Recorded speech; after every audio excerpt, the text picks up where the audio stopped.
Welcome everyone. Very good morning. As it is rightly said, Vidya Dhanam Sarvadhan Pradhanam.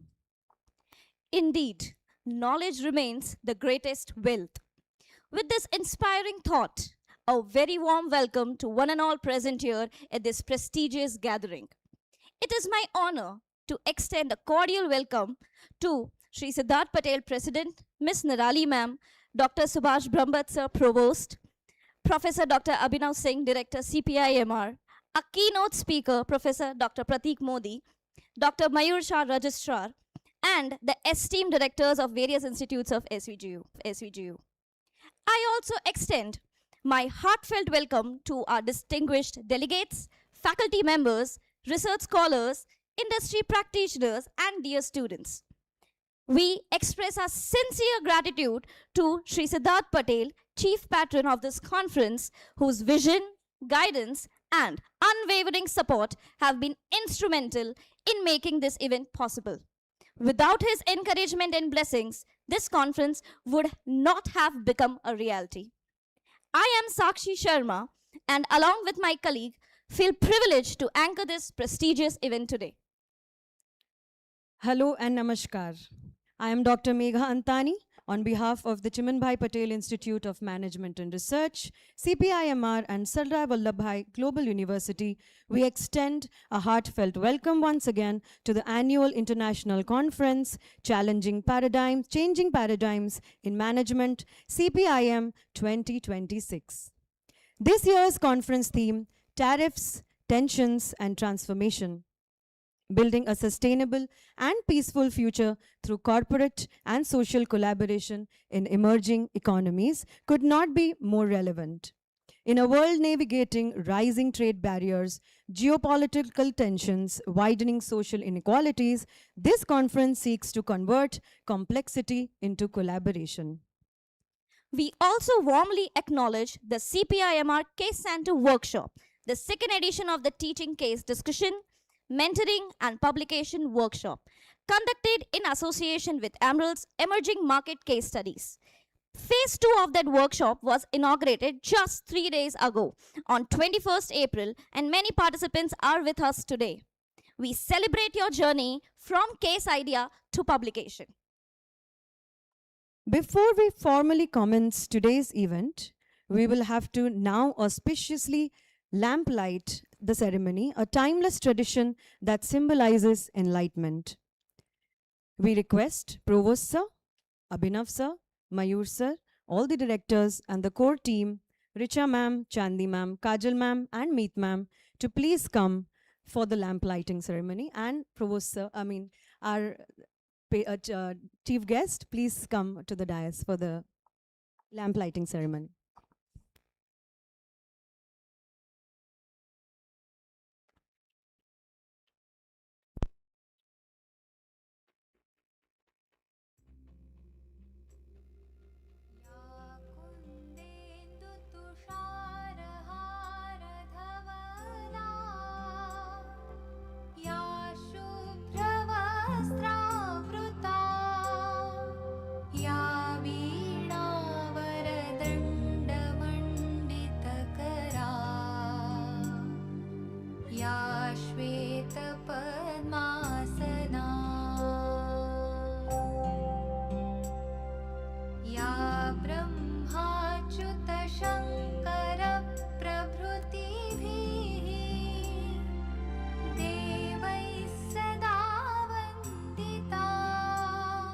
I request faculty members, CPIMR, please come up for the lamplighting.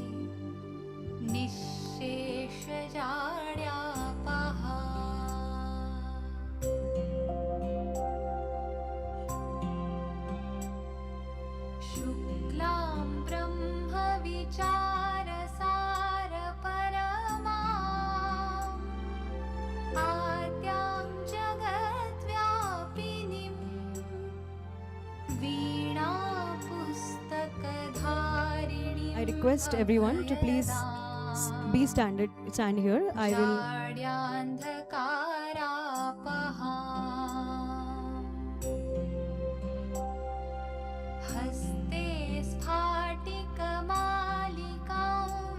I request the dignitaries and the faculties for a photo, please. पद्मासने संस्थितां वन्दे तां परमेश्वरीं भगवतीं बुद्धिप्रदां शारदाम्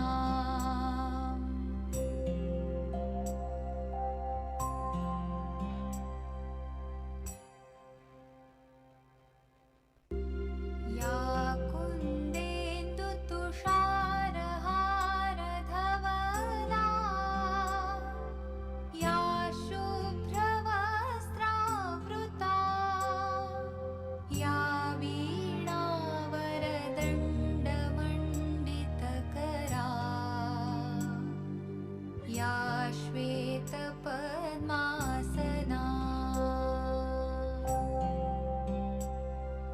या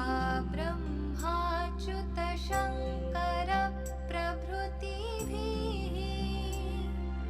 देवैः सदा वन्दिता सा मां पातु Saraswati Bhagwati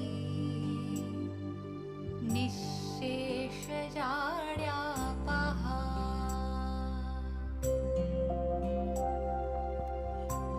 Thank you, everyone.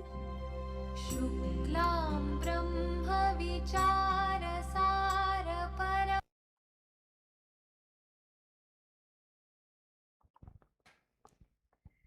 May this flame guide our conversations today. From tension to trust, From conflict to cooperation. from challenge to transformation. CPIM 2026 is now officially lit.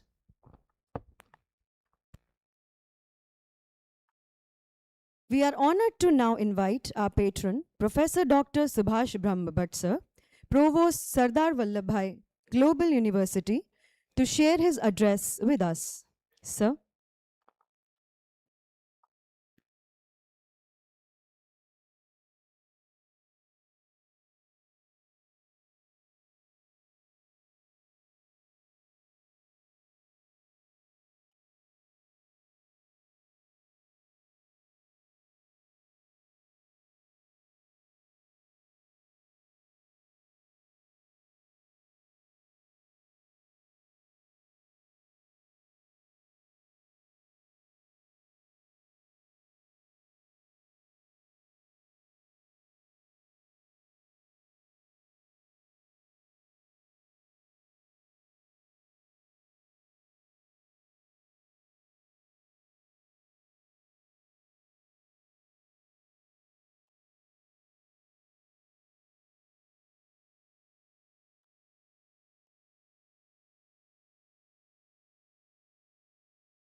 CPIM Sardar Vallabhbhai Global University Conference, organized by the Chimanbhai Patel Institute of Management.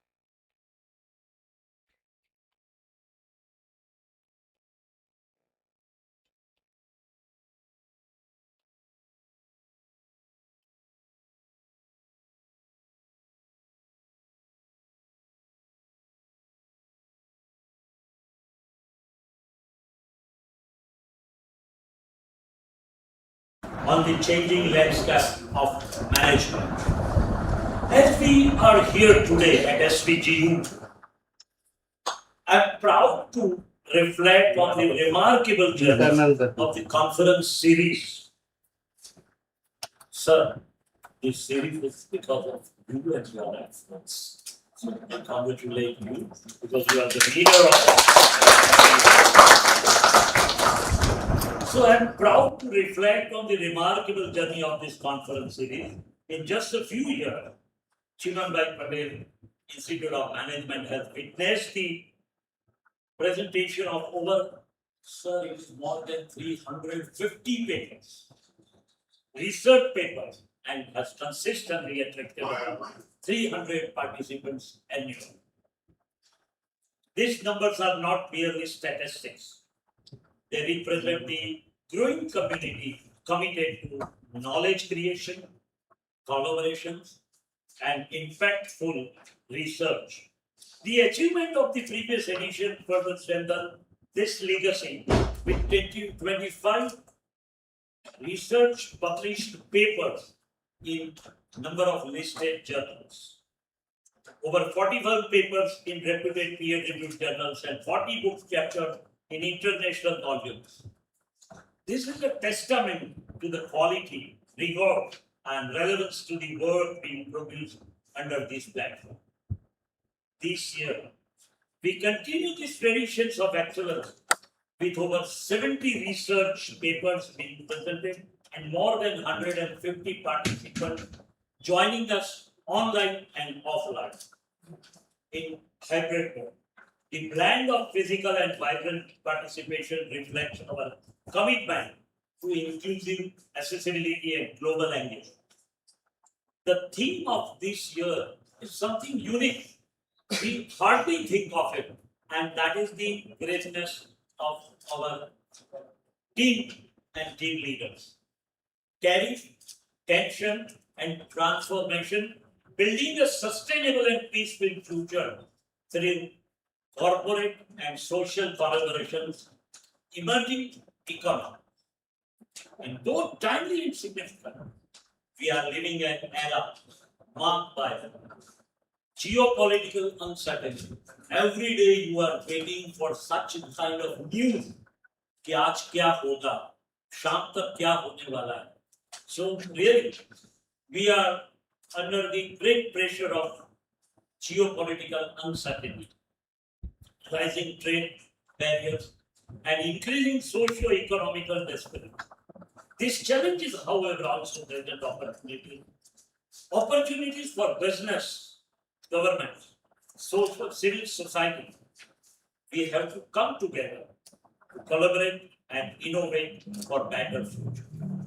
As management professionals and thought leaders, it is our responsibility, especially educationists.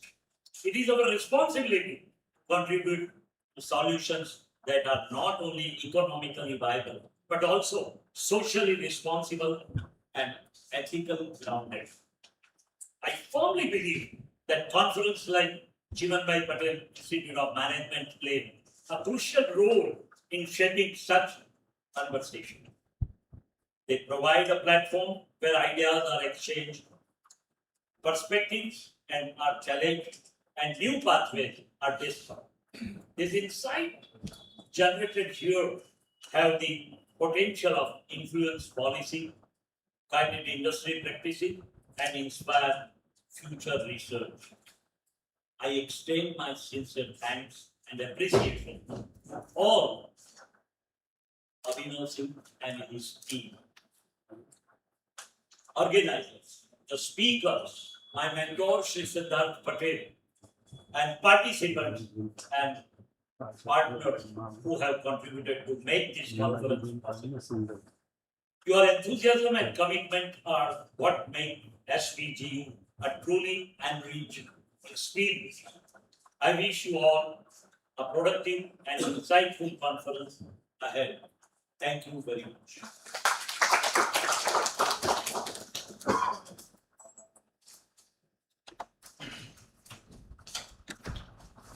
Thank you, Provost, sir. Your steadfast academic leadership and unwavering commitment to excellence continue to inspire every endeavor at SVGU. We are grateful for your encouraging address, sir.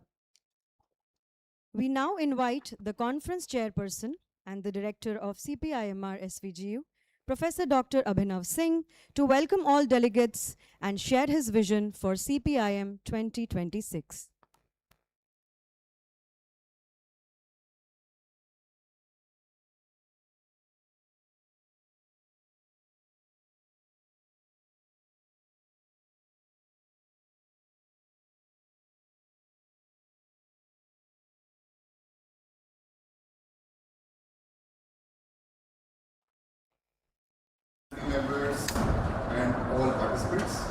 It's my privilege to warmly welcome you to CPIM 2026, right, on the theme related to tariffs, tensions, and transformations. This theme is both timely and deeply relevant. I think today in the newspaper I came across a statement where Donald Trump referred to India as a hellhole, right? But I think this should probably motivate us more to develop a peaceful and sustainable future, right? So the ones who are lying in the hellhole are clearly looking clearly at the stars, right? We may be down, but we can clearly look at the stars and we can build a peaceful and sustainable future. I think in a world shaped by economic uncertainty and geopolitical shifts, the need to move from tension to transformation has never been greater. It calls upon all of us, and I'm looking at representation from academics, from policymakers, and industry practitioners to work towards solutions that are not only economically viable, but also socially responsible and sustainable. We are delighted to have such a diverse and accomplished gathering here today.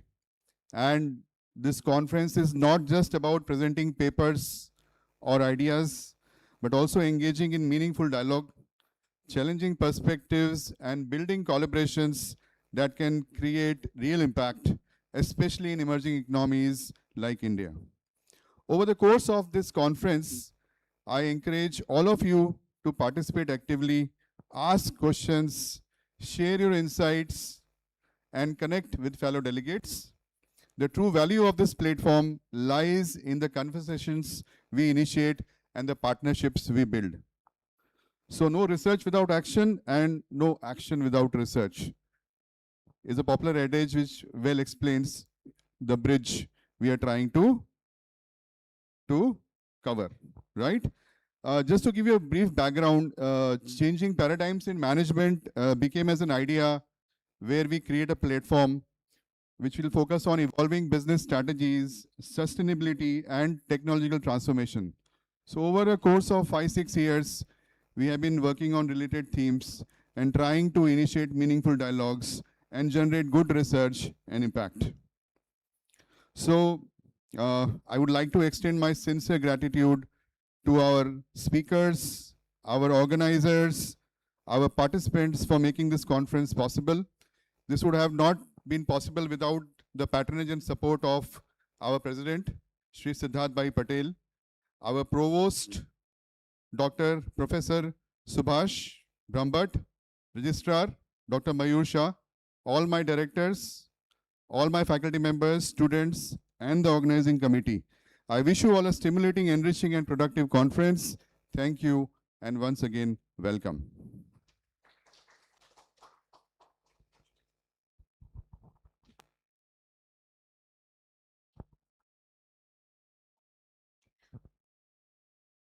Thank you, Director Sir.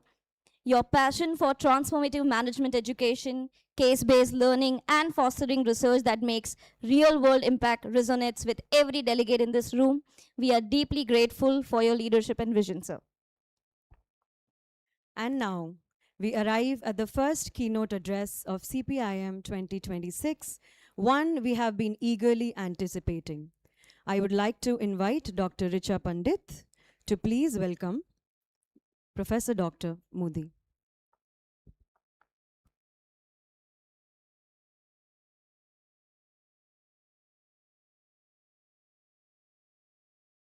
Sir.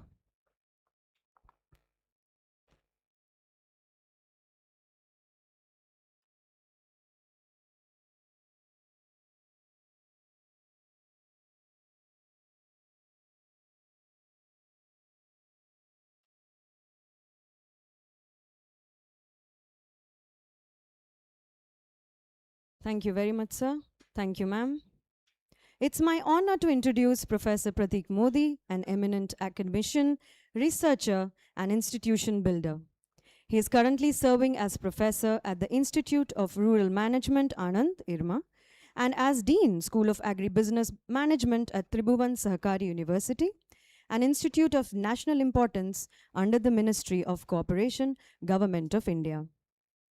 Professor Dr. Modi has held several distinguished leadership positions in academia and has been associated with reputed institutions in India and abroad.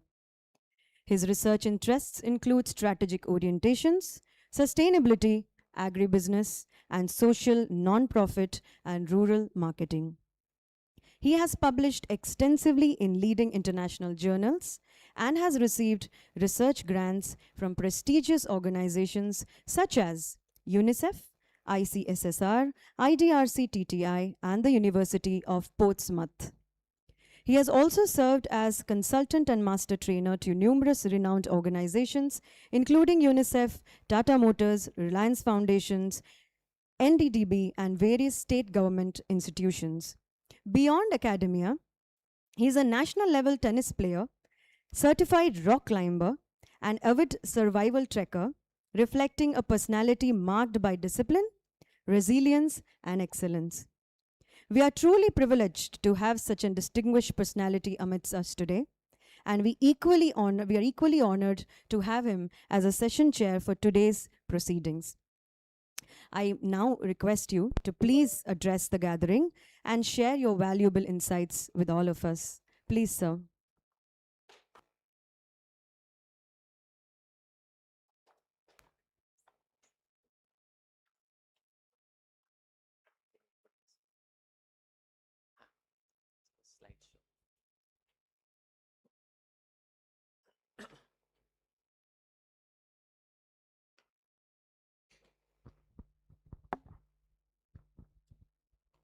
Good morning.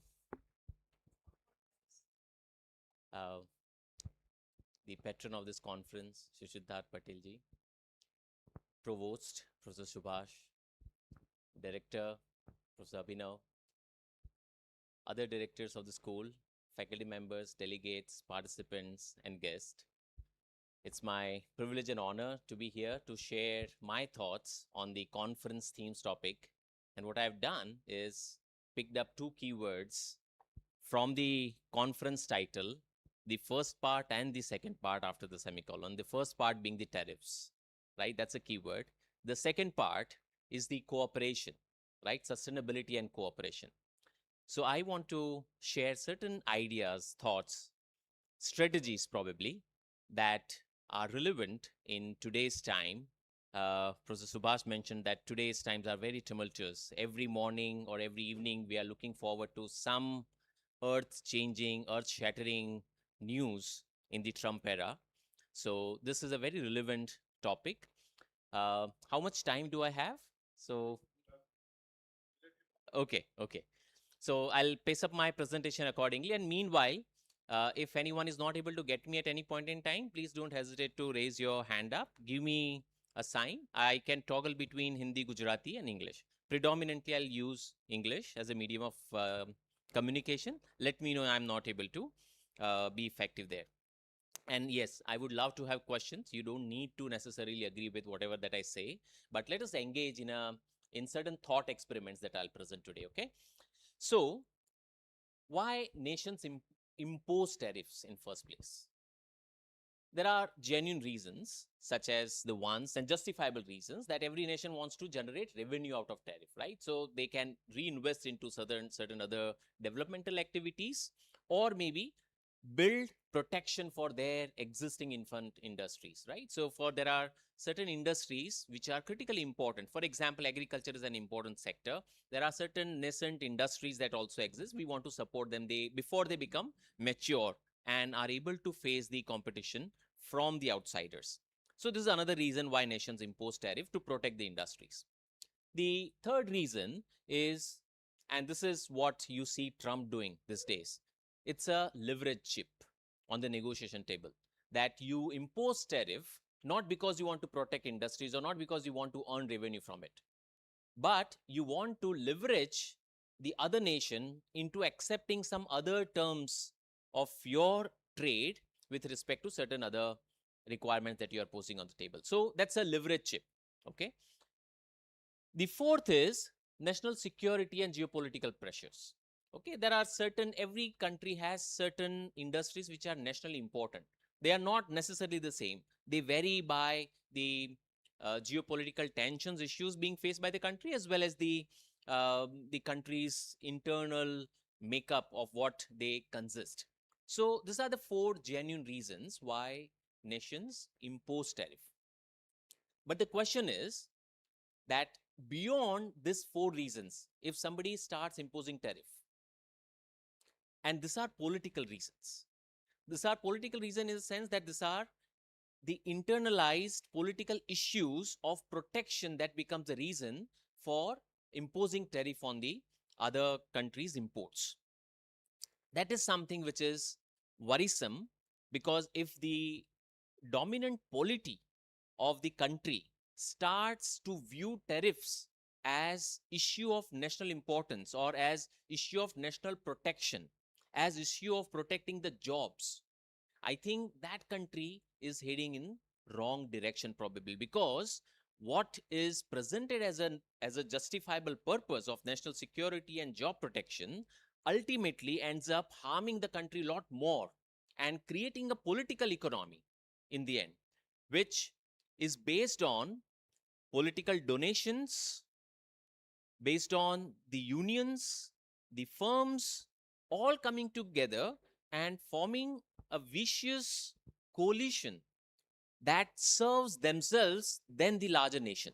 And we have seen, we have lived through that kind of a time in the pre-liberalization era, where the unions were so powerful, so dominant, in the name of the protection of the workers' interest, they ensured that industries basically closed down. And ultimately, it resulted into the number of jobs reducing over a period of time. It, yes, definitely provided protection to the existing workers who were part of the formal industrial setup, but it did not lead to creation of new jobs. We have seen many other states who are creating this kind of political economy. They end up being enemy of growth, development, and job creation. So we have to really be careful that what is the limit of tariffs that can be imposed. So for that, there is an interesting curve called Laffer's curve. So economics has given this idea of Laffer's curve, that how much tariff is optimal. Is there an optimal point beyond which tariffs are counterproductive? So this Laffer's curve gives you an idea that as you increase the tariff from 0 to 1, 2, 3, 4, 5, 10%, the simple arithmetic will tell you that this gives you greater revenue. Okay, so it serves the objectives of equity for the country, because this tax collected by the government can be redistributed back for the equity purposes. But what happens as you keep on increasing the tax rate or the tariff rate? That the incentive for people to work, or incentive for the importers to import the goods, goes down after a point. So the revenue that you accumulated also starts falling down, which means we have to identify the sweet spot on the Laffer's curve, which allows us to fix the tax rate optimally and ensure that we don't operate beyond that, because on the either side, it's not useful or beneficial. So let us look at the other 2 variants of the Laffer's curve. The first one on the left side that you see here, it says that as you increase the tax rate or the tariff rate, the revenue increases, and there is a flat zone before it starts declining. Now, what that flat zone presents to you? It presents the revenue neutral zone, where if you increase the tax or decrease the tax, or if you increase the tariff or you decrease the tariff, there is no change in the net or the total revenue that you can have. Now, this is important, because if you identify this kind of an indifference zone and fix the tariff accordingly, you are operating in the Goldilocks phase of this curve. You must have seen the recent reduction in the GST rate in the country, right? We brought it down significantly, and most of the goods are at the 5% level, right? Now, why was that made possible? Because earlier we were operating on a higher side of the curve, okay, from here, and government could find out that on this flat revenue zone, if you move backwards from here to here, there won't be significant change in the revenue loss that accrues to the government, okay? So there is no revenue loss. As you see, the GST collection is increasing despite the significant drop in the revenue. So you're operating on that sense. It's important that you do not go beyond. Now, this logic is so simple, is so accepted. This is not a new research. This is quite an old research of Laffer's curve, but somehow was not acceptable in our country for a long period of time. Because what we focused more on was on the equity part, that it's okay, we have a very small cake available, but whatever is the size of the cake must be distributed equitably amongst everyone. The focus was less on growing the pie, size of the pie, or growing the size of the cake, so that even when the cake, the share in the cake is not equal, smaller, but individually sufficient for every individual to have it because the size is so large. That logic did not work in the country because we adopted a certain kind of economic policy of development, which is socialist and planning. What happened as a result of that, we kept on increasing the taxes. I'll show you the picture of how we have played with tariffs and taxes over the period of time since independence in this country. We have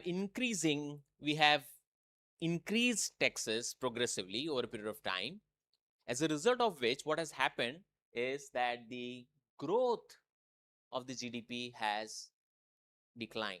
So there is inverse relationship.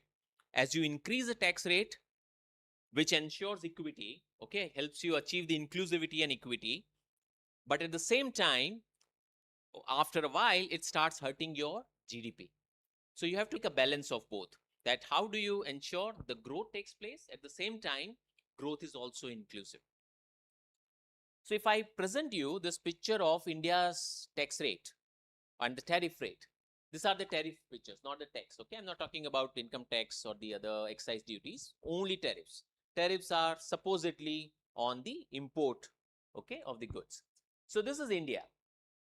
We used to have almost 500% tariffs on import. We are talking about Trump these days a lot, right? Who was the disruptor? So we have, Trump is talking about 18% plus 25% and other things. India for a long period of time has had 500% tariffs, which basically killed all the imports. And the idea was to create protection for the infant industries, because they thought that our industry will not be able to compete with the other imported products from the other countries, and their industries are strong, so our industries will die. Over a period of time, after this 99 problem that we faced, balance of payment problem actually, it was not a willing person reforming himself or herself. It was a forced reformation because we ran out of all our foreign reserves, and there was a balance of payment crisis, because of which we were forced to open up. After that, we have very consciously, gradually reduced the tariff rates from 150%, 100%, 40, 25 to currently we are operating at around 10% tariff rate. This is the average, simple average tariff rate that we are talking about, okay? And if you look at the peak tariffs, I've shown you it's very high. Now, what has happened because of this? If you really tax so high, you definitely create protection for the industry. But what is the impact of protection? When you keep on protecting a child far beyond his or her developmental phase in the initial 10 years, 12 years, until 25 years, maybe 50 years, do you think the person would grow up into a mature individual with capability? Unlikely to be so, right? The same thing happened with the industries, that because of this protection that was provided, we created in an ecosystem a political economy where the most critical resource any business would have was the license to operate. The only competitive advantage you can have over competitor is the support of the government through political donations, through lobbying, through other means. not to allow your competitors to operate and give you exclusive rights to operate. In this kind of an environment, what starts happening is that every industrialist starts behaving as a rent seeker, not an entrepreneur. So you only want to thrive on rent. Rent is because of the scarcity. That is not a profit. It's because of the scarcity you can sell any product, howsoever inferior it could be, and still survive and thrive. So we created that kind of a political economy where industrialists stopped innovating, where companies did not explore foreign markets. They did not invest in R&D to create competitive products. And we created this kind of a vicious loop as a result of this tariff and the protection that provided, which led us to we not being able to grow, thrive, create jobs, or compete at a larger scale, at the world scale. Now, this was the scenario, and the example or the result of this kind of economic planning has been that we could only grow at 3.5%, which was pejoratively called as Hindu growth rate, because there was nothing expected better out of India. We only managed to grow a little bit. And this were dark years. The jobs were scarce. Money, prosperity, everything was not available to us. To start a business, you required 80 plus approvals. And it took 7 to 10 years time before you can start the industry, or you can get all the approvals to start the industry. Now you can imagine in a dynamic time, when you spot an opportunity and you want to start an industry, it's going to take 10 years, whether the opportunity will remain for you to capitalize on later on. No, it will be gone, definitely, right? So that's what happened. India could not grow as a result of that. And not only India, we had a strong belief in the socialist planning. We started viewing entrepreneurs as bad people. If you look at any movies of 1970s, 1980s, all businessmen are shown as villain, right? All workers are shown as angels. So this was this reflects the dominant belief of the larger population of the time, that we thought that the only way out of the poverty is socialism and stopping the entrepreneurs from creating wealth for themselves. Now, this was not only India's problem, but if you look at the Latin American experiments, they also largely focused on the socialist model of economy. They failed miserably.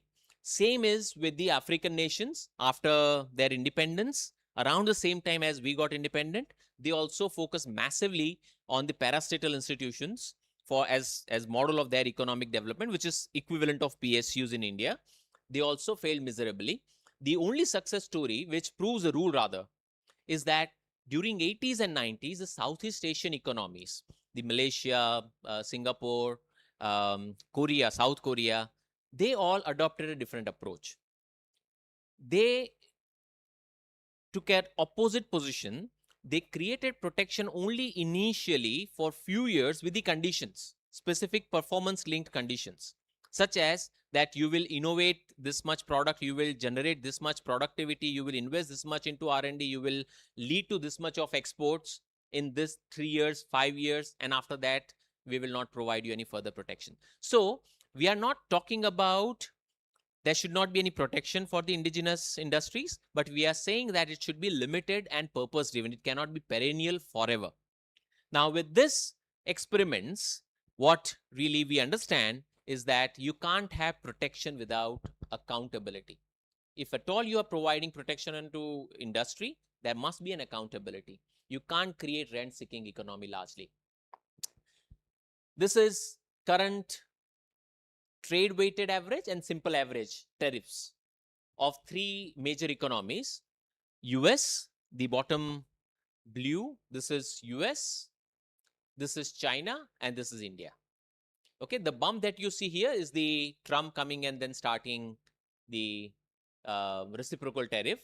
That's the Trump, but even after that, it has really come down. We are still very high in terms of the tariff. China is slightly doing better, but above United States.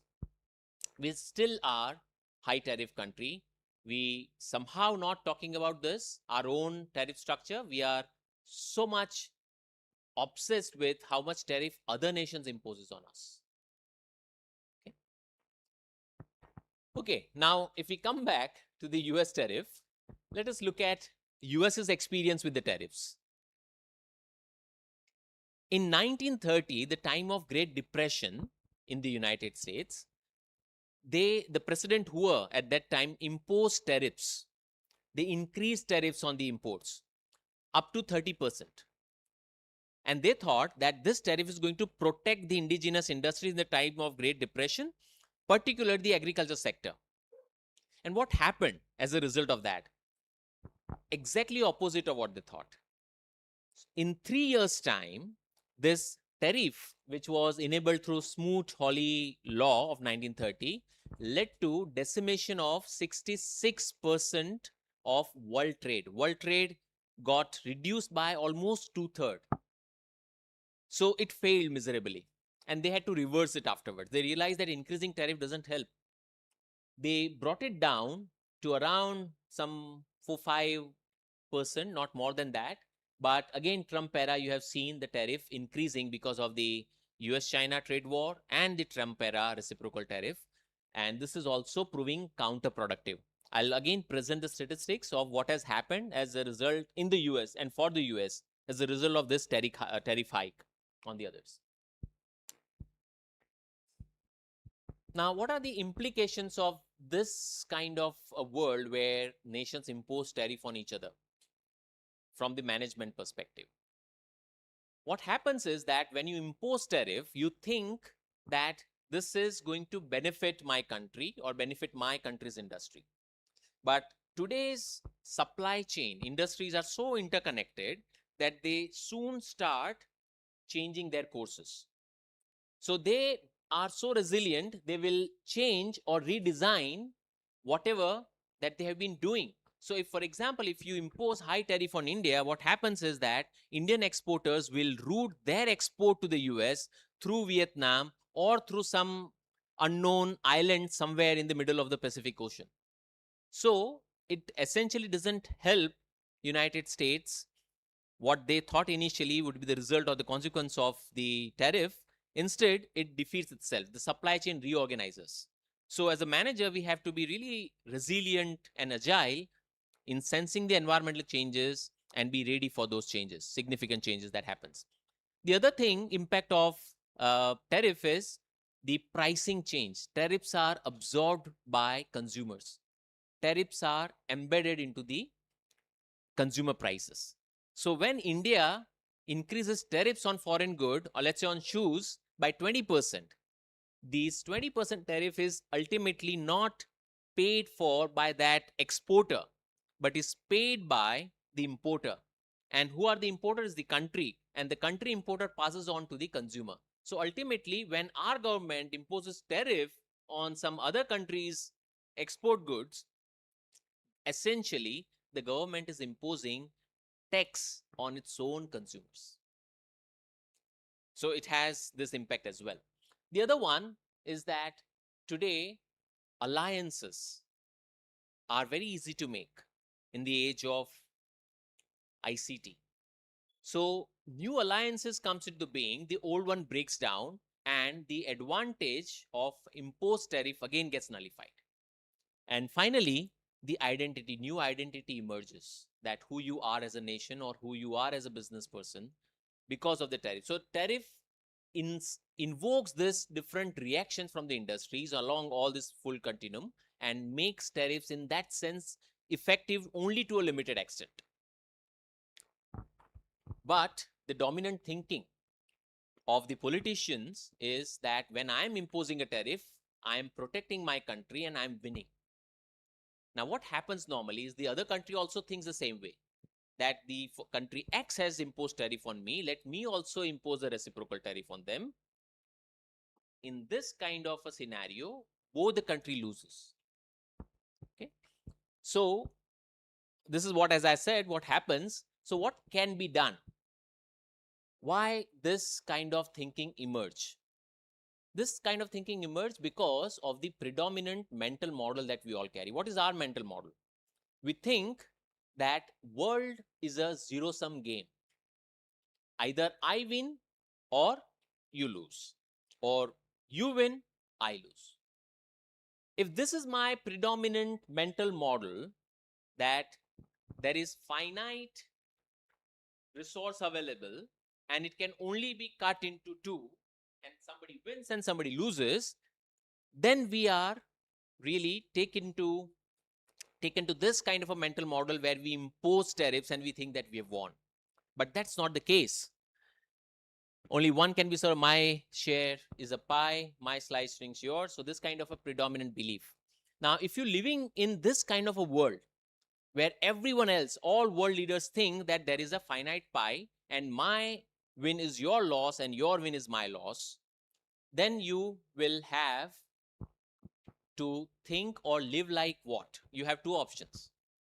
You can be pacifist, cooperate, or you can be a hawk. You again take the other party head on. Right? These are the two responses available to you. When somebody imposes tariff on you, there is an act of aggression on you. What is it that you can do? You can either peace, that is cooperate, or you can retaliate. What is the default response in this kind of a world where everyone in the room starts thinking that my gain is your loss? What would be the predominant response of everyone? Being a hawk, right? So this hawk seems to be the only default response if the predominant mental model is that of the finite resources, my gain is your loss. Okay. Now, in order to explain this mentality, where does this mentality emerge from in the world leaders? Let me explain to you this thought experiment called prisoner's dilemma. Now, prisoner's dilemma presents a scenario where, let's imagine, a police has caught two thieves on suspicion. They don't have full proofs, but they think that these are the two people who are accomplices and they have committed the crime. They both take them to different rooms. They separate them and interrogate separately. Now, what are the options available to them? If both of them cooperate with each other and don't spill any beans, they get away with minimum punishment. Punishment, right? If one person becomes the approver of the government, of the police, and rats out on the other person, government promises that because you're approver, your punishment will be minimal. The other person's punishment will be maximum. And the same thing is told to the other person. Now, in this kind of a scenario, what do you think these two people will do? They don't trust each other. They are likely to spill out, right? Because I'm better off. What is my benefit? I'm only better off in this kind of reward that if I defect, if I really rat out on B, then I get only 1 year of imprisonment. The other person gets 5 years of imprisonment. If we cooperate, we both get 3 years of imprisonment. And in the sense, we both really rat out on each other and we both defect, which means we both end up with 10 years of imprisonment each. This is called Nash equilibrium. Now, this is why this is a Nash equilibrium, because this turns out to be a dominant strategy that every player will adopt. If you are put into this kind of a dilemma where you have to really do something that is going to harm the other party, and the equally possible is that the other party doing something is going to harm you, both party ends up choosing the action which harms each other, right? This is a scenario where even with tariff, if US thinks that India is unfair with its own tariff structure, it will increase its tariff. India will think that US has increased the tariff, let me also increase the tariff. This leads to both of them being worse off than both of them being cooperative. Okay. Now, this is also true for businesses. When two businesses are competing against each other and they decide to advertise, if both of them aggressively advertise, what will happen? They will nullify each other's advantage. If both of them cooperate and don't invest aggressively into advertisement, their profitability increases. But each party fears that if I don't aggressively advertise, the other party will, and they will gain other things. So this is the dilemma that is always there in every world leader's mind. It's called prisoner's dilemma. And hence, the default outcome in any situation where prisoner's dilemma exists is Nash equilibrium on the defect side, on the lower side, which means it will lead the world towards being worse off than that they are. Now, how do we really get out of it? Okay, how do we get out of this thing? As I said, can you afford to be a dove in this kind of a game? You can't. Now, the world is slightly different than the prisoner dilemma that I described. And how? Again, this is a different mental model. If I embed into this prisoner's dilemma repeated interaction, that these two persons who are charged on suspicion, they are not working together for the first time, or they don't think that we are not going to work together ever. If they think that we are always going to work together, if that's an understanding between them, that means our actions are or interactions are going to be forever in future. So which means there is a longevity in our actions. Second, there is memory, which means I remember what you did in the past interaction. Here there is no memory. I don't know how you are going to behave because I don't know you. We are working together for the first time. But we have worked together in the past. I know that you are a cooperative person. You always cooperate. Then I know that what is going to be your behavior. And you also know what is going to be my behavior. In that sense, if there is a memory built into the repeated interaction, the prisoner's dilemma, the game, and the reputation, yes, that you have certain reputation. You are worried about defending your reputation. You are worried about how you should be perceived by others. When you bring in these three issues into the prisoner's dilemma, the game changes now. So if Trump is worried about his reputation, Trump is worried about memory, that how world is going to remember him, and Trump is also going to have another term. His term is ending. All presidents in the US in the last term behave recklessly because there is no game left for them. Whereas in India, every politician has a life ahead. So they can't really afford to jeopardize the entire game or jeopardize their future. So when you have these three things, which is a real world scenario, right? Two countries do business with each other for hundreds of years. They know the behavior of the other country. They know the reputation of the other country. In that kind of a game, one shot or repeated, the behavior completely changes. In one shot kind of a logic, you largely want to extract the maximum out of the other. You know that you are not going to meet the other person ever in the life, and you are doing a business with them. You want to have highest share. You want to extract. This is what we teach in the management schools as profit maximization principle of businesses, which is wrong. No business really operates with this objective of profit maximization. It's only there as a theoretical construct for theory building to develop certain arguments. No business works this idea. I'm talking about business, okay? I'm not talking about scams. Businesses doesn't operate with, and it's not possible. Business has a future. So it largely works on the principle of Herbert Simon's satisficing principle, which means you have large number of stakeholders. Rather than maximizing profit for shareholders, you want to satisfy every stakeholder to a threshold level.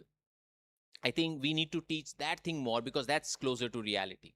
Because we operate, all businesses operate in this kind of a repeated logic game. And hence, even in account books, right, the principle, what is the principle of business? That it's a ongoing concern, right? So in this kind of a scenario, the behavior changes. What happens is that there is a shadow of future on the manager. If you are a CEO of a company and you know that your tenure is going to end in 2 years, okay, after that you have to exit the company, what will be your behavior? And if you know that your tenure could be 10 years, what is going to be your behavior? Not the same, right? If your tenure, you know that you have limited interest and you are going to go away, you will operate with a different mentality. Then you know that you have a long life stake here in this institution. You are going to build better ecosystem versus focusing more on your short-term incentives.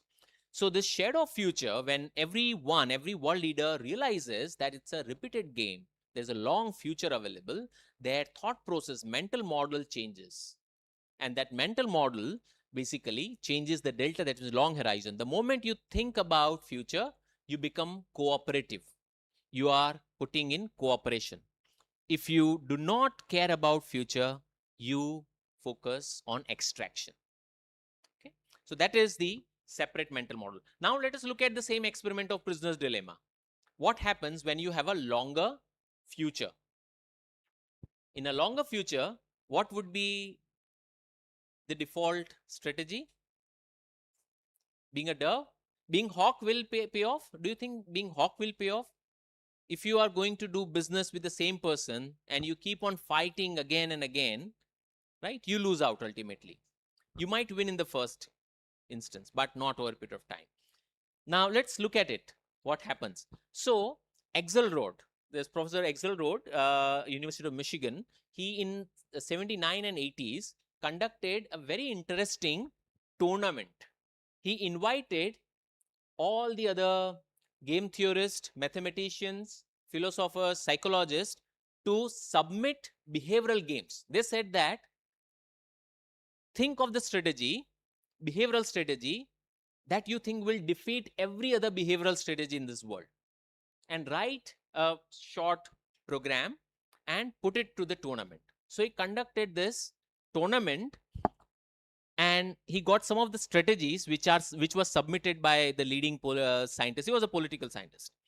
So just to kind of give you an example what these strategies were, one of them was always cooperate. So doves. So one strategy was, no matter what other person does, I will be good. I will reciprocate with the kindness and generosity always. The other one was hawk, opposite. No matter what other person do with me, I will always be aggressive and look after my self-interest. Then another one was random, that today I feel like cooperating, next time I might defect. So random behavior. The other one was Joss. So this one would do occasional defection. This would exactly replicate what you do. It would say that if you are good, I will be good with you. If you are bad, I will be bad with you. But sometimes I will change. Okay. Grudger. Grudger strategy was that I will cooperate with you, okay, until you defect once, and then forever I will be your enemy. If you do anything bad with me once, otherwise I'm good, then I'm forever bad with you. This is another behavioral strategy, right? The other one is tranquilizers. So tranquilizer starts by cooperating and then occasionally test the opponent by defecting. So they want to basically take advantage of the other cooperator. And finally, tit for tat. So tit for tat, that I start with the cooperation, and as long as you cooperate, I'll continue cooperation. But if you do not cooperate, I will do not cooperate. And once you cooperate, I again cooperate. So this is tit for tat. And what it did, he put all these different strategies. There were more, okay, 14 in the first case and 62 different behavioral strategies in the second round. He put it to test in a computer simulation. They fought with each other in a round robin format. That means each will play with everyone else in a simulation for 200 times into 3 different rounds. So there were 3,000 rounds of game played with each other, and there were payoffs, right? If you cooperate, like the payoffs that I showed you, if you cooperate, you get 3 points. If you cooperate, other defect, you get less 1 point, other gets 5 points. If you won't defect, you get 1 point each. And over a period of time, after the simulation was over, they had results. And what do you think results would show? Who would have won the game? Always cooperate?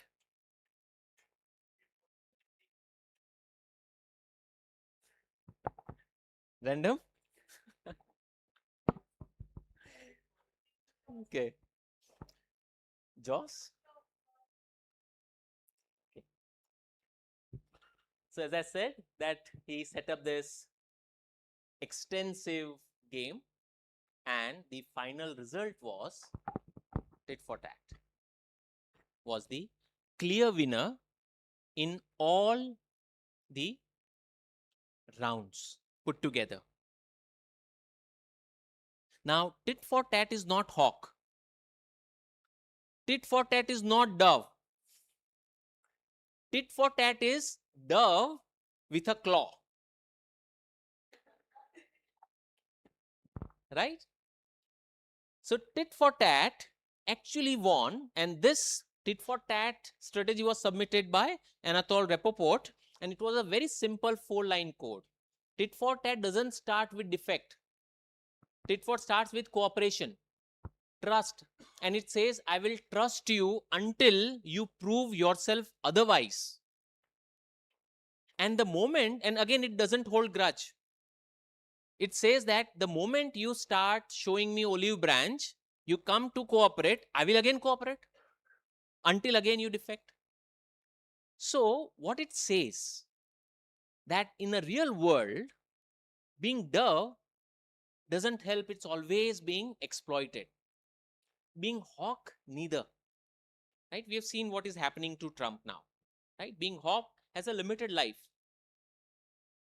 So being dove with a claw has clear advantages, and this is also an important implication for trade theorists, that how do you behave and engage in trade with other countries. This is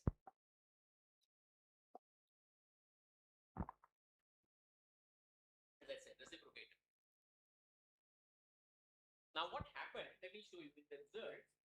In the beginning there were equal hawks and equal doves. The population of dove goes down because hawks prey on doves. So dove starts getting extinct, and who are left? Only one. And when you have a population predominantly of hawks, hawks are the ones who are going to predominantly fight. And once they fight, they also start making them. Now, the small number of doves who are left in the population, and they know that you have to avoid the hawks. They have a memory. They have experience of previous interaction, and they know the reputation of hawks. So they start cooperating with whom? The other similar person. And ultimately, this small networks of doves starts taking place, while hawks leads themselves each other to extinction.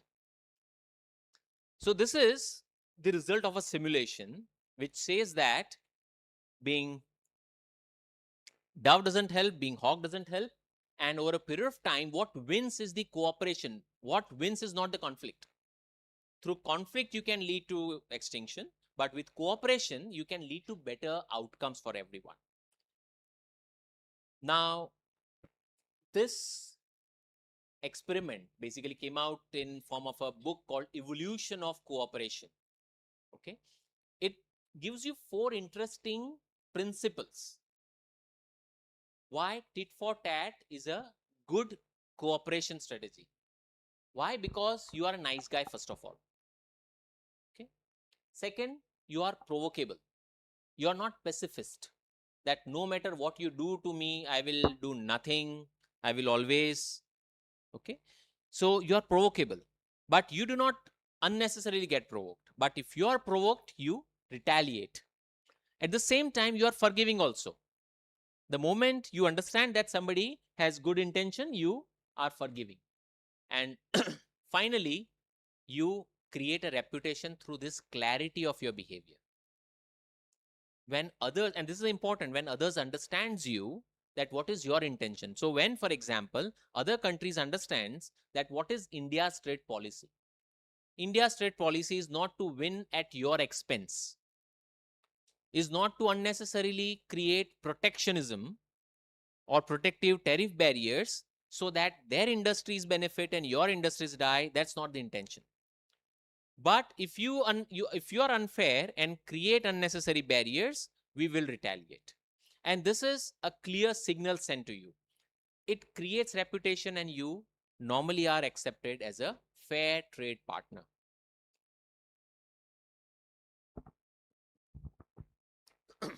Now again, tit for tat is useful wins not in every kind of environment. Okay, there are certain problems with tit of tat, particularly in areas where you are not talking about individual relationships. When it's about firms, when it's about countries, the biggest problem in tit for tat is the noise. Many times we are not sure whether the other person is cooperating or defecting. How do you know? When European Union, for example, puts non-tariff barrier on us, how should we interpret that signal? Is it a cooperation or a defection? Because of this noise, the signals are not clear that whether somebody is cooperating or defecting. So in an environment where signals are not clear, tit for tat may not work.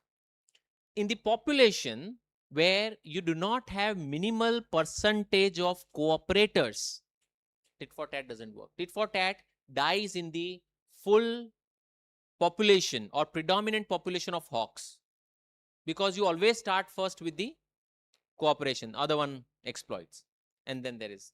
So tit for tat works under certain conditions when there is no noise and there is certain number of populations who are part of who can be called as cooperators. Okay, now let us look at this experience in the context of tariff, which started by the US in recent time, and how it actually escalated. So in 2018, US put tariff on Chinese solar panel and steel. China retaliated immediately. It put it on US soy, autos. In retaliation again, see, this is also tit for tat. Two hawks fighting each other. This also led to US expanding the list to $200+ billion worth of imports. Now, there was this partial truce in between. Both of them realized, US realized that this is not leading me anywhere. They put some kind of a truce, temporary. But then again, US under President Trump put it chips export control. Then again, it put it broad tariff-free escalation and retaliatory measures. So this is kind of a Axelrod's negative spiral that two countries are engaged in, and both of them are basically harming each other. None of them benefiting out of it.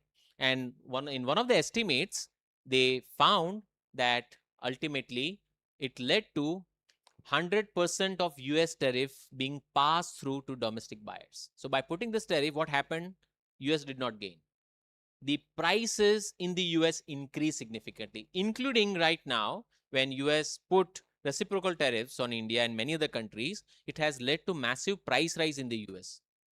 Okay, so that is a pain for the citizens you wanted to protect. Another one, 75,000 downstream jobs lost for every 8.7 thousand steel jobs protected. So you definitely protected in the US because of this tariff some 8.7 thousand jobs in the steel sector that you wanted to protect. But it led to ultimate overall loss of 75,000 jobs. So it's a bad bargain, right? The other one was 114 billion of estimated cumulative welfare loss in this 2 years, and 50% of the targeted exporters simply rerouted via third country.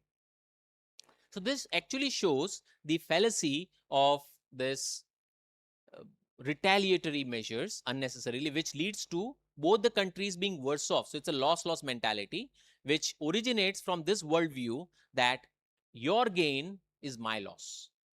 Okay. Now, if you look at the world today, how does it operate? All of you are holding mobile phone, right? Mobile phone is the world's most cooperative product. It is not possible without this cooperation ever. Because if you look at it, it's designed in the US. Wafers are cut in the Taiwans, that is the chips, microprocessor chips. Assembly happens either China, Vietnam. Components are manufactured in India, Malaysia. Logistics, global, and consumers worldwide. If this chain breaks down at any point in time, it does irreversible damage to decades of trust building which has happened in this supply chain. And you can't undo the damage by simply taking the tariffs off. It takes again long time for this supply chain to reorganize and build the trust. So this is a futile mindset as we try and understand what is the right mental model.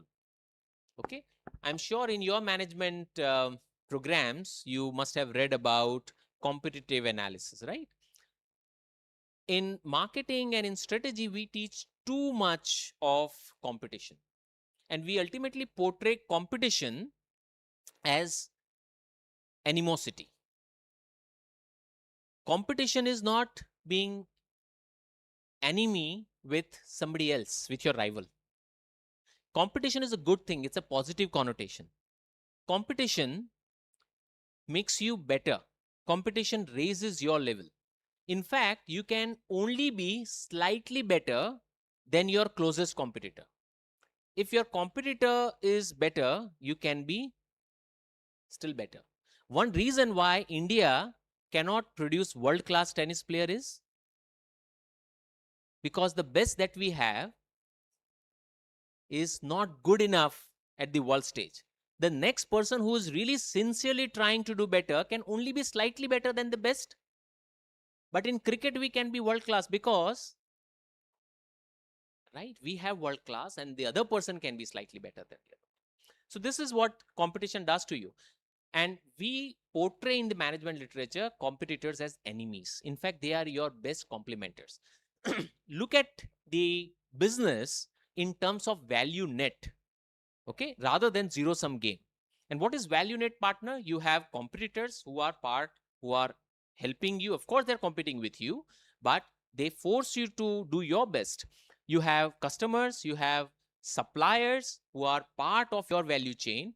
And more importantly, something that we forget and do not emphasize on is complementers. Okay, not competitors, complementers. Who are complementers? The people who help you create and develop value. These are people who help you set standards. These are people who help you set up, create your own voice or develop your product to be a better product. So no business can operate without complementers. And we need to focus a lot more here in the business than on the competition analysis. Even if you beat your competitor successfully, you can only be better off by a few small percentage points in the market share. Okay, but if you can create value, so what is need to be focused on is the co-opetition, not competition, but co-opetition. That is collaboration and competition. So in this kind of a worldview, what you do is that you work on the back end. You become collaborator in the back end. When it comes to value creation, you are collaborator even with your competitor. And when it comes to front end, okay, you become competitor. And the world is full of such examples of co-opetition, just that it is not being talked about adequately, and hence we think it doesn't exist. In fact, the world is not like that. Look at some of the examples. Do you know Samsung and Apple are closest rivals, but the OLEDs of all Samsung phones are provided by, all OLED of Apples are provided by Samsung's worth billions of dollars every year. So they collaborate on back end, compete on the market front end. Similarly, Airtel and Jio, they share the tower infrastructure. Okay, Toyota and BMW, they together investing money in development of new type of cars which are hydrogen fueled, but they compete, okay, on the brand. Toyota Motors, several models are manufactured by Maruti Suzuki. On the front end, they differ. So this is back-end cooperation, front-end competition. It's a competition, example of cooperation. This is how world operates predominantly, on cooperation, less on being hawk and trying to kill each other. So what you should do is that as a manager, think of designing for repeated play, have a worldview with long horizon, future orientation, map your complementer, focus more on complementers, understand competitors are not enemies, they are collaborators as well. be nice, provocable, forgiving, clear, diversify without defecting, and invest in reputation. Okay, your behavior is being watched as a firm, as a manager, and your reputation matters great deal. People do have memory, institutions do have memory. They will remember you, like it or not. So invest in reputation building signals, which means behaving nicely, not in a opportunistic way, all the cases. Because otherwise what happens that you focus on protection, impose tariff, it creates rent economy, and rent economy pervades, it has pervaded in India for a long period of years.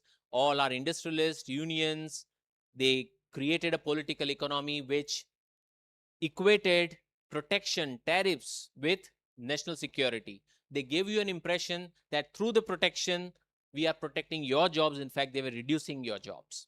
So this is the outcome which we would not like to have it. And if at all you must use tariff, use it with certain objective. A tariff has an objective. Tariff, either you want to earn revenue, but you know that there is a Laffer curve, you operate at optimal point. Second, tariffs always must be used with certain objectives, certain goals of limited time, which means that there must be a ramp off. So current scheme of PLI, production linked incentive, that Government of India is running is good and successful because it is linking the protection with measurable outputs, that you are using this much material or components from India, you are increasing the productivity, you are exporting this much of your production, only then you get production, this PLI incentives, which is a great way to really work out the protection and have exit REM. Finally, I would leave you with this 5R mantra. One is that recognize the interdependence that exists in the world, redesign the incentive, okay? Redesign the incentive for cooperation. Long-term contracts are better than short-term transactional contract. Work on reciprocity, okay? Reciprocity is a great coordination mechanism of humanity, that I will help you, you will help me, is a reciprocity mechanism.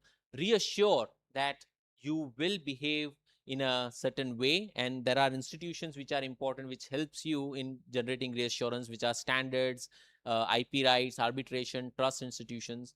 One poor thing has happened because of the Trump in last, I think, 5, 10 and slightly more years, is that we have lost this cooperation mechanism as a casualty in this hawks fighting each other, which is World Trade Organization. It's conflict resolution mechanism. There is International Court of Arbitration, okay, business arbitrations. They have gone into the back. They have become ineffective because these are the mechanism which resolves the conflict, which brings the cooperation into the fore, and finally retaliate. So this is the 5R. And as I said, the strategy cannot stop at competition. It must advance cooperation by design. And that's the future. Thank you so very much for being wonderful audience. Patient one. If there are any question, I'd be happy to answer.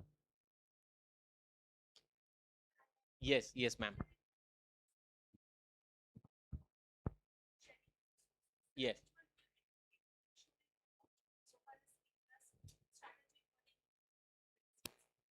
So see, unless we know the exact case of which industry, which company, which sector that we are talking about, there cannot be a generic advice other than saying that being open to sharing of the resources so that you maximize the return on the resources that you have.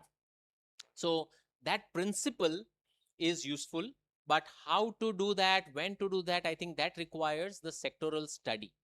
But the overarching mindset, even when we are trying to take the decision in this regard, should not be that of a zero-sum game. Should that be of that we both can be better off through cooperation. It's your gain does not mean my loss. With, I think, that kind of a mentality we really engage in policy making, I think that would be much better off. I'm sorry, I'm not very precise because it's difficult to. Yeah. Yes, yes. Yeah, in today's world, we understand that Trump is an outlier in terms of the way interacts with the world. The interesting thing that is coming out is that his team may not be stupid. You know, he is also not stupid. He's a big businessman and he has a very futuristic perspective. His team may not be stupid. There would be something that in his head that is that he's driving countries to reconfigure the way the business is operating. What could be? Because it is. I don't see it as I don't see it as an arbitrary. I see it more like a design. They have designed themselves to move like this, and maybe in a scenario something like 2020, 2030 or something, they might be having a different business model or economic model in their place. So I'm just trying to understand what is it that is from your perspective. Okay. So I would really hesitate to play God's role of knowing what is there in Trump's mind. Only God knows and Trump knows. But what I would hazard guess academically is that the possibilities. What happens is that a leader, when surrounds himself or herself with like-minded yes-men individuals or flatter croc that you create, you essentially end up creating an echo chamber. An echo chamber will always resonate your voices and will make you feel that you're always right. There is no need for any kind of a correction. In fact, it might really amplify your sound.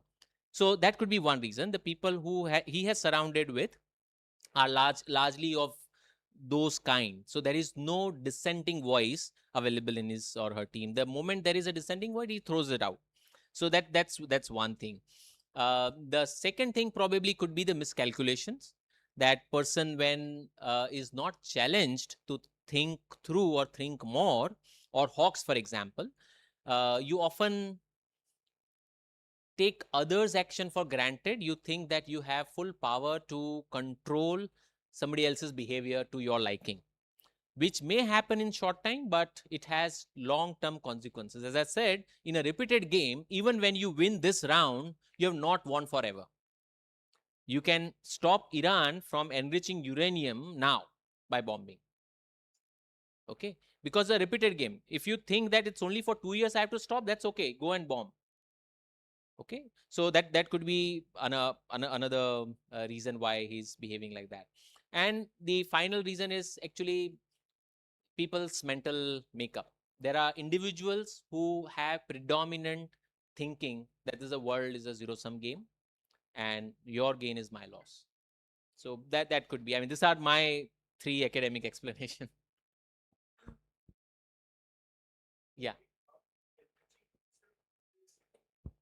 Yes. Yes. Yeah. Yeah. Yes. Yes. Yes. So there are a lot of other incorrect practices for which he didn't have to do all these things. See, as a president, he is the most powerful person of the world, and he can and he has, and in fact, the other president, the Hunter Biden, has also benefited similarly. If it's only about money, then both of them have actually made significant amount of money. And I don't know, the question could also be asked that, I mean, why one would want infinite and what one would do with that kind of money also. But still you have hunger for more money. Yes, yes, yes, yes. So that's there. Yes, ma'am. Yes. Yeah. That's better. Less we think of him, I think the better we become.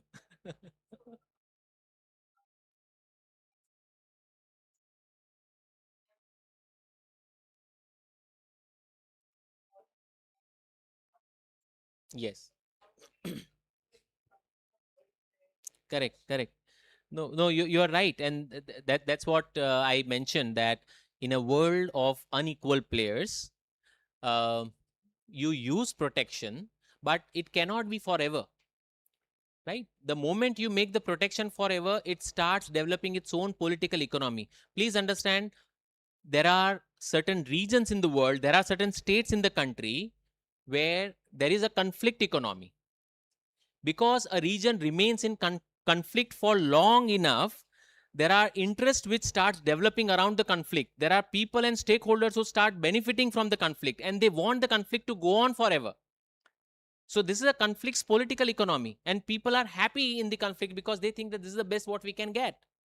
And similarly, in this kind of an unequal, you impose protection forever, it again creates this kind of a political economy where protection is the only instrument of trade and policy and economic policy, which was the case with India. And that's why one of the reasons why we are not industrialized, right? China understood that, changed, despite being a communist country, changed itself.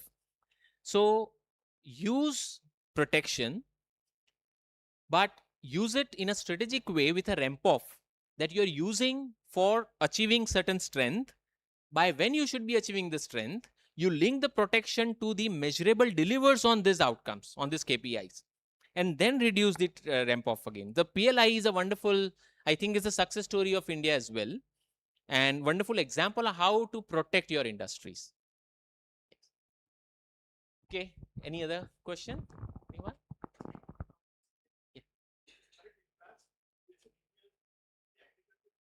Yeah. Yes. No, so India has been, huh.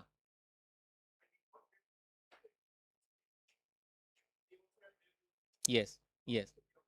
So it's very difficult because again, there is a political economy which has developed around the poor farmer, in the name of poor farmer. It's not that the poor farmers are being helped. Okay.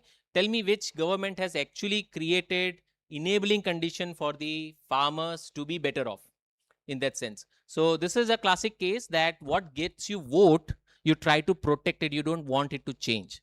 So there is a huge political economy around poor farmer that has developed, and it has become such a sacrosanct person that in the name of that person, you can actually do everything which is against that person's interest. What is right thing to do for the country like India?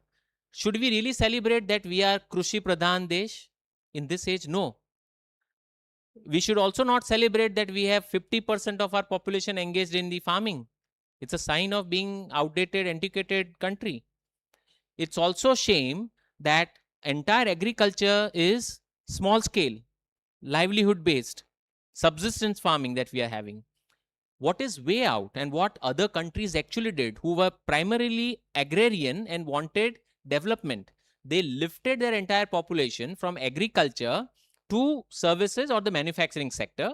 So it's better that we really think of shifting the farmers, large number of farmers, away from farming to non-farming business, which are more remunerative. See, understand, 50% of your people engaged in farming. The share in GDP of farming is 14%, which means 50% people get 14 rupee to be distributed among themselves.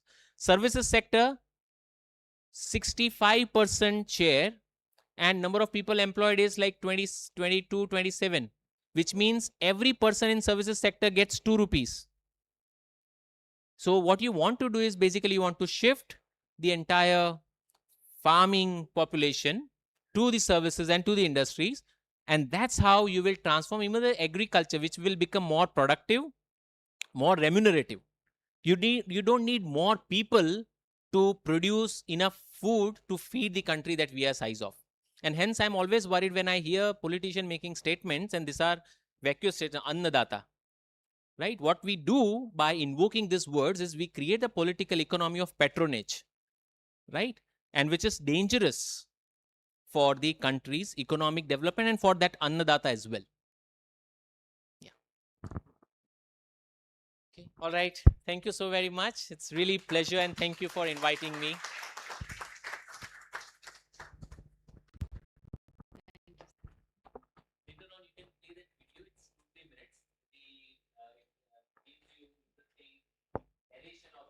Against me in the future. So, what is the best strategy in this repeated game? That is what Robert Axelrod, a political scientist, wanted to find out. So in 1980, he decided to hold a computer tournament. He invited some of the world's leading game theorists from many different subjects to submit computer programs that would play each other. Axelrod called these programs strategies. Each strategy would face off against every other strategy and against a copy of itself. and each matchup would go for 200 rounds. That's important, and we'll come back to it. Now, Axelrod used points instead of coins, but the payoffs were the same. The goal of the tournament was to win as many points as possible, and in the end, the whole tournament was repeated 5 times over to ensure the success was robust and not just a fluke. Axelrod gave an example of a simple strategy.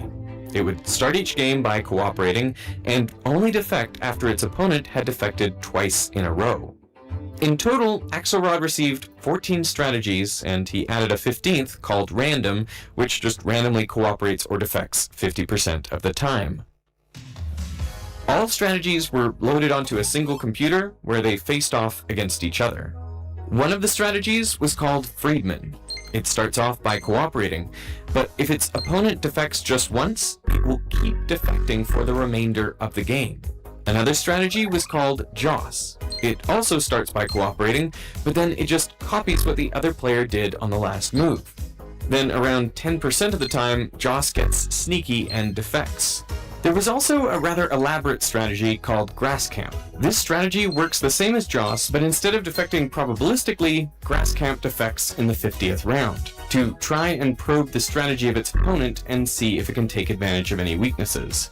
The most elaborate strategy was Name Withheld, with 77 lines of code. After all the games were played, the results were tallied up and the leaderboard established. The crazy thing was that the simplest program ended up winning, a program that came to be called Tit for Tat. Tit for Tat starts by cooperating, and then it copies exactly what its opponent did in the last move. So it would follow cooperation with cooperation and defection with defection. But only once. If its opponent goes back to cooperating, so does Tit for Tat. When Tit for Tat played against Friedman, both started by cooperating, and they kept cooperating, both ending up with perfect scores for complete cooperation. When Tit for Tat played against Joss, they too started by cooperating, but then on the 6th move, Joss defected. This sparked a series of back and forth defections, a sort of echo effect. Okay, so now you've got this alternating thing, which will remind you of some of the politics of the world today, where we have to do something to you because of what you did to us. And then when this weird program throws in a second unprovoked defection, now it's really bad, because now both programs are going to defect on each other for the rest of the game. And that's also like some of the things that we're seeing in politics today and in international relations. As a result of these mutual retaliations, both Tit for Tat and Joss did poorly. But because Tit for Tat managed to cooperate with enough other strategies, it still won the tournament. We're being joined. Hey, my God, there's Professor Axelrod. Hey, there's Steven Stewart's. Whoa, what a treat this is. And I imagined initially it'd be sort of like computer chess, where you need a pretty complicated program to play a sophisticated game. But in fact, it was not like that at all. It was the simplest strategy that did the best. So I analyzed how that happened. Axelrod found that all the best performing strategies, including Tit for Tat, shared 4 qualities. First, they were all nice, which just means they are not the first to defect. So Tit for Tat is a nice strategy. It can defect, but only in retaliation. The opposite of nice is nasty. That's a strategy that defects first. So Joss is nasty. Out of the 15 strategies in the tournament, 8 were nice and 7 nasty. The top 8 strategies were all nice, and even the worst performing nice strategy still far outscored the best performing nasty one. The second important quality was being forgiving. A forgiving strategy is one that can retaliate, but it doesn't hold a grudge. So Tit for Tat is a forgiving strategy. It retaliates when its opponent defects, but it doesn't let defections from before the last round influence its current decisions. Friedman, on the other hand, is maximally unforgiving. After the first defection, just from the opponent would defect for the rest of the game. Okay, that's it. No mercy. And that might feel good to do, but it doesn't end up working out well in the long run. This conclusion, that it pays to be nice and forgiving, came as a shock to the experts. Many had tried to be tricky and create subtle, nasty strategies to beat their opponent and eke out an advantage. But they all failed. Instead, in this tournament, nice guys finished first. Now, tit for tat is quite forgiving, but it's possible to be even more forgiving. Axelrod's sample strategy only defects after its opponent defected twice in a row. It was tit for two tats. Now, that might sound overly generous, but when Axelrod ran the numbers, he found that if anyone had submitted the sample strategy, they would have won the tournament.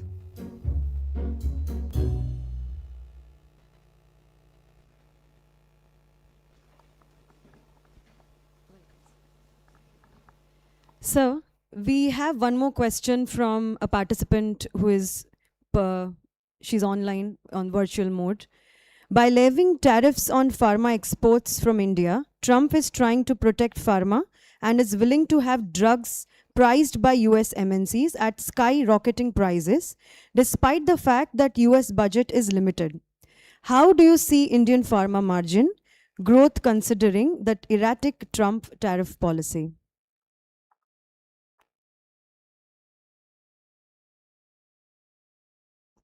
Yeah. So as I said, very specific and pointed questions are difficult to answer without the sufficient background study. And I'm again, as a not pharma expert, I don't understand all the details and specifics that has gone into that. But from whatever common reading that I know of, I can tell you, I mean, that the reason why US may have imposed tariff on the pharma sector is also because that's a sector where it would hurt India the most. Okay, there are certain sectors, because we don't compete with each other. US MNCs are competing in a totally different market, which are innovative drugs category, right? We are more into the generic drugs category. So there is no direct competition as such. But what happens is that we export a lot of APIs and the generic drugs to the US, and they know that this is where it's going to hurt India the most. And in order to use, and what he's doing is initially that I showed you the reasons why countries impose tariff. One of them is as a bargaining chip.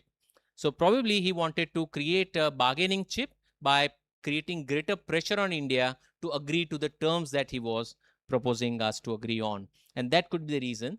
But my understanding, to the second part of the question, that is going to stay on forever, my understanding is that no, because as I said, that when you try to hurt others, it also comes at the expense of hurting themselves, which is not sustainable in the long term. So soon enough, I think there will be some rollbacks, or the moment Trump is out of the office, the world is going to change, or Trump himself may soon realize that this is proving counterproductive, because ultimately who pays the price of this higher tariff on Indian generic drugs is the US public, right? So, and drugs have in fact become extremely costly there.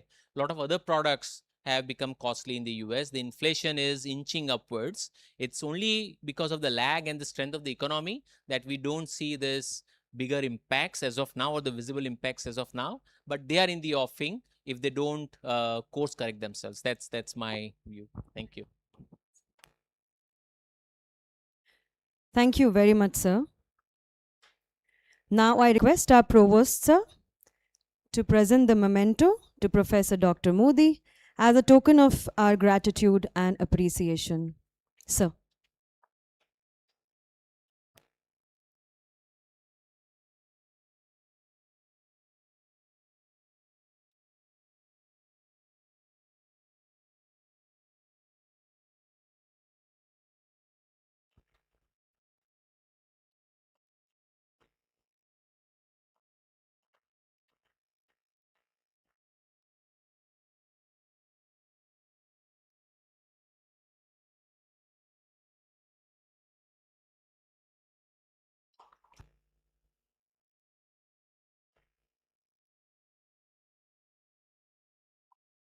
May I now request Dr. Chandni Dave to deliver the vote of thanks.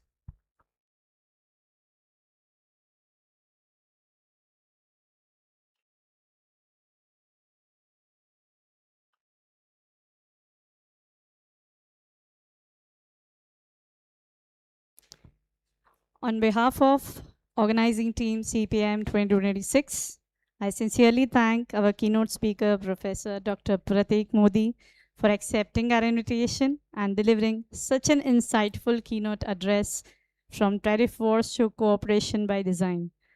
Your thought-provoking discussion, especially the Laugher Club and the prisoner's dilemma, the repeated games we actually use in economic session to our students. So actually, thank you for giving us a new meaning of cooperation. So we are truly grateful that you joined us today for this keynote address all the way from Anand and share your valuable perspective. We also look forward to many more opportunities for academic interaction as well as future association. Thank you once again, sir, for your time and inspiring contribution.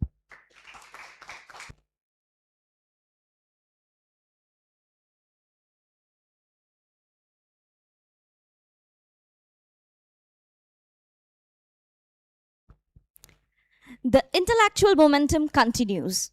We are privileged to welcome our second keynote speaker for the day.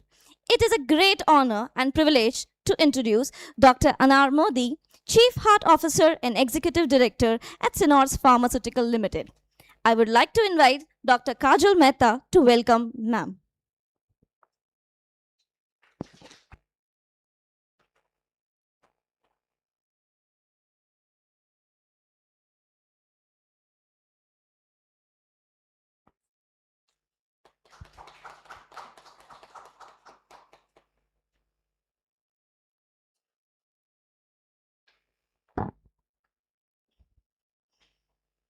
I'll just introduce you, ma'am. Yes.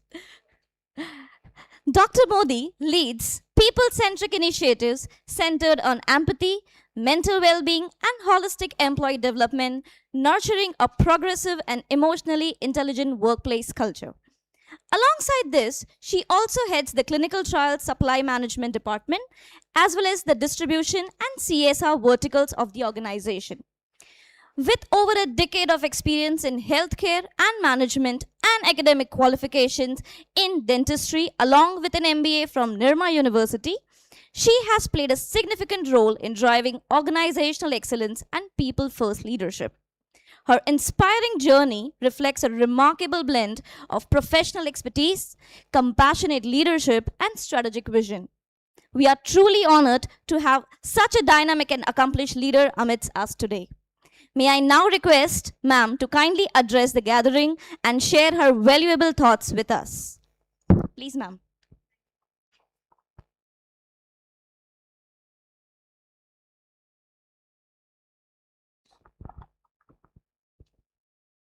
Hello, can you hear me? Yeah, thank you everybody. Thank you, Mrs. Nirali Patel, for inviting me.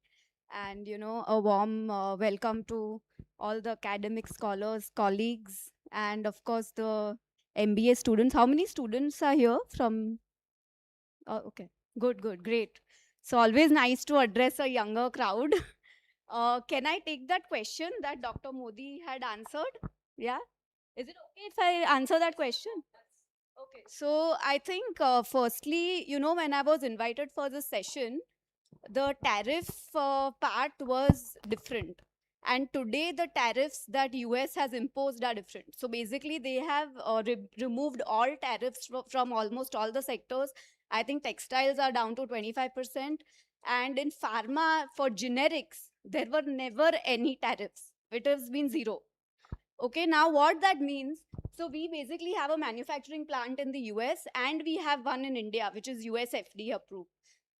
The thing to think is, in US, the generics are not, but the generics are not tariffed. But when you go, for my plant in US, when I go to buy the APIs or the excipients, they are all tariffed. So ultimately, me producing in US is still more expensive than me buying it from India and selling it to US. So it's actually contradictory. And this is like our own example that I'm giving you. Anyways, we'll start with the presentation. थोड़ा ऊपर कर तो मेरा आवाज ही नहीं ये नहीं हाँ ये रहा।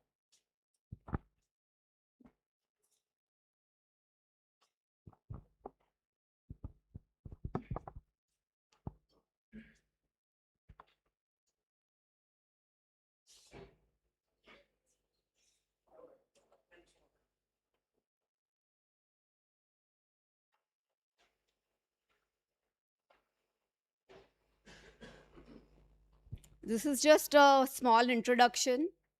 I did my dentistry from Pune, and after which I was teaching here at Karnavati School of Dentistry. I was teaching pediatric dentistry for a bit.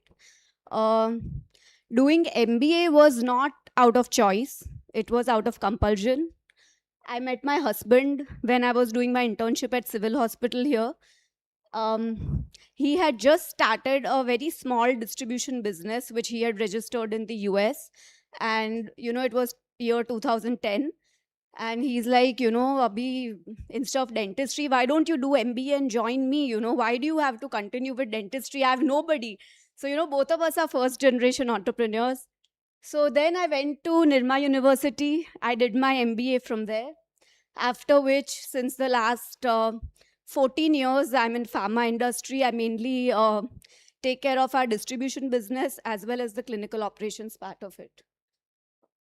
I'll come back to this one. I just wanted to kind of go over the journey of Cenoris.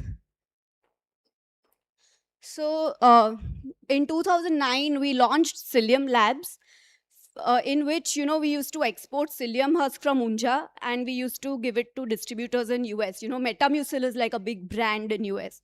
So we used to give psyllium husk there. From there, we started SP Biopharma, which is still one of our very big verticals that I handle. So these are all our distribution businesses. And how entrepreneurship works is that when you're just starting out, nobody wants to finance you. No bank wants to finance you, no family member. Family members are the last. A friend will still come to your help, but nobody is ready to finance you at that time. So, whatever profits we made from every company, we have basically started new businesses out of that. So, Psyllium Lab ke profit se SP kiya. SP ke profit se we had an opportunity in 2015 to buy a dead plant in US, which was absolutely dead. It was called Havix, Havix. So at that time, we bought that and we made it US FDA approvable by 2020. And we launched our first commercial product in 2021, which was peak of COVID. Our first ANDA was hydroxychloroquine, which was, it was one of the very big molecules in the treatment of COVID-19. In 2022, we acquired Ratnamani Healthcare, which is in Chatral. It's a plant for ROW market, which we call rest of the world market, which is basically Central America, Latin America, Africa, Thailand, Philippines, all of these countries. And in 2025, we have acquired one plant in Baroda. Sir, if you know Apnar Pharma, it is on Jambusar Highway. That is also US FDA, UK, MHRA and Health Canada approved plant. So this is the journey of Cenoris. So can anybody tell me how much of generics does India export? Anybody knows? So basically, India, we export 20% of the world generics, which means that every 5 people, between every 5 people in the world, 1 person is taking an Indian generic. That is the power of generics in India. Now, do you think any country can beat us in pharma? Apart from China. I don't want to talk about China, but apart from China, do you think any country can beat India when it comes to generics? I don't think anybody can beat us because of the infrastructure, because of the workforce that we've created, and because we are pioneers in not only APIs, but intermediates, KSMs, excipients, everything. So nobody has this strength today. So how does the pharma industry, how can we leverage on this? This is not a tariff war. It is a dependency that other countries have on India today. So what do you think? Why do you think countries have tariffs on each other? Is it because of economics? It's because countries have stopped trusting each other. It's a mistrust that countries have on each other. Today we have 3 finished dosage units, 2 API plants, 1 R&D center and a corporate office. So, just, I'll just give you one R&D cost for any one molecule is anywhere between 150,000 to 500,000 USD. So you will understand how difficult it is to finance this and why it takes so long. It's not only that there are entry barriers in pharma, there are lots of barriers when it comes to pharmaceutical industry. So now all of the topics that I'll be covering are going to be on one main theme, is how you create stable businesses in an unstable environment. Because tariffs are not going to go. It's Trump, day after tomorrow, he may wake up and say ki, is pe itna tax laga do, us pe itna tax laga do. There is no, he doesn't care. He only does stock market fluctuations and earns from that. So how do you build a stable business while the economy is so unstable? So first I would like to, building conflict resilient cultures. So do you think in an organization there are no conflicts between people? So that's not true, right? There will be conflicts. Between my husband and me also, there are lots of conflicts. So it's not that we don't have a culture that has no conflicts. It's how you deal with these conflicts. How do you empower your people to deal with conflicts in organizations? How do you have trust, transparency, and honesty? How you can go over conflicts. And culture is architecture. So the hiring decisions we make, the leadership modeling and daily ritual shape when an organization holds under pressure. So I'll give you an example of our India office and US office. So here we send a lot of our people to US. It's not so that they can do any work. It is for them to understand the culture in US. It's for them to understand what the mindset of the people is, right? So we also get them to India, get them to see our offices. We have a lot of shared resources. Our HR, our finance, our PR, communication, these are all shared resources between India, US, Europe, Canada. So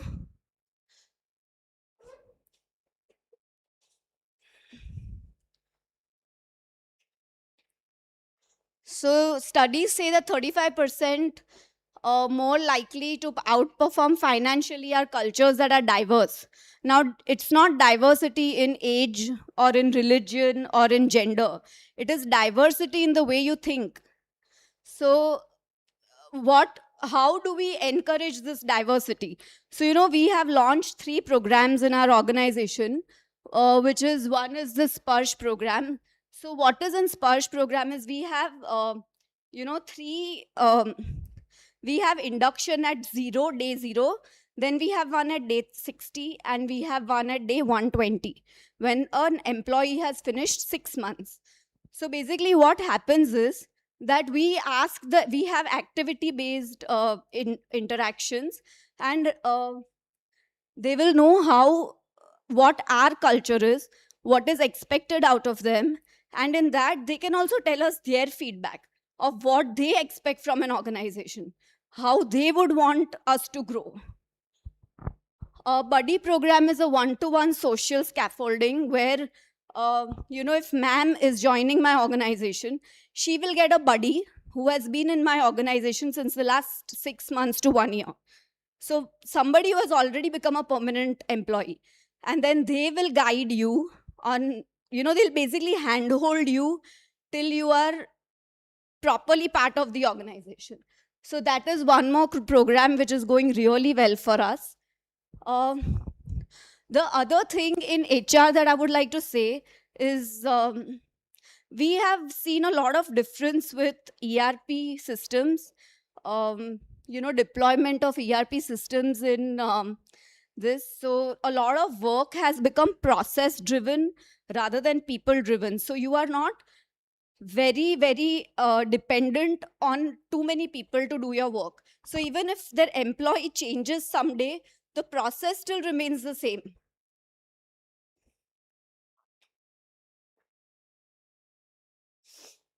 Yeah, can you buy trust with any PR agency, media agency? No. So I'll just give you an example of what I had said before. So here, whether it be Cilium Labs, SP, Avis, Sonorous, what the people are different, teams are different, products are different, markets are different. The only thing that has remained constant has been my husband and myself, which is the trust that these companies have on us.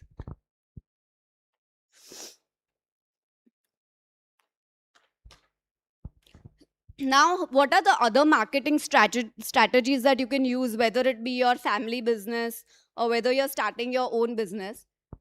So one that we have personally seen is to have a diversified market. So we are basically present not only in US. US is a major portion of our revenue, which is 65%, but we are also present in the domestic market. We are present in ROW market, very majorly in Central and Latin America, Philippines. So, you know, basically, even if someday something goes wrong, you're not dependent on a single market for your products. This other is also a diversified sourcing channel. Imagine if I'm 100% dependent on China for APIs. I mean, it's impossible to do business because you're not going to meet timelines. Your patients are going to face shortages. So diversified sourcing channels, niche segments. I think it's not mentioned here, but you should always work in niche segments. You can't be, you know, one product dependent on any market. So, you know, we work with a lot of segments. It's not only cardiovascular or oncology or biosimilar. We are present in all of them. And transparency, you know, transparency becomes key when you're working globally with global partners.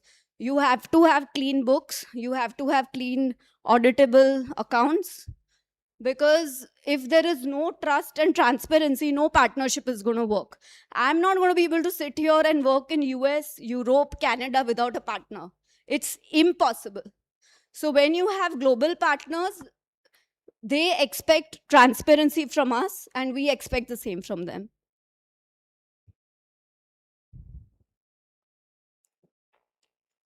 So this is just an example of, you know, how private sector can engage with public sector. I think Amul is a great example. You know, we are also trying to get a few molecules here with the help of the government, where, you know, we can get innovators and sell them on our brand name in India at a cheaper price. You know, but collaborative capitalism is also a way to look forward to. So I also manage the CSR for our organization. Now, you know, these days, you cannot, you know, gone are the days where you could profit in spite of, you know, despite of impacting the social fabric, the environment. It is gone. Those days are gone when you could make profits of, you know, कि इधर नली में पानी भेज दो और अपना धंधा चलता रहेगा. No. So anyways, pharma is a highly compliant industry in general. But even then, we have a lot of work to do when it comes to environment and sustainability. And how this will help you build a stable business is also, just as an example, we recently got this Edge Advanced certificate for one of our facilities, for which we have 67% energy savings and 30% water savings. So now, what global impact do I have here? For just an example, Novo Nordisk and Eli Lilly, they refused to even audit me before I had a sustainability report. So these global companies, they are really, you know, into sustainability and environment. So you cannot harm the environment and make profits. It's impossible. And this is also a way you can have an edge towards your competitors. What do I have that somebody else doesn't have? Right? So I'm saving so much energy. You know, even the suppliers that I use are sustainable. They use sustainable packaging materials. So that really gives me an advantage over my peer competitors. So we are also coming up with Sonorous Foundation. So the activities we are doing in our foundation, we are starting on 1st of July with Anubhuti, where we are basically collaborating children of between aged 5 and 12 with age group of our grandparents. So, 60, 65 plus, or anybody who is a grandparent or a volunteer or a teacher.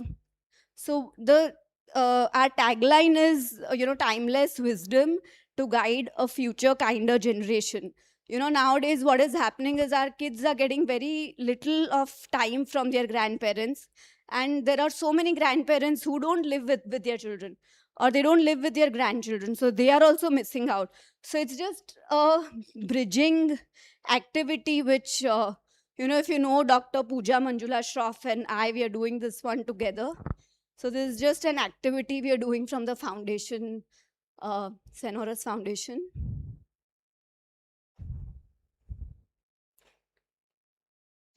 Yeah, so these are just, what the growth drivers and strategic shifts. So one is trust, that we already talked about.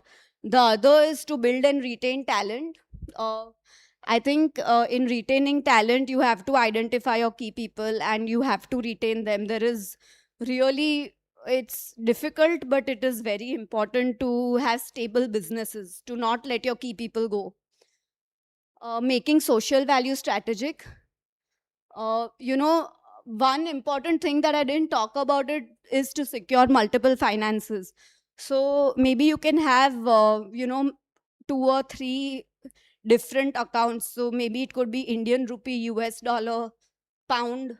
Have your finances, and also don't rely on single banking system. So don't rely on this banking. You can go to a venture capitalist, go to a private equity, go for a public offering, whatever, but don't rely on one single channel of financing.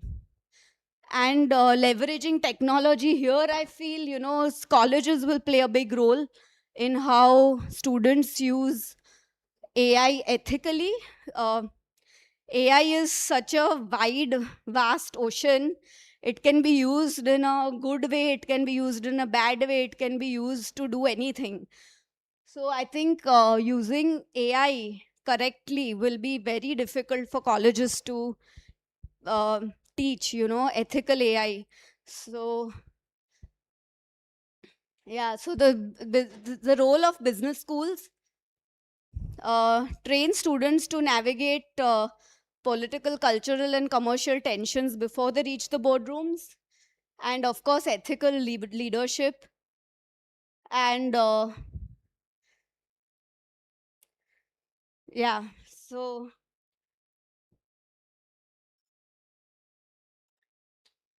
the closing thought, the organizations that will define the next decade will not be the fastest or the cheapest, but they will definitely be the ones that are most trusted. Build an organization rooted in trust, honesty, and integrity. Make transparency the default when you work across borders, and prioritize the physical and mental well-being of yourself as well as your people at work as a strategic imperative.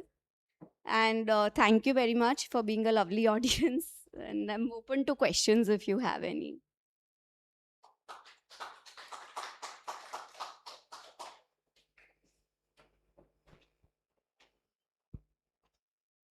Yeah, please.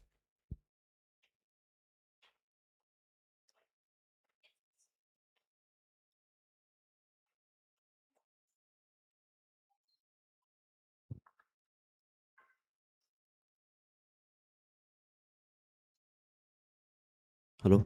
So two different questions. With FII investing, went down from 4.25% to almost 3.68 to Sonorous, and why don't you pay dividends? So profit is Yeah, around so- 71 crore last quarter. Right? Yeah, so see, once you start paying dividends, you cannot stop. So we are just waiting for the right time to start paying dividends. See, right now we are not, as you have seen our journey, we are both first generation entrepreneurs. We don't have, this company had never been cash rich. We are still, struggling with timely payments, cash flow problems. So right now we feel is not the right time, but definitely in a year or two, that is our priority. Because we are a fast growing company. We are now also expecting more than 20% growth in the next year. So definitely we would like to pay dividends.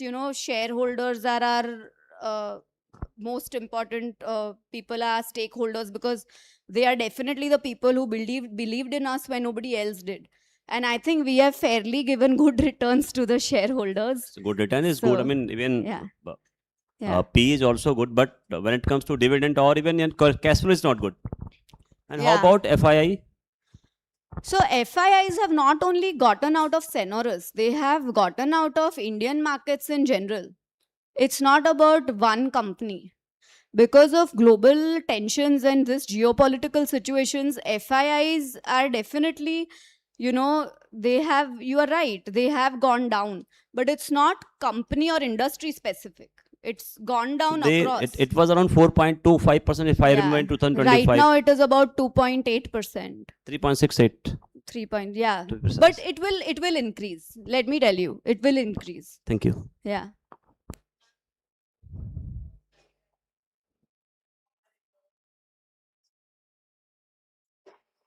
Yeah.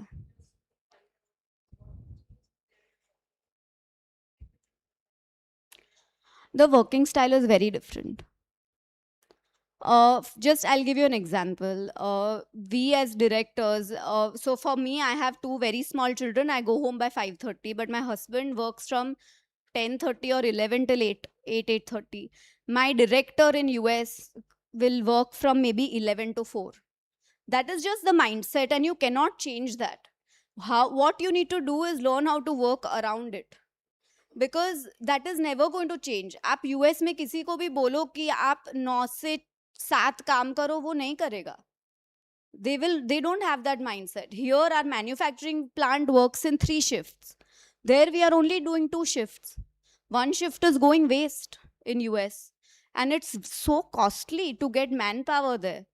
To get a workforce there is so costly. So for me to produce in US is really costly. But mindset is very different. And this is not only director. I'm talking about even a person who is working on minimum wages. Even they don't want to work so much.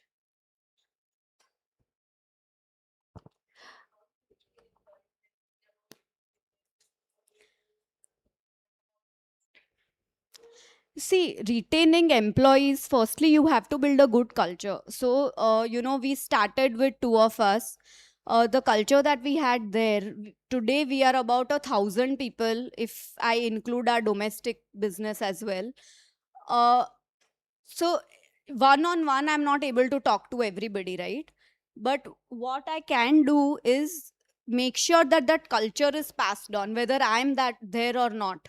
And then how do you retain an employee? You have to understand why he wants to leave.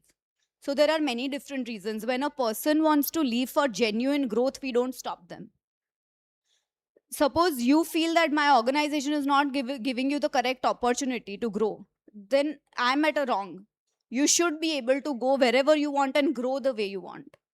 Right? But if you are valuable to my organization, I will make sure that whatever your points are will be addressed by the organization. If it is in our imperative, see, certain policy changes we are not able to make for a single person. But just an example, I had an employee who was with me for 7 years. And she was having a lot of problems with conceiving, and she went through some 5 cycles of IVF. And then finally, when she conceived, she wanted 9 months of, she had to go under 8 months of bed rest. We allowed her that, with full pay. See, that is something, she's been with me for 7 years. That is the least I can do for her. So see, there are ways to retain good employees. So I think we are doing a, Shrishti, you can maybe say we are doing an okay job. Yeah. Ma'am, we have a question from a virtual Sure, participant. sure, sure. Just a minute, ma'am.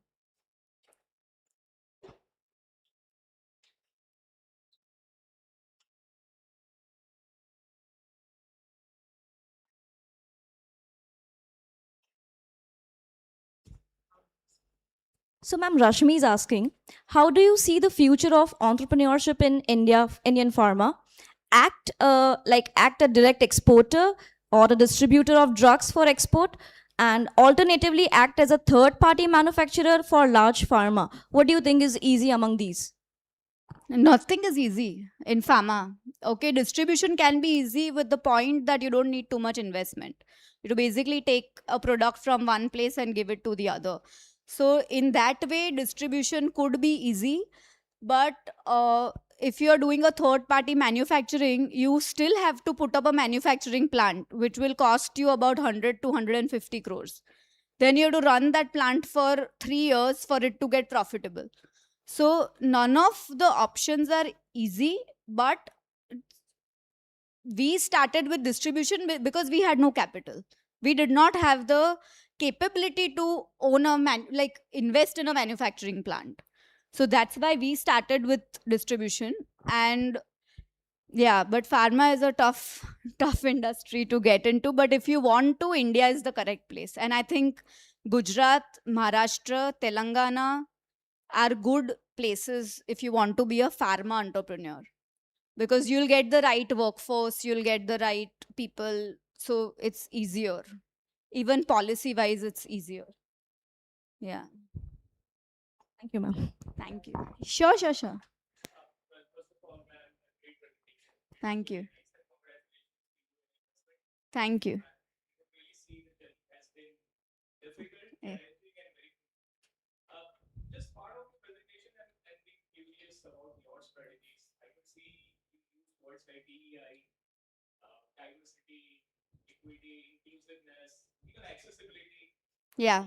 Working with workforce in India and in the North American aspects as well. So just a thought, maybe you as a chief art officer looking into the entire other aspect, is this a deliberate strategy to have inclusiveness, or it is just part of compliance and regulatory aspect? Because it's difficult, as you've already mentioned. So it's not actually part of compliance. I'll tell you very honestly. It started with compulsion, because let's say I'm hiring somebody in R&D in the US and I'm hiring somebody in India. It's much cheaper for me to hire in India, send him to US for 2 months. He'll वो molecule develop करके वापस आ जाएगा. It's cheaper for me. So it started as a compulsion. So everything that we have done has been done due to really big lack of resources, specifically financial resources and human resources. We did not have good people until 2 to 3 years back. We did not even have a CEO or a CFO or a COO, which we have today, right? So every decision that we have made has been due to lack of resources. So the reason we started that was due to a compulsion that we couldn't have such people in the US. We couldn't hire a $150,000 $200,000 salaried person at that time, right? But now we understood that by sending them, they are also bringing that perspective to us. And even the US team is working better because they are understanding कि कितना दौड़ना पड़ता है. You cannot be slow when you're working with an Indian company, or you cannot be slow when you're working with a Chinese company. Today, if you ask me, why are we so dependent on China for APIs? We still are. Even though India makes every single API, we are still heavily dependent on China because we just don't have the scales. And we don't have that attitude of working the way Chinese people work. Work ethics is so important, and it is so important to kind of even translate that to your employees. And really, we don't expect our employees to work for 10 or 12 hours, but we expect them to work when it is needed. So, yeah.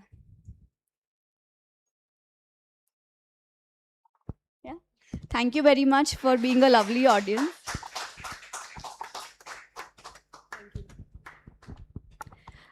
Thank you, ma'am. Now I would like to invite Nirali ma'am for presenting the memento to Dr. Modi.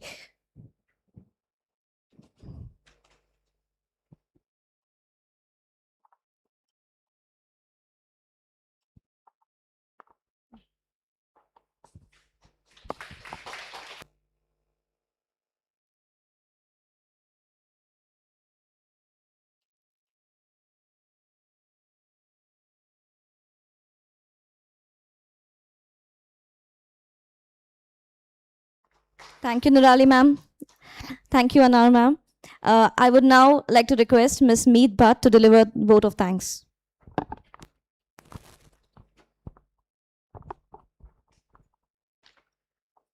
Very good afternoon, everyone.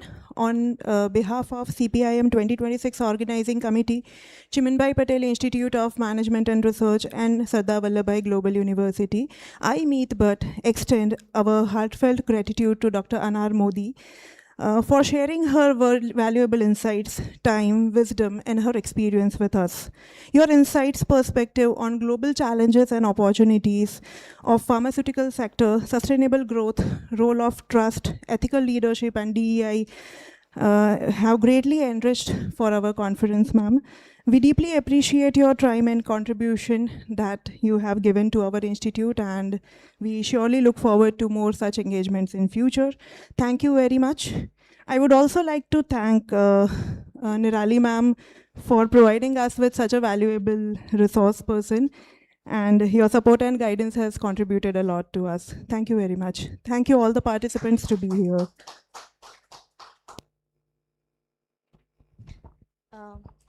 Thank you, Meet ma'am. So I guess all the participants which are they are been waiting for are the paper presentations, and we'll be starting our paper presentations in conference room 5. After that, we will be inviting you for a delicious lunch, and post that we have one of our key panel discussion members at 1:30. Thank you.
Good afternoon, everybody. Welcome back.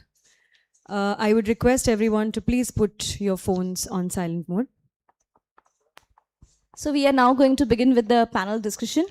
I would like my colleague Megha ma'am to introduce our first panelist, Mr. Ashish Jha. Before that, I would request and invite Dr. Richa Pandit ma'am to welcome Mr. Ashish Jha.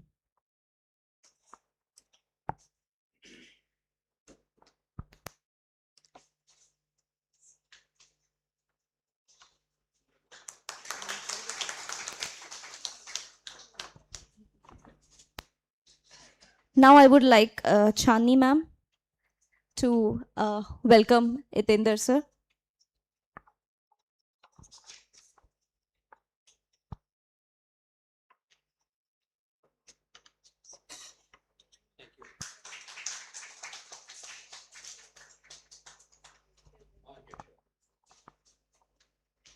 I would like to now invite Kajal ma'am to welcome Dr. Abhijit Singh sir.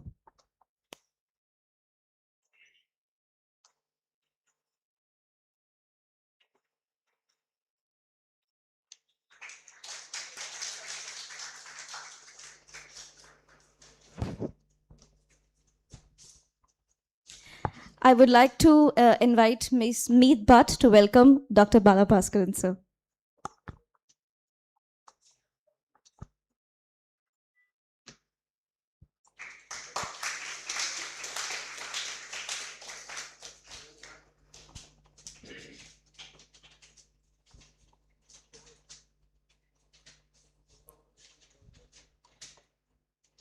We would now like to welcome and introduce our panelists, just for everyone to know that we're having a great team and the eminent speakers and the panelists who would be with us for the discussion.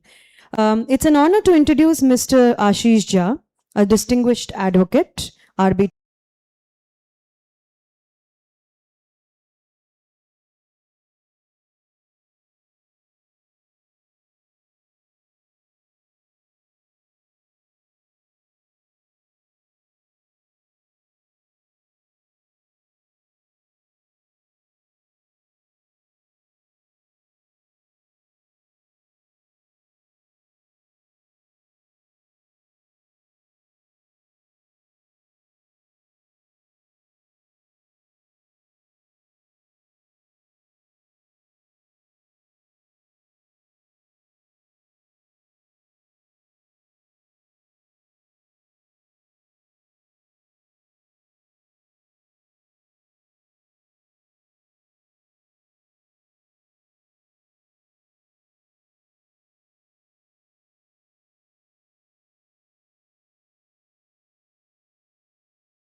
Now I would like to introduce Dr. Itender Pal Singh to you.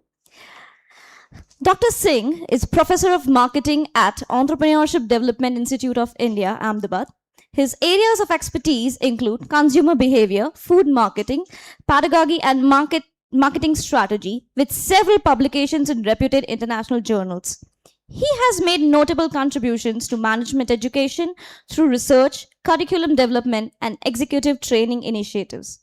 Prior to joining EDII, he served for over 16 years at APJ School of Management, New Delhi, in leadership role including director and deputy director. He has also been associated with organizations such as Videocon and BPL and served as a faculty at HNB Garhwal University and held leadership assignments in the United States and Canada. Dr. Singh has conducted more than 100 management development programs for leading organizations including Maruti Suzuki, Kotak Mahindra, Cognizant, Lufthansa, and Honeywell. We are privileged to have such an accomplished academician and expert with us today. Welcome, sir. Dr. Abhijit Singh. It gives me great pleasure to introduce you to as well to the next esteemed panelist. Accomplished scholar and a visionary leader. Dr. Singh is an accomplished academician, researcher, and an innovation leader currently serving as an assistant professor of business at Nipissing University. He brings over 2 decades of international teaching experience across undergraduate and graduate programs. His areas of expertise include entrepreneurship, strategic management, digital transformation, and AI-driven organizational change, supported by a strong record of peer-reviewed publications, funded research projects, and industry collaborations. He is also recognized for establishing business incubators, experiential learning centers, and research initiatives that have created significant academic and regional impact. In addition to his academic achievements, Dr. Singh has served as a mentor, consultant, and an advisor to startups, industry bodies, and public sector organizations. With a distinguished blend of scholarly excellence and practical leadership, he is exceptionally well positioned to contribute to academic, corporate, and case development initiatives. Welcome, sir. Moving towards our last panelist for the day. It is an honor to introduce Dr. Bala Bhaskaran, a distinguished management professional with over 2 decades of corporate experience and 3 decades in management education. He is an alumnus of IIT Madras and IIM Bangalore and also holds the CFA qualification along with a PhD. He founded ICFAI Business School Ahmedabad and successfully led its growth for 15 years. His areas of expertise include finance, business strategy, entrepreneurship, and knowledge management. He has published several research papers and case studies and is widely recognized for his expertise in case-based teaching and case writing. Dr. Bhaskaran has been associated as visiting faculty with premier institutions such as IIM Ahmedabad, Nirma University, EDI, and Adani. Currently, he serves as academic advisor to the PGDM program at Silver Oak Institute of Business Management. Sir, we are honored to have you here. Thank you. And the most important, our own Dr. Richa Pandit, who will be moderating today's panel discussion. She brings over 15 years of blended experience in academia, corporate, and industry. Her areas of expertise include consumer behavior, service marketing, and marketing research. Dr. Pandit has published more than 50 research papers in national and international journals and is the author of 3 books. She has actively participated in numerous conferences and seminars and has also served as a reviewer for various academic journals. In addition, she has undertaken several corporate and research consultancy assignments. Welcome, ma'am. Handing over the mic to you.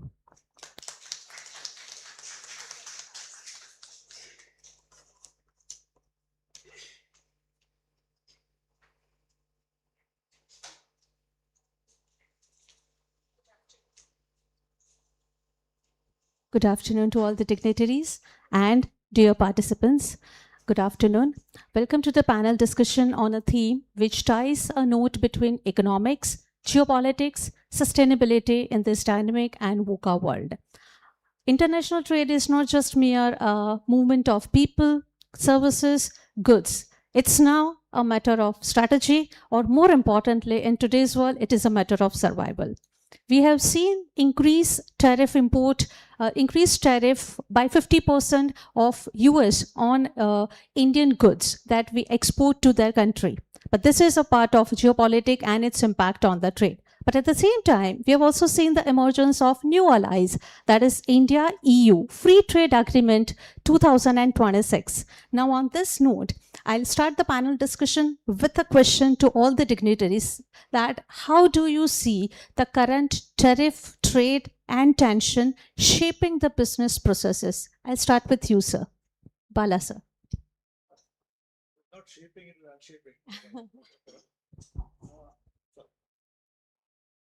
I meant to say that the current tariff regime is not a regime, it's a series of regimes. Is unshaping the business in a very big way, primarily. So people have to struggle to run around and manage themselves to stand erect. That is that is a trauma that they're going through. So this is the current outlook for the business, and we expect that this state of affairs cannot continue for long. Maybe 3 months, 6 months. It has started more than a year back. I think the first quarter of 25 it started. Now we are in the second quarter of 26. So 1.5 years we are nearing about. Maybe another 6 months also it might last. We hope that it doesn't last longer. If it lasts longer, there will be a lot of casualties in that. Okay. Ashish sir, your legal view on the same. How does tariff tension transformation is affecting the current business operations and the international business practices?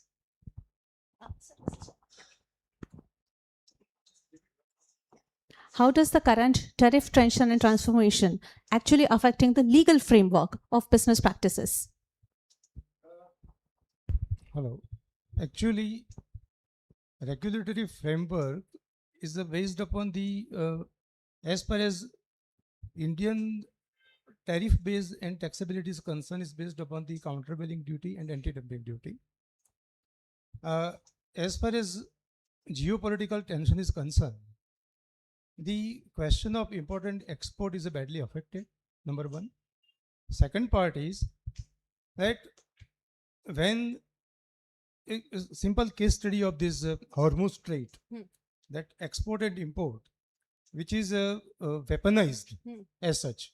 And although we have a robust regulatory framework, we are deprived of benefit of the import or export. But the another important part is that we have maintained a good relations with the international counterparts, and therefore we are striving and we are getting benefit in spite of regulatory hurdles. That's what is the main objective of the export-import part. Abhijit sir, your global point of view on how the current scenario is affecting the international practices? Well, we are all getting affected, and I mean, we have been seeing right from day one. It's really been stomped upon in terms of the tariffs across different sectors, affecting different economies across the world. Well, I'm based out in Canada, and I'm gonna talk about Canada. Canada has been very reliant on United States as a partner, and we talk about several industries: steel, aluminium, and it's rich in a lot of different natural resources too. But as this has been elongated, people have realized, and every economies have realized, that we need to diversify. We cannot rely upon one or two trading partners, and I'm happy to see that's been happening. It's been happening in India as well. We are not just reliant on United States. We have been affected, but now we have certain trading partners in Asian, South. We have been trying to mend ways, and we have been trying to disrupt the market. I think that is the way to go. If we are been fixated and wait for the tariffs to go away, we might not survive. From an entrepreneurship perspective, if I say we need to pivot, we need to be adaptable, we need to be flexible, we need to find ways, and this could be the only way out. It's not going to stay forever. This is a bargaining chip for a lot of things, but we need to see this as an opportunity to diversify and disrupt in certain sectors. Itendra sir, how does it affect the startup ecosystem? I guess this is bringing a lot of opportunities also, if you look at it. It's like a blessing in disguise. So if I go with my own students, like few have come from the Morbi cluster, suddenly the cost arbitrage is not there anymore, the tariffs. So I used to joke around how we can make our businesses Trump-proof, right? So we have to think, right? And I personally feel that as entrepreneurs, we are very resilient. So when it comes to the startup ecosystems, let's say developing our own technologies,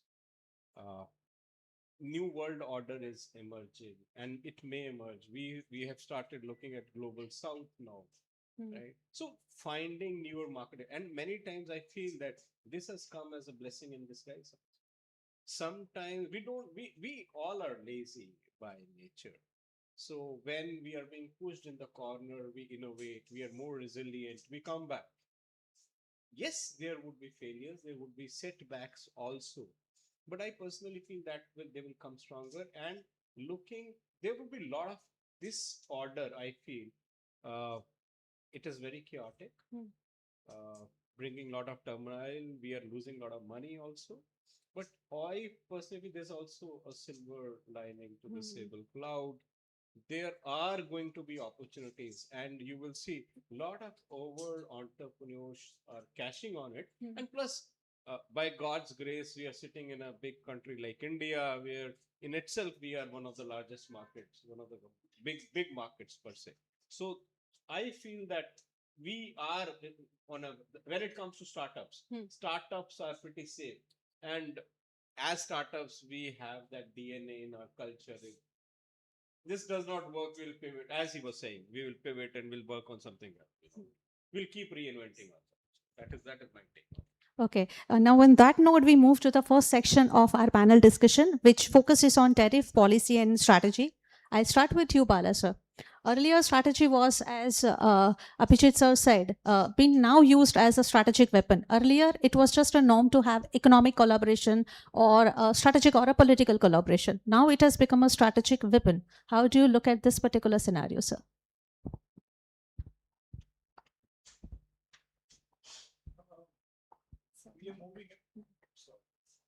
We are moving away from a rule-based system. First of all, what we were having was a rule-based system for trade, which has been evolved over a long period of time.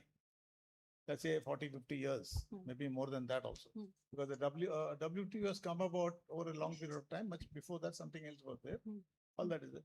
Now, in a wave of hand, this has been dismantled almost, because one of the biggest economies, one of the biggest, not the biggest, one of the biggest economies have disbanded that system and have opted for a whimsical system. I would say that it has been changing day in and day out, or more than once in a day also it has been changing. That is creating the whole thing. So our strategy has to move totally. Okay. Totally different. So strategically, the entrepreneurs are looking at, one, we keep on sending goods to that country also, depending upon the demand, because my goods will become costly there. So the sale is going to be less and my margin is going to be less or something like that, or overall things. But he's looking for diversification. He look around for other markets. That's what Dr. Singh said. It's fine that we are forced to look for other opportunities. There is a classic example. There's one gentleman called Sabu Jacob, something like that, in Kochi. He's the number 2 children's garment exporter to US. Okay. Now, he was exporting only to US. I saw his interview. What he says is that, okay, till now I was confident I was sending it to US. I had one client, I sent the entire goods to him and he will distribute in different brand name and he's making money. Now I realize that's not the way. So he's looking for other markets. Europe, Australia, Japan, South America, he's looking for all those markets. His team has gone there. And then plus he's doing that, let me sell it in the Indian market. The Indian market has also improved because the purchasing power has gone up in the last 10-20 years. So let me create it. His target, this interviewer, I saw it some 4 months back. His target was to create 1,000 showrooms across the country by March 26. I don't know whether he achieved or not. And he says that on a day, I will sell 10 lakhs in every showroom. That's the target he put. Now, if that comes in, I get a better margin, because I don't want to share my margin with somebody else. Only this, who are my downright agents are there. So this is one of the methods of doing that. The other thing is that we have to look at value-added products which the other country does not have. For example, you said I think morning we had discussed about pharma products and all that. Now we are putting generic products in. Now, can we give a value-added product, specific products which they are in short supply? In that case, they will not put tariff, likely to put a tariff on that. This type of changes we have to put. We may have to do to collaborate with others so that we enter those countries. And ultimately, come to think of it, US is not the only territory. There are a lot of other territories in the world. It may not be as rich as that, but they are emerging to be rich. Europe is emerging to a great potential, but the population is small. Africa is a big territory, but the market is not big enough. You have to look at that. Japan is a territory. What this net children's garment exporter was not selling to Japan. Japan has got a big market, though the market is small. This is the type of thing that you have to look at it, both in terms of products diversification. Also, you have to look at it value-added products, going up the value chain, you have to look at it. You have to sort of diversification of the market, diversification of the products.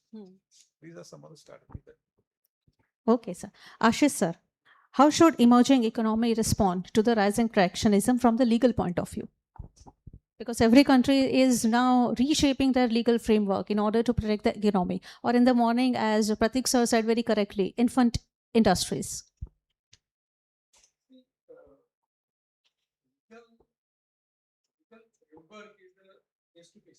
Okay. Every legal, all the regulatory framework is distinct and different from. Earlier, there was a GATT, that is a General Agreement on Trade, and there was a concept of the MFN, which is the most fair. But nowadays, geopolitical tension and trade barriers is a pivotal role, and therefore there is a need for a geopolitical alliances. So ultimately, regulatory framework with special reference to the trade and business that is to be reviewed on a different occasions. We cannot stick to that. We want to progress in our import export business. That's what is the main important area where the regulatory framework plays a part. Okay. Abhijit sir, are the trade agreements becoming more of a political rather than an economical? I know it's an offbeat question to you, but then how can a technology play an important role in order to have some change into the political aspect pertaining to the global trade? Well, that's a good question, and I'm trapped. Problems. But there's a lot of opacity in the algorithm. We don't know what's been happening. Is it measurable? Is it auditable? So there's a lot of moving things. I must say that we live in an era, especially the students and we as academicians, we live in an era where we have been experiencing such dramatic changes in terms of tariffs and technology pioneering and spearheading a lot of different aspects too. But I see technology as a solution as well. I'm a more of a believer of technology rather than being a critic of technology. If I talk about companies, especially let's talk about supply chain. So when I am being affected because of tariffs, certain areas where I might get tariffed and maybe get blocked, I can use technology to maybe to go across and diversify. Maybe I can use technology to come across with right answers, and maybe technology can guide me to identify those particular set of regions, those particular set of partnerships, and those particular set of commodities where the tariffs might be hitting me later on, or I might just try to dodge those risks. That could be one way of doing it. I always talk about startups and SMEs. When I talk about those mature organizations, they have a lot of money. They can use those technologies. They can leverage the technologies to work around aspects. But Gen AI tools, Cloud, especially the plugins which has come across with Cloud, it's fantastic. It has really changed the entire landscape. If I talk about different industries, there are a lot of startups which has been wiped out because of those particular plugins, and those particular plugins can help businesses to counter. So just like most favored nation, just like working around those HSTs, just like the free trade agreements, classifying which particular goods can fall in for no barriers or no tariffs. AI can definitely help you work around those aspects. And I think the third most important aspect is don't try to run away from technology and don't try to commoditize it. From a government and from an invisible point perspective, I think we need to make sure that we are not monopolizing the technology. There should be shared development of technologies. There should be collaborative technologies. The digital tools should be there as an open access. From an ethical perspective, we can just go on that particular discussion. Don't look for the performance, look for the governance. That's something which is required. That could be a long-term strategy and a long-term goal. Once again, we are not living in a perfect world. We are not trying to solve the problem or maybe get answers to uncertainty, because that's never going to happen. But we can try to leverage technologies in the right way. We can try to govern technologies in the right way so that we can try to help economies, emerging economies, startups, businesses to maybe try to find a workaround the tariffs and other aspects. So that's mine. Thank you. Itendra sir, Localization, globalization, regionalization, or a localization? What is your pick on the same? See, I personally feel it is a little more nuanced than this. When this question comes in of localization or globalization or regionalization, most of the time as entrepreneurs or as business people, we think towards cost. So cost optimization comes. Why we wanted to sell to US was cost. There was a reason we were able to sell. Suddenly tariffs, we were not, our goods are not that attractive anymore. So my take here is that we need a more structured or a layered approach to it. It's not either or any which ways. So हमें ना risk design की तरफ, we need to look at risk design. How we are, like, that is what the point I mentioned.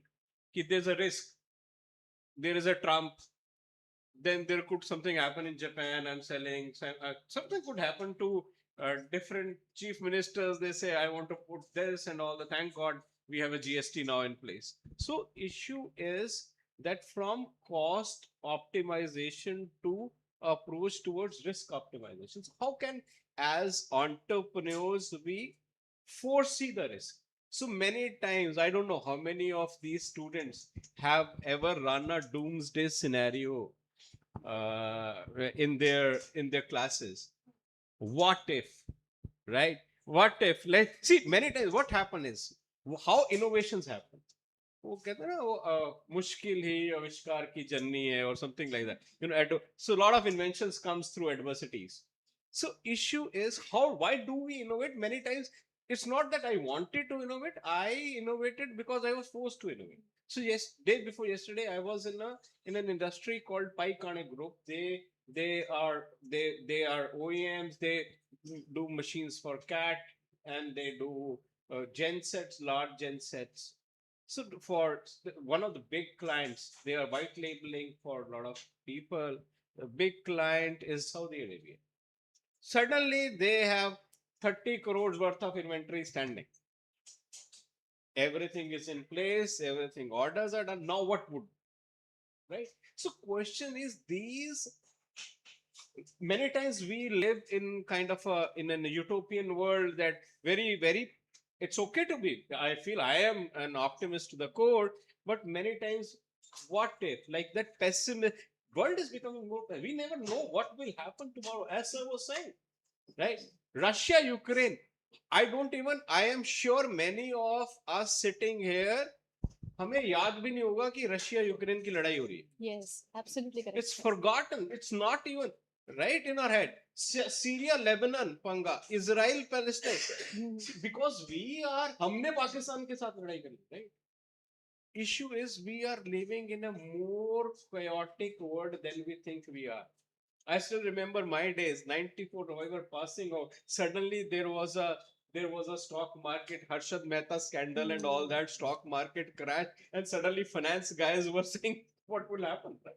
So point is, it's many times we need to prepare ourselves for the risk. That is the point I'm trying. So regionalization or how would I hedge my bets?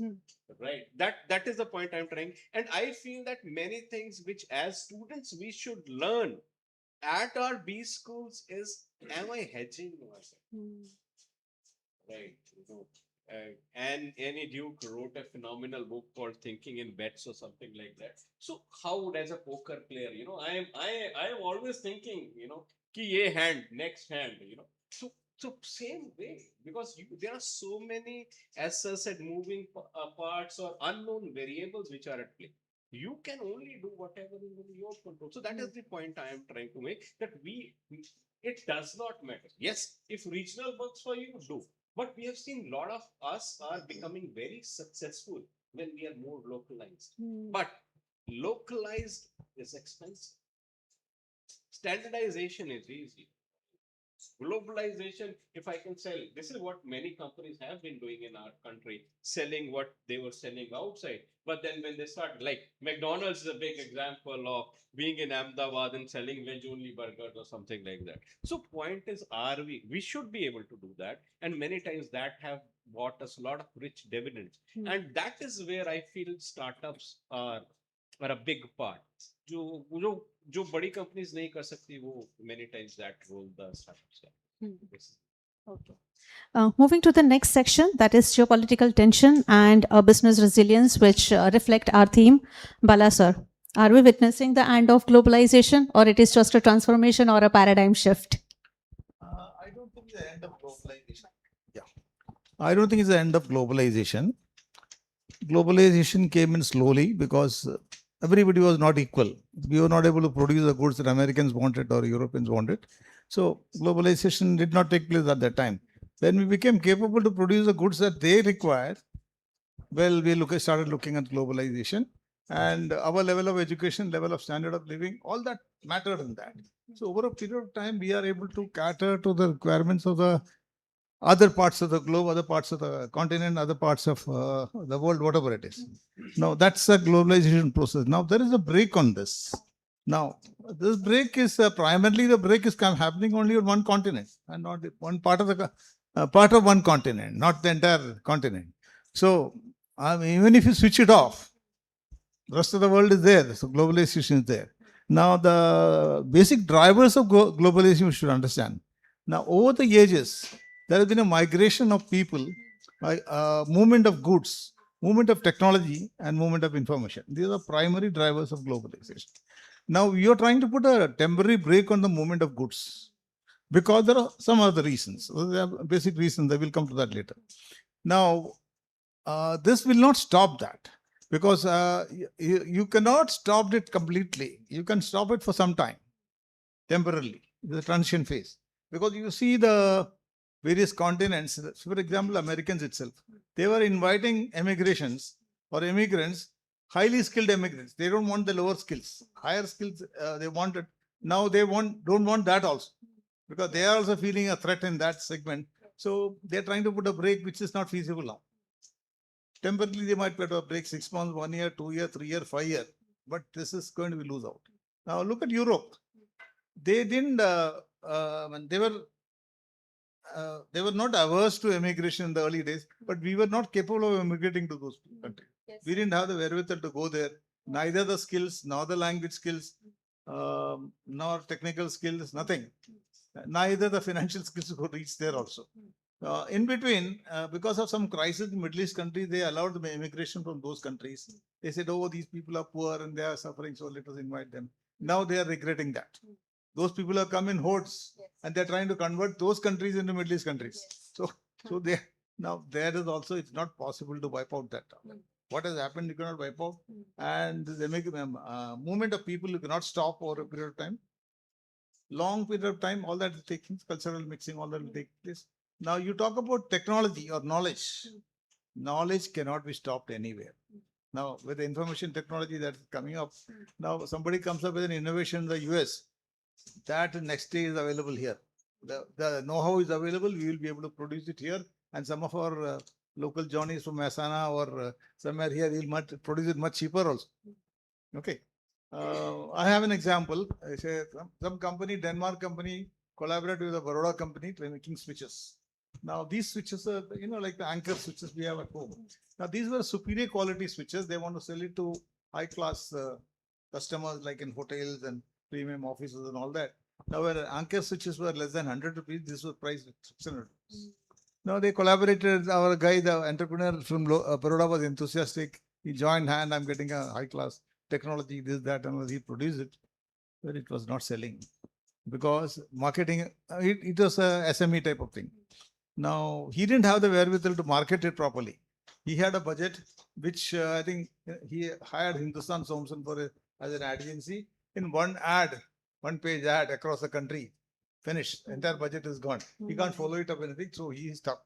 So he didn't know. So he talked to a lot of people and they said, this is not the way to sell it. Yeah? You do contact all these builders and architects and all that, they convince them this is better. उसके घर पे free में लगा दो थोड़ा बहुत.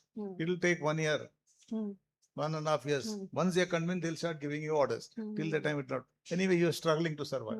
In the meantime, some of the guys, they had also taken shares, some 40% shares in the company. So there, some of those people came to visit, and then he was sympathetic. He saw the quality is good, but it's not selling. Then he said, I have an order in South Africa. Can you supply from here? These fellows, this immediately, we are ready. In 1 week's time, it was packed and sent to South Africa. It is a race there. They found that is better than the product they were getting from Denmark. So that is the starting point. Then there is no limit. He is exporting left and right to all the third world countries and second or first world countries also, because the cost was extremely lower than what it was there. Yes. So this is the type of thing that we are doing it. So it will happen. So you can't stop those type of movement of knowledge and information also you can't stop. Now information is across the world. Yes.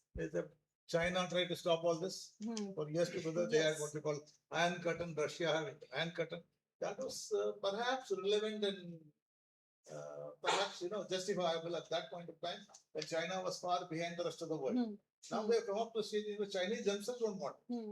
So China is going to have problems of that.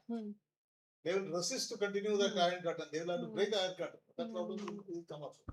These are the type of things. So globalization will take place gradually in the maybe years to come, maybe 100 years or 150 years. Most of the world will come to the same level of standard of living. Some sort of semblance of commonality in the cultures, habits, food habits, everything will come around. And hopefully, the world will become a one village. Now, with that note, I move to That is desirable or not, I'm not too sure. move to Ashish sir. Sir, how does the global tension affect the sustainability of the business? Oh, in a very greater scale. Because overall sustainability is for a longer part. Sustainability, first time, let me establish some chronological events. But what is a sustainable development? First, it was coined in the year 1972, the Stockholm Declaration, where question of environmental law first time was legitimized in the UN conference. Based upon that treaties, under Article 253 of the Constitution of India, the government has legislated Environmental Law, Environment Protection Act, 1986, based upon the Treaty of Stockholm Declaration. So in 1972, first time, Stockholm Declaration legitimized the question of environmental law, and the most important part of the environmental law is sustainable development. That is a balance in economic growth, social security, and environment protection. This was three important parts of the Stockholm Declaration. Then in 1987, the Brundtland report, that is called a common future, it was introduced by Brundtland lady. She belongs to Norway. First lady Prime Minister of Norway. She defined term sustainable development. What does it mean? What is the objective of the sustainable development? The objective of sustainable development is to balance the economic growth, social equity, and environment protection to meet the present need without compromising the future needs. Meaning thereby the use of natural resources. See, we can't manufacture natural resources. Whatever natural resources available with us, we have to take a global formula that is a reduce, reuse, and recycle. So ultimately, what sustainability? Sustainability means a long lasting. But in such a situation, when the question of survival plays an important role, how do we sustain for a longer time? So therefore, question comes whether in this geopolitical tension, resilience is very much important. forget about the sustainability. Question comes for the survival. And therefore, what steps are required to be taken by the organization? So, for example, yesterday Times of India report that so many this finance company is planning to shift their treasury business into the gift city. Amid all this uncertainty in the West Asia disturbance.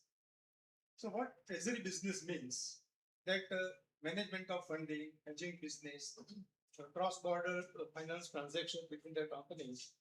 So ultimately, as of now, the base belongs to Singapore, Dubai, Hong Kong, and London. But considering all this issue of survival, they are now switching toward the gift city, right? So therefore, this silence is a need of our compared to the sustainability part, and therefore it is a requirement and it is badly needed by the corporates to think first for the survival. If it is proceeds normally, then over a period of time there would be sustainable. That's all. Abhijit sir, yesterday I was listening to Yuval Noah Harari, a very well celebrated, acknowledged writer. He said that in US, AI is a legal entity. So even ChatGPT can open a bank account. Now, how do you see the threat from AI and a technology to a mankind? Well, as I said in my when I was talking about the previous topic, so well, technology can definitely do wonders, but it definitely comes across with a lot of caveats. And just imagine ChatGPT has been used to open bank accounts. Well, I think, I mean, from a business perspective, that is something which can definitely help us to leverage on a lot of different efficiencies and effectiveness from business perspective.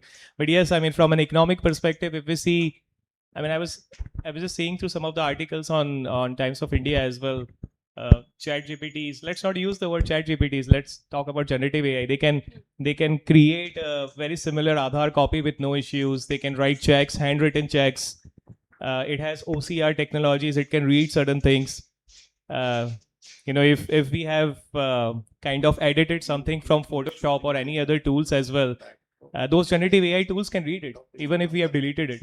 So there are a lot of different aspects which has come across with it. We need to deal with it. We have to deal with it. That is something which is one of the biggest headaches. And I'm sure this has been the talk, especially in the world of academia, academic integrity and other things, which we are trying to come across with a measure and an answer, but we are still not able to find it. And a lot of times we come back and say we need to balance. We need to have a balancing act. This could be used for certain aspects, but ultimately we need to make sure that there should be a thin line of, we need to understand the thin line of difference between different usage of technologies. But it is difficult.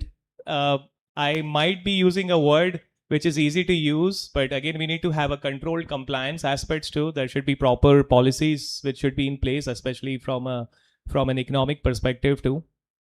We are too early, especially on those particular aspects. I'm sure you guys have heard about Claude. So Claude is coming across with some crazy plugins, and it's crazy. I mean, I had a student in Canada, Nipissing University. So he was providing real estate solutions, especially to all the real estate fellow people. So Canada is, it's nothing like India. Canada is very, very pichda in technology. I'll be very honest here. You know, I mean, when I was using UPI and I was saying, yaar, ye to kya hai, UPI? And then ultimately I was reading that UPI has been used, the payment system has been shared with France and Sri Lanka and a lot of other countries, and it's crazy. If I want to transfer money in Canada, it takes a week. If I want to transfer from bank to bank, I need to pay money. There is a technology called indirect transfer, jiske andar bhi limit hoti hai. And then, you know, ultimately you might reach the money, you might get the money after 3 hours or 6 hours, right? So if I talk about the use of AI, we have only started talking about AI, especially. The government has just started talking about AI and integrating AI only to use it as a language converter. Because French is one of the most prominent languages there. So ultimately, अब AI use कर रहे हैं for converting French to English and English to French. So I'm just giving you some hard facts on those particular aspects. We are very behind in terms of policies, and that has been the case. The reason I've been talking about Canada is because that has been the case across the world. We have been very reliant on United States. United States, whatever policies they create, we replicate it. If we don't understand what United States create, we go back to EU and we borrow the policies from EU. Right? So cyber security ki policies hai, NIST framework and all the other frameworks, we borrow from them and then we say, okay, we are compliant and life is good. If I talk about India, it's far, far, far, far ahead. Recently, Prime Minister of Canada, when he visited India, not a very good congenial relationships, but I think there was an icebreaker which happened this particular point of time, and he's categorically said that we are far behind and we want to learn from what India has been doing. And there have been changes which has been happening. The only good thing about Canada is we are closer to US. And the other, and because of that thing, we have a lot of startup ecosystems, right? We have a lot of great policies coming across, and the population of Canada is only 4 crores. Mota मैं आपको बता दूं 3.9 million. ठीक है? बाकी it's not even comparable to what we have. 39 million. I'm sorry on that. So 4 crores in that particular aspect. Thank you for correcting me, sir. So 2/3 of Gujarat. 2/3 of Gujarat. It's the second largest country in the world. ठीक है? पूरी दुनिया को Toronto में जाके रहना है. 80% of the population is there. The rest of the Canada is empty. ठीक है? So I have a neighbor which is 2 kilometers or 3 kilometers apart. Right? So answering to that particular question is we need to have proper policies in place, which is very difficult, but it will take time. Technology is converging in a pace. If I wake up tomorrow morning, abhi maine last week padha tha ki, there have been around 2/3 of the startups in the financial sector which has been wiped off because Claude came up with that particular plugin. Okay? So just imagine, tourism wiped off, financial sectors wiped off. So the only thing which can happen is we need to adapt, we need to pivot, we need to make sure that we are looking into those particular aspects. Don't run away from technology, try to adapt it, try to be part of it. Especially for the budding entrepreneurs sitting at the back, I'm sure a lot of you might be coming across with some great business ideas. Try to work around with those particular set of technologies.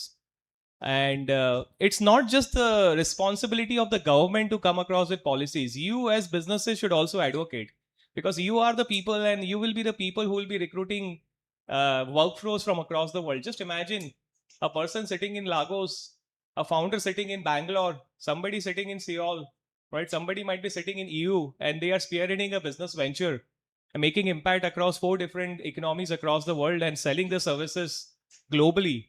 This is what it is. So it's you people, it's the businesses who needs to take it forward. And ultimately, I think a collaborative approach might be something where we can solve the problem. It's difficult. We need to live with it. Singh sir, how do small startups, SMEs, MSMEs survive when the larger system fails?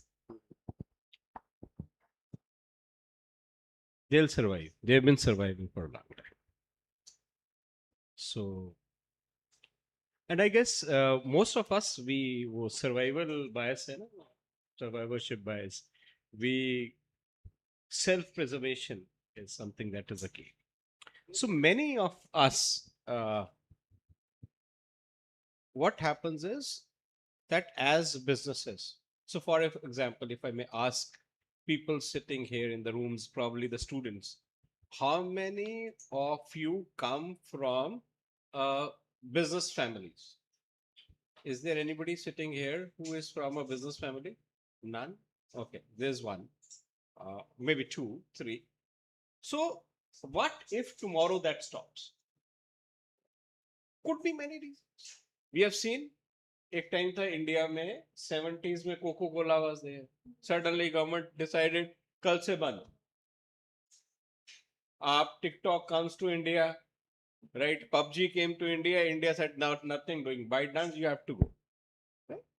So disruptions, ये नहीं कि नया आ रहा है. Have been happening. So as SMEs, what we are looking, people are very, very resilient. They know how to pivot. अगर आप देखो कि India में before the cell phones came in, हर जगह photo STD booths were there. These kids would be very young. You would have seen those STD booths with photocopier machines, and this was a system, right? दुकान बंद, आजकल कहीं आपको STD पीछे दिख रहा है? No. लेकिन बंदे तो हैं, वो कुछ और कर रहा है, right? So what is happening is, for example, if I take it at a larger level, हमारा बहुत बड़ा reliance है APIs. As pharma companies, we import a lot of APIs from China. अब suddenly बंद हो गया, इंडिया गवर्नमेंट कहती ना भाई, Modi ji created a policy आत्मनिर्भर Bharat, right? Made in India. अब issue क्या है? All these things brings a lot of opportunity. Very recently, we have seen now Modi ji inaugurating a semiconductor plant in Sam, right? Issue is opportunities are going to come whenever disruptions are. See, point is कि recovery होगी. कई बार हम कहते हैं कि recovery और survivorship है. हमने धंधा करना है. मेरे को घर में इतने पैसे चाहिए. अगर दूध बेचने से नहीं आ रहे, मैं दाल बेच लूंगा. So this is what our people have been doing. And smaller, like I'll give you another example of the previous. Like I was in Paikane and उनके यहाँ अब गैस नहीं आ रही. और suddenly gas is a shortage. अब क्या करूं? बंद कर दूं दुकान? दुकान तो बंद नहीं हो सकती. I have so much commitments to pay. Though they converted there into diesel. और मैंने पूछा भाई क्या कॉस्ट बढ़ी? कहते हैं एक्चुअली में कॉस्ट कम होगी. So what happens is many times ये जो सर्वाइवरशिप बायस है ना, वो हम में इनग्रेन्ड ही है. None of us as businesses और एज ह्यूमन बीइंग्स, अमृत नहीं है हमारे पास. We don't want to die, and similar way organizations don't want to die, so they pivot. They figure out. The issue is, are we for the students of businesses? How would you reinvent yourself? What are the opportunities there? How would I look at the data that is coming to me, different variables, and see that is there an opportunity that exists for me, and which brings me better money, better mileage. So that is what probably the training is. And I feel that lot of, if you look at India is what, 78% or 80% SMEs, right? तो करते आ रहे हो. मतलब आज हम बंद कर, कई बार गवर्नमेंट बंद कर देती है, कई बार नए टैरिफ आ गए, गवर्नमेंट ने ड्यूटीज लगा दी, इंपोर्ट ड्यूटीज लगा दी. But we have become IT superpower despite having so many of duties. Why? How come we became so much of? How come we became data, so much into data and everything? Our data is a known pronunciation because we say data, right? क्यों? क्योंकि हमने सबको America जाना था. सबको America जाना था. कैसे जाना था? मेरे को कंप्यूटर्स पढ़ लो, सबसे आसान तरीका था. तो हमने इतना पढ़ दिया. Hyderabad, if you look at Andhra and all that, हमने सब भेज दिए यूएस में, राइट? तो सर्वाइव करते आ रहे हैं और करते रहेंगे. सो मेरा ही मानना है कि the identification of opportunities and all that, and looking at the scenarios and finding, that is something which is very good. And plus, I'm sitting at Gujarat. They are like, I feel that one of the best communities, top communities, which is very resilient, and also looking at any opportunity and catching that on. और वो नहीं है. And plus, one of my students taught me a Marwadi trick. कहता sir, हम 3 साल के लिए देखो एक बिजनेस लेते हैं, 3 साल के लिए उसमें पैसे डालते हैं, उसके बाद एक पैसा नहीं निकालते. 3 साल के बाद अगर 3 साल तक वो अपने आप अपने धंधा अपने पे नहीं आया ना, तो हम बंद करके अगले में हुआ. सो a very, how would I say, non-emotional approach to, it's like, lot of, if the finance guy sitting, that we don't get married to the scripts, right? So you see that there is an opportunity that exists, we put money there, we move on, right? So that is my take. Sorry for the move. Oh, okay, so before I summarize the discussion, closing remark from all four of you. Bala sir. Yes, sir.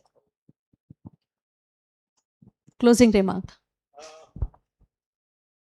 Okay, there is some issue like, what are the things that we can do to obviously survive and then help developing world countries. The South. We became a champion of the South in the last few years. We conducted that, what is that, 2020 group G20. So we added one more, 21st. That is the Union of African Countries. So we added that, we became a champion of that. Before that, we did that COVID diplomacy. When the world, the multinationals were trying to make money out of that occasion, when the vaccine was not fully tested, even that they were selling and they wanted $10 per dose. And all this bigger senior countries, larger countries were insisting this is the most reliable, buy this. Our people didn't buy that. So many people had hesitated, what, Modi ko pagal ho gaya kya? So, but Modi insisted, we'll make it perfect and we'll sell it. And we gave it almost free to our people. And we gave it to 90 countries on a free basis. Not for the entire population, there are certain quantities, there some rational basis they worked out. So that's earned the trust of those people, number one. So when we are having this type of a very volatile trade regime and things like that, we will have to cooperate with the neighboring countries very closely. Friendshoring. Friendshoring. Friendshoring, yeah. We'll have to work with them so that we help them in somewhere, they help us in some resources, they'll get it. All that is required. And larger group, that is what is happening now. I think last week only that the head of the South Korea was in India. He said that, we will support you in your semiconductor business and this and that. All sort of things are happening. Now, many countries, when we were at the thick of this tariff war, many countries, including South American countries, Nigeria, they offered, we'll give you the oil, whatever we have, we'll give it to you. Because India is a favorable. There we have earned trust. Morning somebody mentioned about the trust, earning the trust. So this is one thing that we have done. And now another thing is that UN has collapsed. Only funeral is to be conducted, that we are delaying that process. Now BRICS was trying to emerge in its place, but there's a break on that because after the Nixon, this guy, Trump has come, they are not able to progress further. There are two agendas on that. One is creating other institutions to take care of the requirements. But we are moving towards the digitalization of a payment between BRICS countries. Yeah, that is also there. Now, what I'm trying to say is much more fundamental. What I'm saying is that one is that you need to have institutions to do the development. See, for example, UN, when it was created a whole lot of institutions. UNDP, WHO, so many other things. Now, IBRD, it was created to rebuild Europe, which was destroyed in the war. And IBRD reconstructed only Western Europe. They didn't touch the Eastern Europe. That was left to the communists to do whatever they want to do. Now, once that is over in 25 years, around 1970 or so, the Robert McNamara, who was the chief of that, he redefined the role. They redefined the rules that let us call it a World Bank and let us redevelop the whole world. Because after the priority is over. Similarly, if you have to look at the new, they have created a new bank. Some new bank is created. BRICS has created a bank. BRIC nations have created a bank. Now this has to be strengthened. Some of the other things have to be done. Now, similarly, other institutions like SWIFT is there, which is the international transfer. SWIFT is a dangerous phenomenon.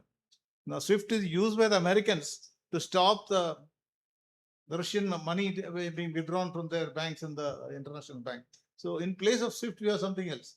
Like that, we have to create a lot of institutions. This is one thing has to be done. And much more than that, we have to make sure all these countries in the south should have political stability in there. Now, whatever development you want to do in Bangladesh is a big question mark. Political stability is not there right now.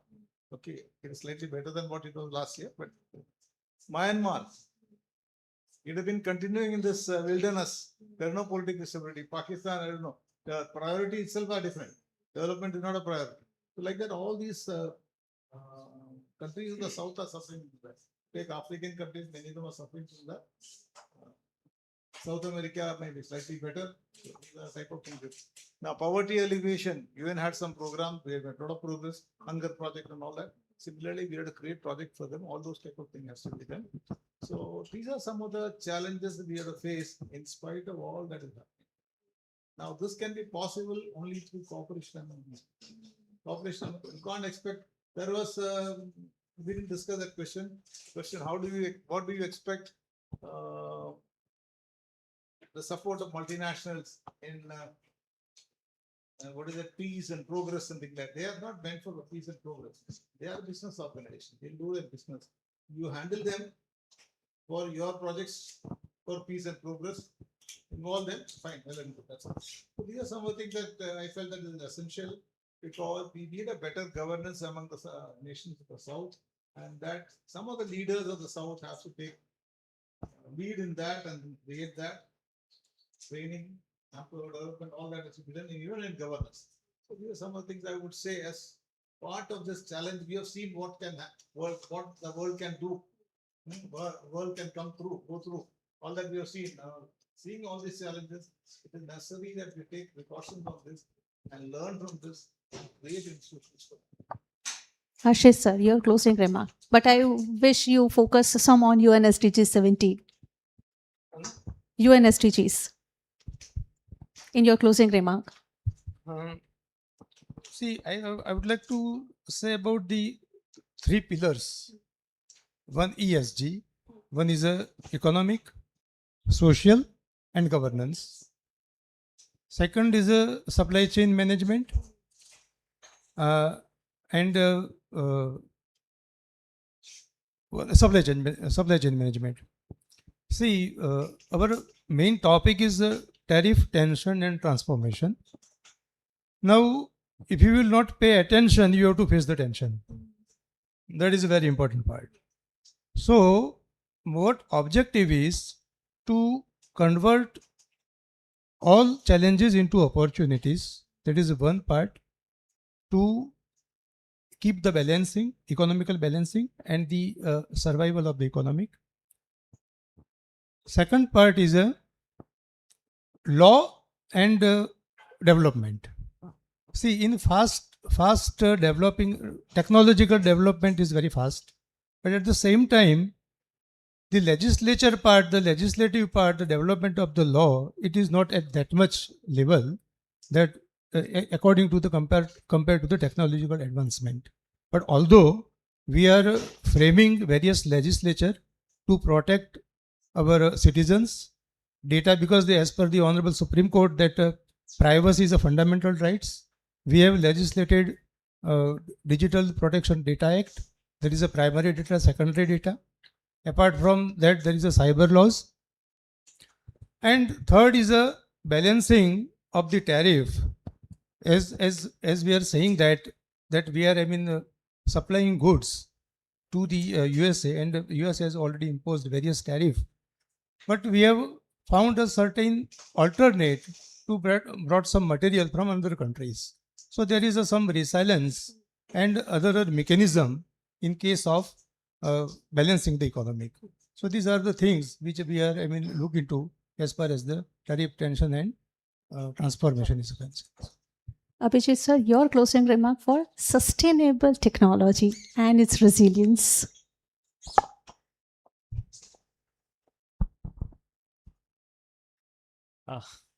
Well, I'm gonna talk from a wider perspective, and then I'll try to come to sustainable technology. But overall, if I talk from the theme's perspective, I think this is quite relevant. What a lot of economies, even in terms of technologies and even in terms of policies, what they have been doing is, if there are tariffs, we try to retaliate with that. I must tell you, it's a trap. You shouldn't be doing that. It's a big trap. The economies which has been doing that and not been leveraging the technologies, ultimately they have not been able to come out of this in the right way. So, as everybody has stressed upon, we need to diversify for sure. We should not be relying on just 1 or 2 economies. We need to have, कहते हैं ना एक दरवाजा बंद होता है, so we need to have at least 5-6 doors ajar open for us. So you need to have a plan B and C. I'm sure all the students at the back can relate, right? So we need to have a plan A and a plan B and a plan C to work on those particular aspects. Technology plays a very crucial role. As technology has been transformative, but the more difficult and challenging aspect of technology which we have been seeing, and we have been benefiting because of that, it's convergence. Kind of a one-stop solution for everything. Now, even if I want to write an email, I use Copilot at some point of time. Aasan hai, easy hai. I won't be lying. I shouldn't be doing that, but at times I don't even read an email. I'm not talking about sending across those official emails, but people have become so reliant on those particular set of technologies. We don't even read email. We trust the technology more, especially to write in the right, impactful, grammatically correct manner. That okay, send a reply, send a reply, send. Right, in those particular aspects as well. But again, the caveats are there. We need to make sure that we are looking on those particular aspects: compliance, governance, collaboration. We have been using the words like ecosystem. We have created ecosystem, especially in the world of startups. Wonderful ecosystems we learned from our neighboring countries, Singapore.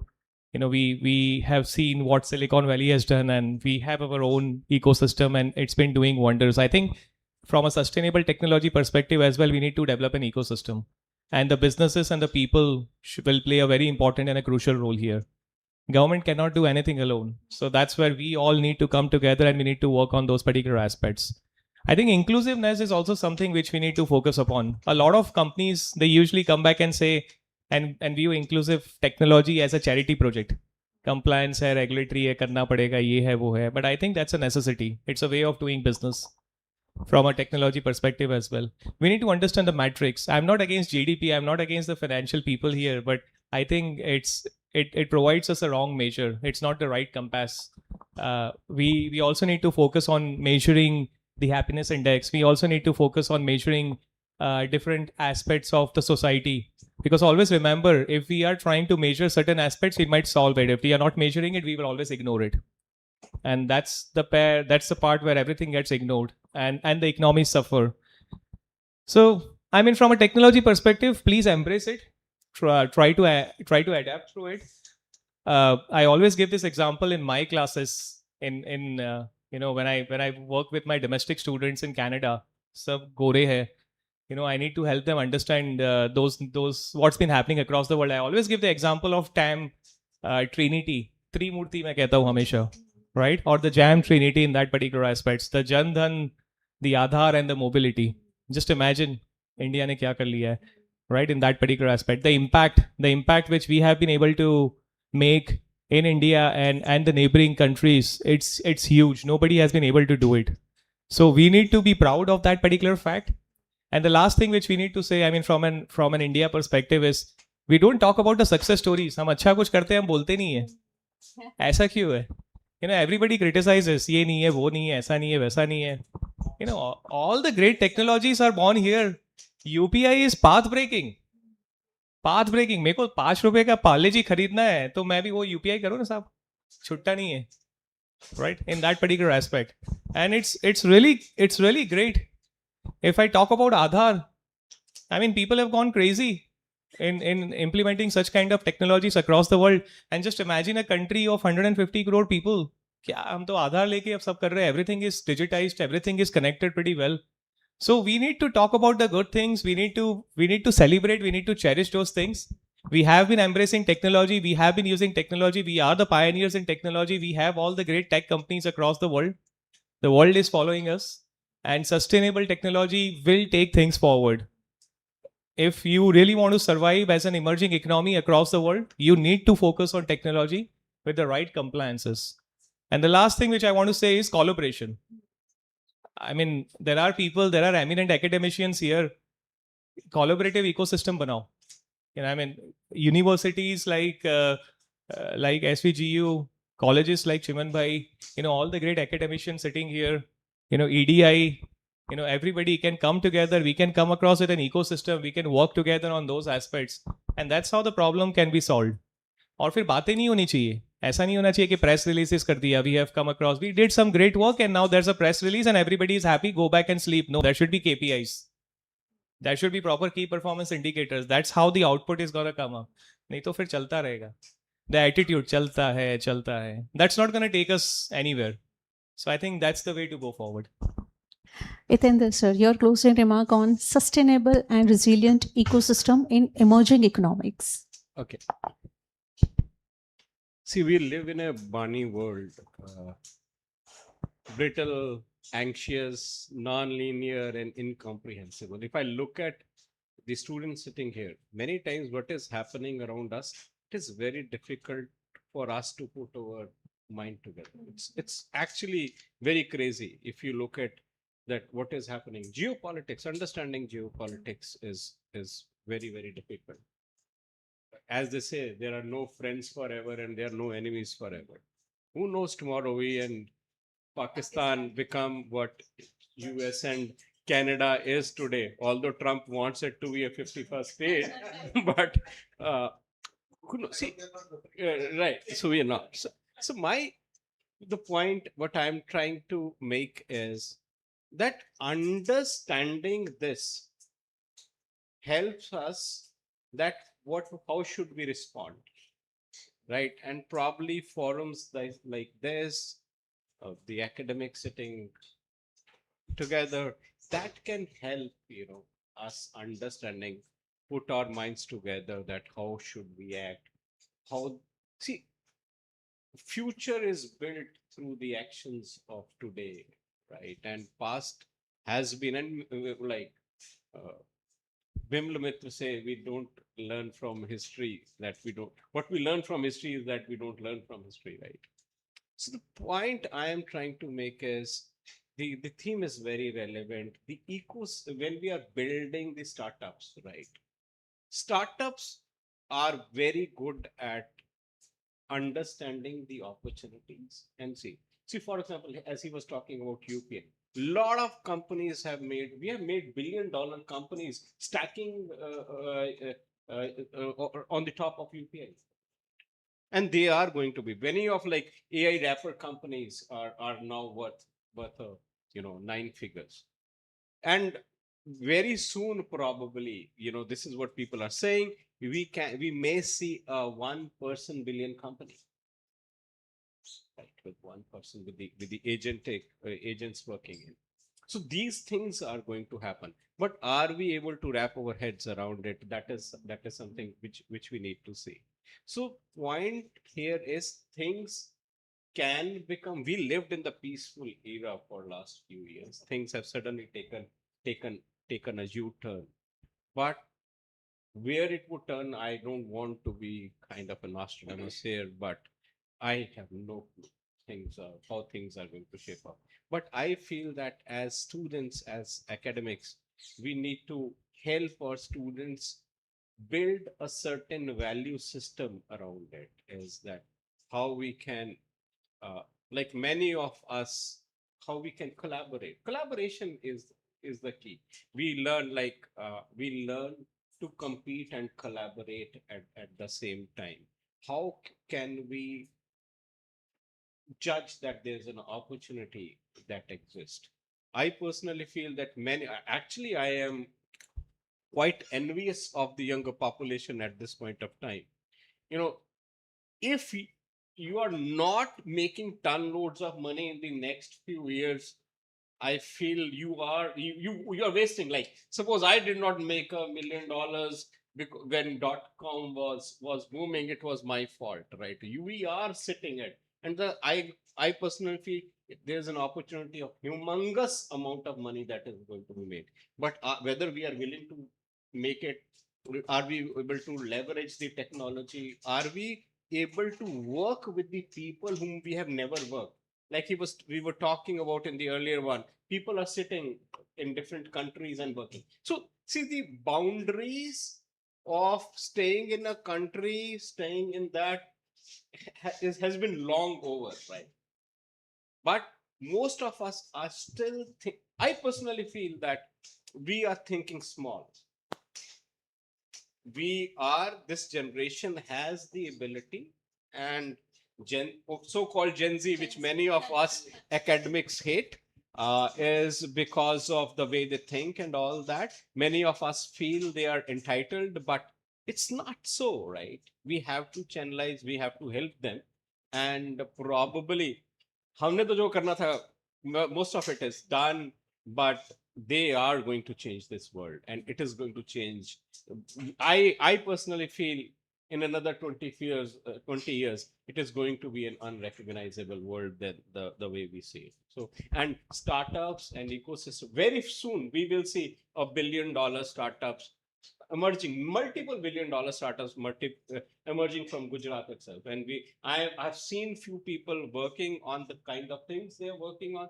It's kind of mind-blowing. And very soon, we will see that those differences which we and Silicon Valley probably has, these are, decreasing every day. That is my take. Thank you. Sir, it is such an enlightening discussion that I don't wish to end the discussion, but because of the time constraint, we have to close the session. So before I summarize the session, the key takeaways: tariffs are strategic, not just economic. Tensions are reshaping the global system.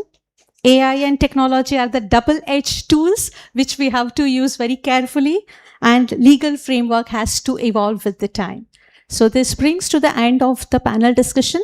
The closing remarks goes like this, that today we are having the time of a disruption, but hopefully the major outcome of the discussion is a collaboration. Hopefully we have the future collaboration among the system, among the resources, among the nations, and more importantly, among the people. So thank you so much, all the dignitaries. Now we are moving toward the closing session. I request our Provost, sir, to please offer a token of appreciation and our love to attenders, sir.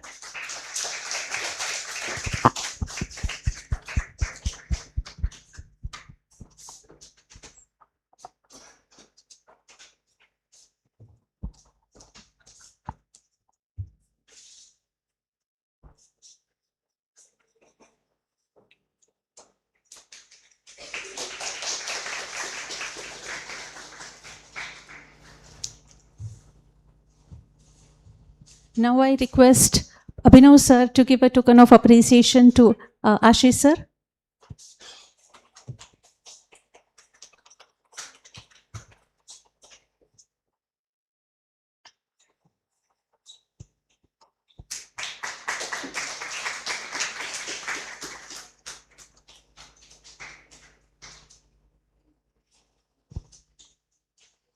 Mayur sir, please acknowledge the contribution of Abhijit sir.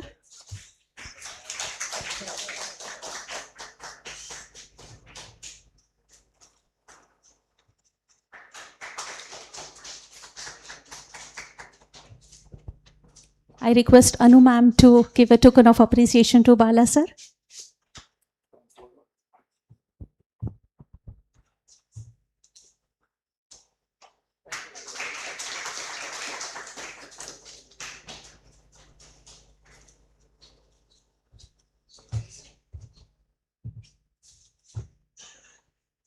As the quote says, the top of a one mountain is the bottom of another. So this is not just the end of a discussion. This is just the beginning of a future numerous discussions and a brainstorming session, which we look forward with all of you in a coming future.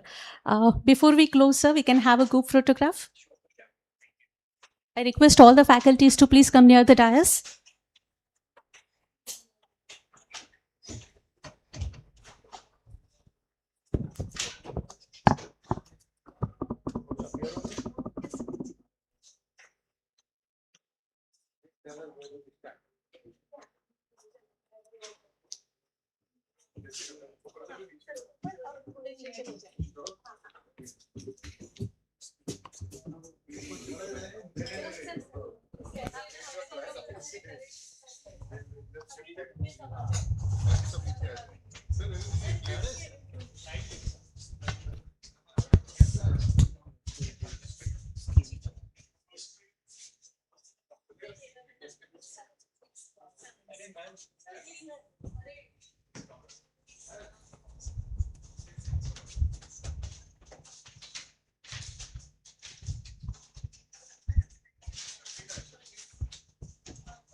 Participants, please be seated. We are continuing the paper presentation in the hall itself.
Concept in this particular era after the digitalization age.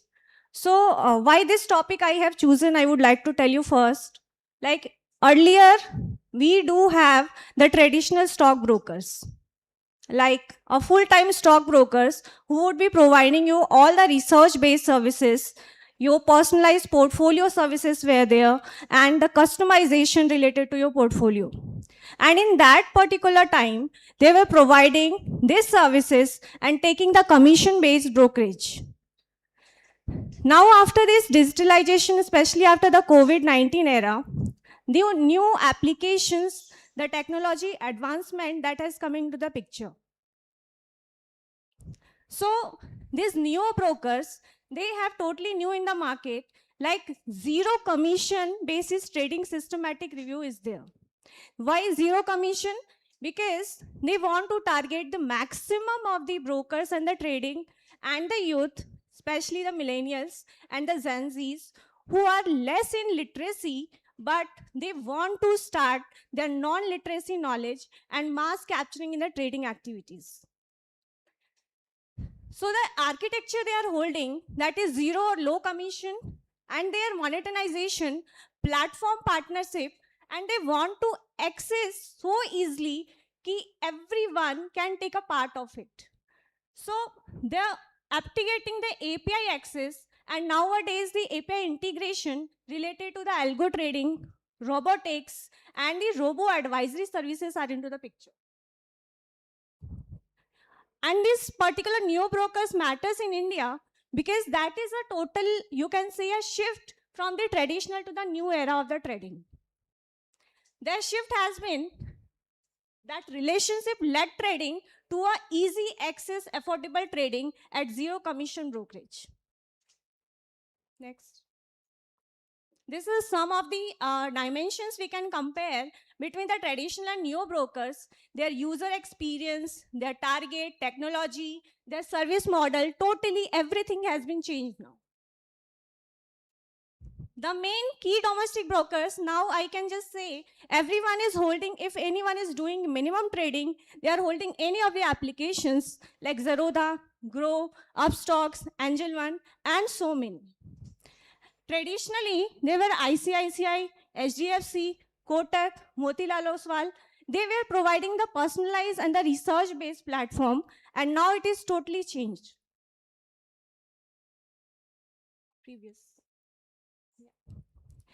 Previous one. Global. Yeah. So in India, now this is a totally new trading activity, and the global partners they are leading, and you can see the size and the market they are capturing, and the forecast of 2033, that is US $65.8 billion.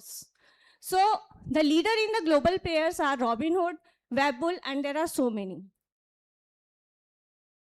So my research and the literature review says that the payment for order flow, is it impacted because the zero commission brokerage, what they are charging with the investors, they are targeting them with a different types of interface like gamification, push notification, and there are so many easy access and integration over their applications.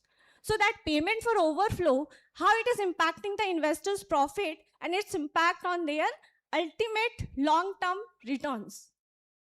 Secondly, the POF affect execution quality, like to trade in more numbers, to generate more trades, it is impacting their prices and overall trading activities. And lastly, how do these platform features, like if they are putting any of the notifications, your personalized services, robotics, advisory, and API integration, is it these alerts are giving the investment preferences or not? So before and after the discount and the neo brokers, this is the trade activity you can see. The lower transaction cost improves the participation among cost-sensitive investors. Push notification, gamification, and social cues increases the engagement and re-entry frequency. The behavioral nudges we can see in terms of the short-term concentration, the speculative burst, and the over-trading risk. This is my conceptual model. In this you can see there are so many neo broker features, low brokerage, easy accessibility, fast online trading, and this notification, gamification, and the API robotics can impact their behavioral changes in terms of over-trading, risk, and overconfidence is there, ultimately leading to their outcomes in terms of different sorts of trading. The moderators that can impact this trend of this relationship, if they are, you can say, experienced traders, if they are financially literate, if they are having more knowledge in terms of expertise, this can work out as a moderator. And the main message that the interpretation we can see, new brokers features encourage investors to trade more easily and more often, but it does not mean they'll be earning more and for a long-term association with the brokers. Okay. Some of the new concepts I have come with this, my literature review. This is a new concept of the fractional trading we have seen here. Earlier, it was not available at any of the platform. Fractional trading, if like any of the stock, the prices are so high, the new brokers are providing that facility. You can buy the fraction of that share in terms of your trading. Derivative trading, obviously, we all know initially in future and options, when we used to trade, we have to pay per trade prices over there in the form of the commission. Now also the new brokers are making it so easy and providing this facility at 0% commission rate. Crypto, at the same platform, we can trade with our crypto access as well. It is not available in India, but at global platform, it is easily available. ESG and robotics, as I already said, like the thematic and the guided investing, are used as retention and differentiation levers. Next one. The risk and challenges that we are seeing in terms of the new brokers, that is, we cannot avoid that without discussing, like over trading and the number of risk this non-knowledgeable investors are taking, especially our youth, that we have to work on, and some of the social measures by the, you can say, the regulatory framework SEBI had to develop to take care of their investors. Next one.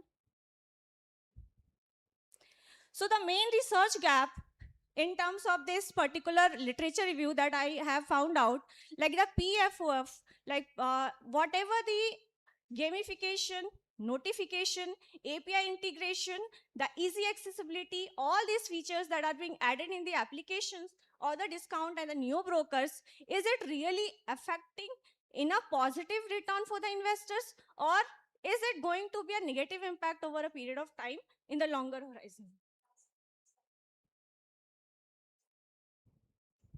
So, as I said, push notification, if I'm holding any of the particular, you can say the portfolio, I'm getting a personalized movement of that particular stock in my message. Like if there is a huge hike or the drop in particular stock, I'm getting a personal notification that is grabbing the attention of the investor, and ultimately it is changing their behavior towards the trading. Next one.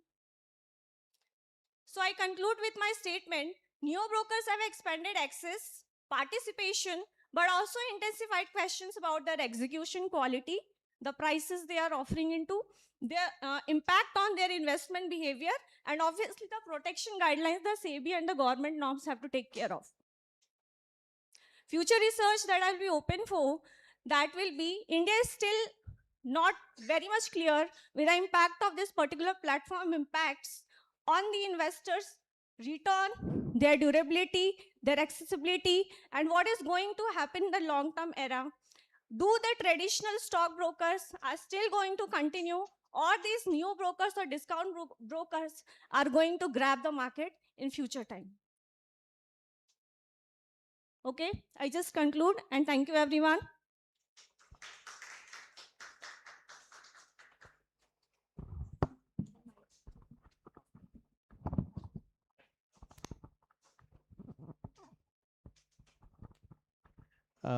Well, thank you very much, ma'am. Nishi, ma'am, thank you for the presentation. Just wanted to ask anyone in the audience if you have any questions for Nishi, ma'am. All good? Well, that's nice. Just wanted to provide some of my views, and you can work on that as you deem fit. So I think, I mean, from the strength perspective, I went through your work, and I think it addresses on the highly contemporary and the policy relevant information. So that is nice. It's a transformative world, especially the Indian retail and the equity markets as well. So your presentation has been quite relevant on that particular part. I think a longitudinal analysis, maybe a comparative study between a neo broker or a traditional broker clients will definitely be useful, especially for strengthening the contribution of your study. Actually, that is the topic of my thesis. Okay. So I have just taken a sub part of that for the presentation, and this is a research work I have done on that particular neo brokers only. But broadly, I'm doing a research on that part only. Like there is a comparison between the service what we were providing by the traditional brokers and now the neo brokers, we can say, the discount brokers, we can say, what type of accessibility they are giving, and obviously in long term, what is the impact time to time frame that is going to given on the investors. Oh, that's wonderful. I was not aware of that. So Yes. I think pretty much we are moving in the right direction. Thank you, sir. One more thing, I mean, this is again out of my curiosity. I was going through your stuff and neo brokers I've seen here as well and in the Northern American market too. What do you think? Are there any demographic or socio-economic patterns in which neo brokers, who uses neo brokers? Who are the people who are using, and does your review maybe have any kind of an impact among these different sets of the people? Sir, currently we can see, as far as I research whatever I have done till now, I can see like more over the youth, and you can say the obviously the millennials are there, but we have to configure that like some of the financial literacy factor is important out there. But we can see anyone, you can see the retired person, even though any business person, any youth, millennial, they all are using new brokers. They have Yeah. started using it. Yes, sir. Because there has been an alarming report been put across by SEBI that 90% of them are incurring losses. That's the part of the you can say research, like what is the impact, because the two different section we are now seeing is like the research broker, the services, they are just not providing the trading activity right now. They are providing or will be charging whatever they are doing for the, like say, research work they are doing, or the customized portfolio and accessibility they are doing for particularly any type of HNI investors. So they are doing that type of work. Neo brokers are just providing a access and easy affordable application. You can just sit at your lap and you can just start trading and do any of the activity out there. No, I get it. I think, this would definitely give you some perspective as you move forward in your comparative study of your thesis. All the very best. Maybe if you could incorporate some of your points, because especially the framework, it had many set of factors. Right. Once you start validating those particular set of factors, you'll go crazy. Yes. So, yes. I have to limit my research. yeah, I that's agree. my Yes. suggestion. Yeah. I did spend a lot of time creating a framework. So my suggestion would be start filtering it right now. Right. Right. It's a confirmatory factor analysis or exploratory factor analysis. Your life will become easier as you go near towards your submission. Sure. But overall, thank you, ma'am. Thank you for your Thanks. efforts and your presentation. Thank you. sir. Actually, we had a question. Yes, please. Like you said, neo brokers are the new age or most preferred, service providers. But at the same time, there's one very unbeatable limitation. They do not have physical branches, but the technical glitch really disturbs the users. And Can that I is ask you something which particular platform you are talking about? in general. If we talk about Kite, Zerodha, whatever the neo platforms that we are actually talking about, not having any physical branches, right?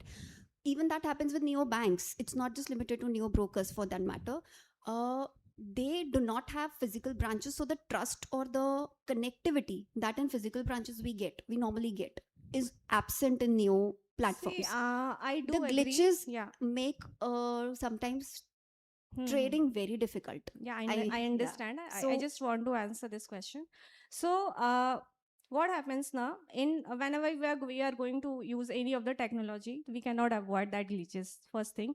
Secondly, if you'll go, and we do have two options only if you are going to do for the trading activity.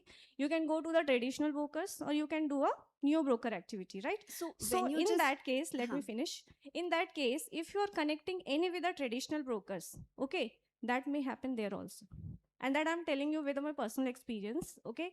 They do have terminals, the glitches can be there also. The glitches on their mobile phones and the telephone numbers, it may happen there also. But yeah, I agree. Sometimes when at very crucial time, any of such technological glitches happening, that can hamper us. Yeah, so what my understanding was, rather than bringing a strict regulation from the regulator side only for the existence or establishment of neo brokers or neo channels, there should be some regulational suggestion as a researcher we can give Right. to bring the or overcome the limitations. That is the type of risk yeah. we are talking about. The risk means all this type of risk that is involved here. That is the outcome. Okay, thank you.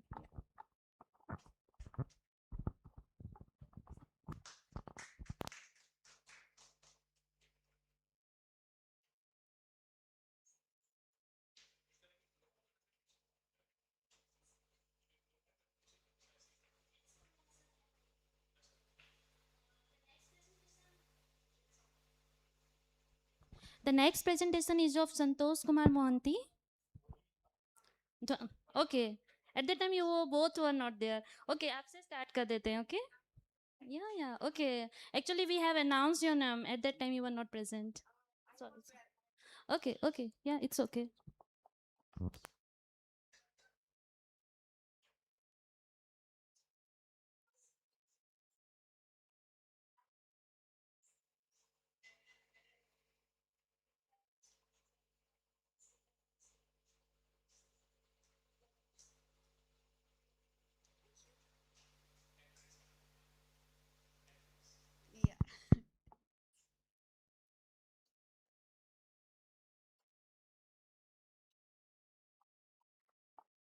Hi, good afternoon, everyone. Post-lunch presentations are slightly scary because nobody is generally fully aware. But I'll tell you what, I've brought an interesting topic, money. So it will automatically bring the attention. So my topic is clustering Nifty 50 stocks. Everyone likes to invest, everyone invests, and it is very essential that we pick the right stock, but it rarely happens, right? So this is my topic, that I am clustering the Nifty 50 stocks into certain clusters to find some of the stocks and bring out the most optimized portfolio. Why this and why am I clustering? So quickly starting with, we already have a Markowitz mean variance financial model available. Now this model has its own limitation. It is based on assumptions, and these assumptions rarely hold any validity in the real market. Slightly mismanagement of the assumption and your optimized portfolio suddenly doesn't remain optimized anymore. The second model that we already have, and which has been into both of these models, Markowitz and CAMP, are available for more than 670 years now. But the limitation of CAMP model is that it assumes that the market is going to be stagnant. Again, a very wrong assumption. And it also assumes that investors are going to have homogeneous choices. Again, a very, very wrong assumption. So both of them are not very well versed in terms of selecting an optimized portfolio. So there has been a portfolio created combining these techniques. Then what is the solution? Thankfully, with AI and ML techniques, we have a solution which is clustering the stocks. Clustering stocks based on their characteristics. So both of these models, what they do is they ask you which stock, or they give you the risk or return factors of each stock. This is very risky. This is going to give good returns. But ML model is not going to give you exact stocks. It's just going to cluster the stocks based on some characteristics, their similar characteristics, and then leave it to you that now you choose it. What do you want to? Are you an aggressive trader? Then you choose this. Are you a patient investor? You choose that. This is what the solution is. Now, speaking about the gap, in India, this has not been researched. I'll take you through the literature review. I have researched 45 papers. From that 45 papers, these are the global papers. Almost 13 papers I've covered in my slide. These are the global papers, and these are the Indian papers. Now, when I give you a quick brief analysis of this, majority of the papers, if you can see, I have mentioned here what are the findings, and in the bracket are the limitations. Majority of the papers either have selected only risk parameters or return parameters, or a very short period of time, 2 years, 5 years, 7 years. If you are building a portfolio, you really need to build it at least for a 10 years time frame. Only then the wealth generation happens. This has been an overall limitation. If you see, since 2008, this has been started, and this is the foundation. Till now, globally, this has been researched. Speaking about India, India also the same limitation, time frame, pre-COVID, post-COVID analysis kiya hai, lekin over the time period of 20 years, nobody has analyzed. So that itself makes my paper or my research quite unique. Going to the data that I've collected, 20 years, starting from January 2004 to December 2024, 20 years of time frame and 5,196 trading days. If there was a holiday, it was adjusted with the closing price to avoid any gaps, which is, I think, all researchers do, to avoid any sort of biasness in your research data. Final stock selection was 41. Why? Because if the stock is not consecutively listed for 20 years, then I have removed that stock. So out of 50, only 41 stocks remain. This is the standard fixed rate that every stock has to give in order to stay in the portfolio or my research structure, which is the safe benchmark rate. Speaking about raw data was then processed if dividend is given, dividend is considered as income or returns, and if stock split की वजह से price कम हुई है तो उसको loss नहीं गिना है और वो adjustment किया है. Again, every researcher does that. This is the basic assumption that we do. Gap filling is done with forward filling, जो मैंने अभी बताया कि अगर Saturday Sunday की छुट्टी आ गई है तो closing price से उसको adjust किया है. Stock filler, अगर consecutively 20 years तक listed है और trade हो रहा है तो ही consider किया है, otherwise removed. And benchmark index is the Nifty index जिसके साथ मैंने हर एक cluster को compare किया है. Moving ahead, I have not taken just one feature or one parameter.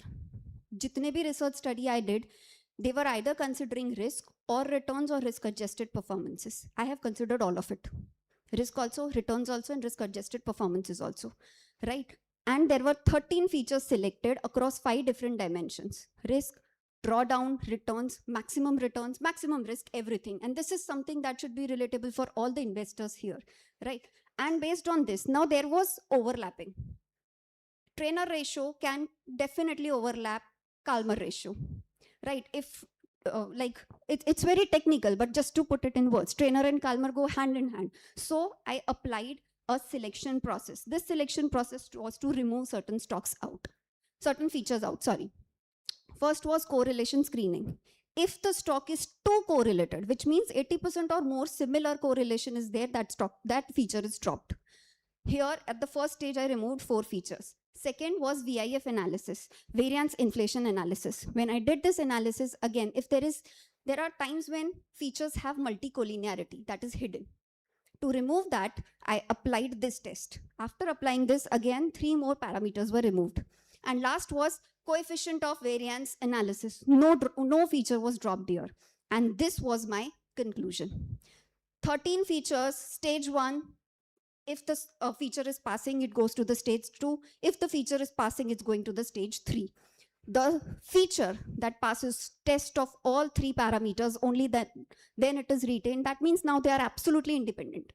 Now there is no overlapping and there is no correlation. Now I can perfectly build the clusters. After this was the structure that I had presented in my paper so that it is clear. Okay, correlation test failed because it was combining with more than 90% with Sharpe ratio, and that is why I dropped the alpha. Now coming to the clusters, how many optimum clusters can be made?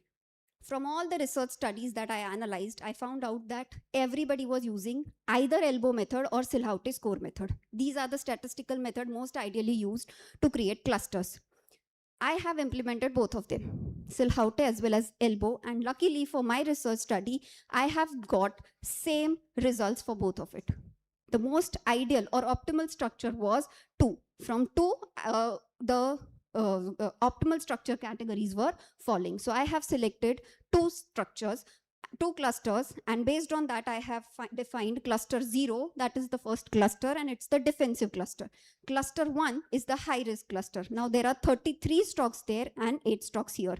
If you recall, 50 से 41 हम लेके आ गए थे because they were not consecutively listed. From that 41, cluster 0 में 33 stocks है और cluster 1 में हमारे पास है अभी 8 stocks. Now this is a high risk cluster and that is a defensive cluster. First pause here that now based on your risk appetite you will select the cluster and then start the investment. Moving ahead, 13 से 6 financial feature में आ गए, cluster बना दिया, cluster 1, cluster 2. Moving ahead now, all the stocks in the cluster are of different price band. Some stocks are 1000 plus, some stocks are 500, 700, so there is a variation. So I have applied 2 methods here. First is inverse volatility, which means if the stock is safe, I give them higher scores. If the stock is very volatile, I give them low scores. That is inverse volatility. Higher the volatility, low the score. And second is equal weight methods. All the stocks are given equal weight irrespective of their volatility parameters. Doing that, I could come to this analysis, which is what is the annual result of the clusters. Last 2 minutes. What is the annual results of the cluster? अब directly उस पे आते हैं जिसमें हम सबको interest है. Cluster बनाया, statistical tools apply किए, AI/ML techniques use कर दी. Ultimate क्या है? Best stock चाहिए जिसमें हम पैसे लगा सके और पैसे बना सके, right? So this is the solution. Cluster 1 gives you 17.42% of annual returns, and cluster 1, that is my cluster 2, gives 21% returns. Why? Because like you saw in the last slide, Cluster 1 was the defensive cluster and cluster 2 was the high risk cluster. तो इसमें हुए हर stock आपको 17.42% तक returns दे सकते हैं comparing it with the benchmark index. This is the win rate. So far in India or overseas, nobody has backtested this. In my study, I have tried to backtest this, not just for 1 year, 2 years, but for 19 rolling windows for 3 years period.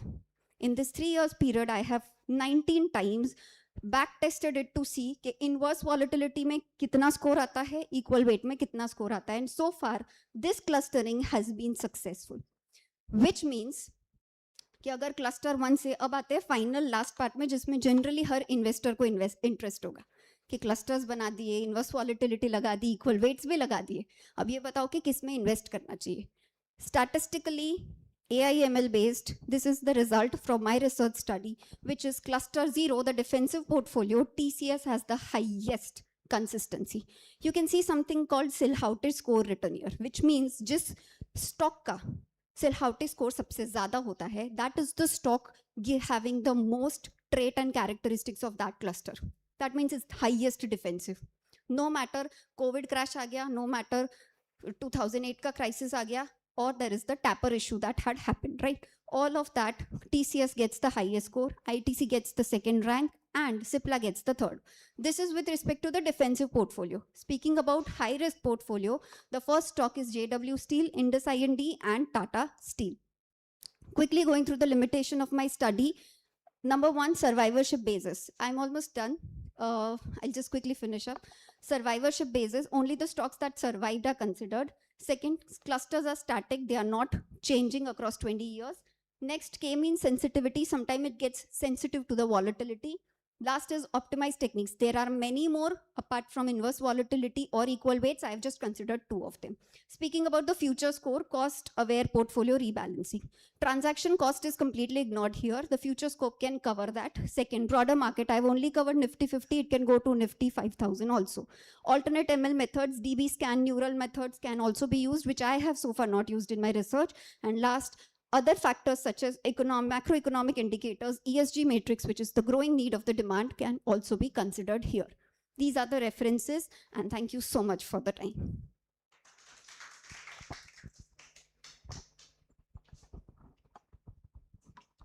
Thank you very much, Dr. Payal.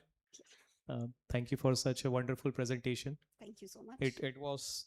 It was visually nice, very structurally covered, and I think you are a great orator. So thank you for that.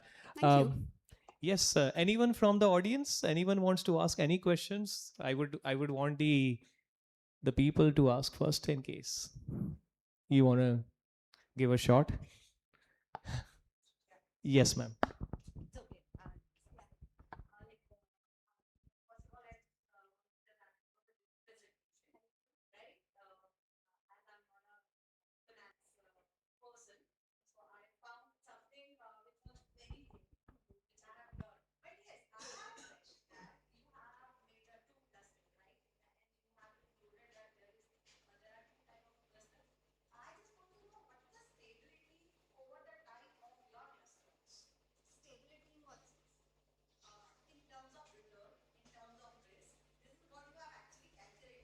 Right. I mean, if you could see, this is something that if you recall that table where not just once but 19 times I backtested it. So that backtesting is the research work that I did. And when you see this, yeah, stability is the concern, right? That how stable these clusters would be, or how reliable rather would be So if we see about understanding this, it is not just one. If you can see, there are years with 3 years rolling windows. So an ideal accurate investment has to be for 3 years. Ideal accurate investment, financially speaking, right? If you are investing for less than 3 years, then that is a short-term investment, and that the analysis for that will be different, completely different. So that also happens to be one of the limitation of my study, right? But if you see consecutively, it's majorly green, because it has been performing and proving itself. The clustering returns has been proving itself. So मैं अगर इसको सरल भाषा में समझाऊं आपको, तो मैंने 30 source of my data is, and this is my calculation. This is Python running. Yeah, I have tested it through Python and other statistical softwares. But source of the original data, obviously Yahoo Finance. The open, close, high, low data that is mandatorily needed. Well, thank you very much, ma'am. Just want to summarize few things. So I think methodological design is pretty sophisticated. So I mean, that was nice. And the clustering algorithms, I wanted to talk about the inverse volatility weighting as well. So this is quite unique in terms of the work. So that was nice. In fact, the 20-year data set, putting across everything and then running those numbers, that is pretty cool. So that's difficult. So I think that's good work. I think you have put across a good amount of work here. When I was reading your paper, a lot of questions were answered to your presentation. So the paper, I think the clustering algorithm, the k-means or the DB scan, I could see. I think you can explicitly put across and maybe talk about the sensitivity analysis on the clusters. That could maybe just strengthen some of the perspectives when we write a research paper. Okay. That was for my the future. Okay. Yeah. For the further scope. For the further scope, or maybe you want to integrate it right now. That's yours. That's entirely your choice how you want to put across that. I was thinking maybe you can include some formal statistical validation as well. So if I talk about the maybe stability as ma'am was talking about across the rolling windows, you can use certain tools or like Selinsky, Herabez. So that is something, if you would have heard on that particular part, or maybe Davis Bolden score, that could be something which could really help you. You have done the back testing, but maybe in terms of the stability of the stocks over a period of time, there are certain measures which are available which might be useful. The predictive Yes, the measures, predictive one, the rolling one. Yeah, okay. Right now I was back testing, so I have not covered the predicting, but yeah, maybe in the future scope. This is all future scope. I mean, sure. I'm not a great finance guy, but whatever I did because of your work, I just thought maybe let me talk about that.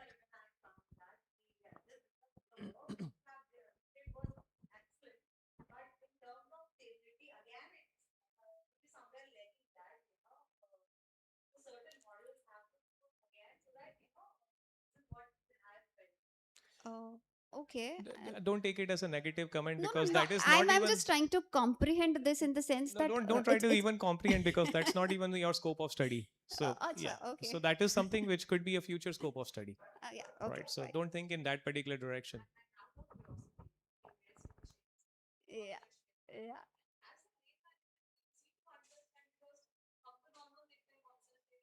ये actually मैंने, क्योंकि मुझे भी technical समझ नहीं आ रहा था, और क्योंकि मैं फाइनेंस पढ़ाती हूँ थोड़ा बहुत, and I luckily am around people who are in finance, so just to build a model which is simple for people like us. Now this is something based on this.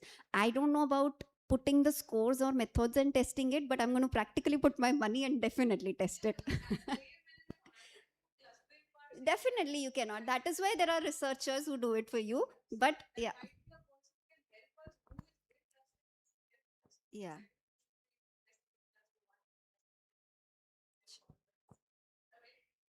Thank you. Thank you. Thank you so much. Thank you, ma'am. Well, I think we can move on to the next presentation. Maybe if we go with the series Kanchan Rajput and Anil Sharma. Ma'am. The next presentation is of Santosh Kumar Mohanty.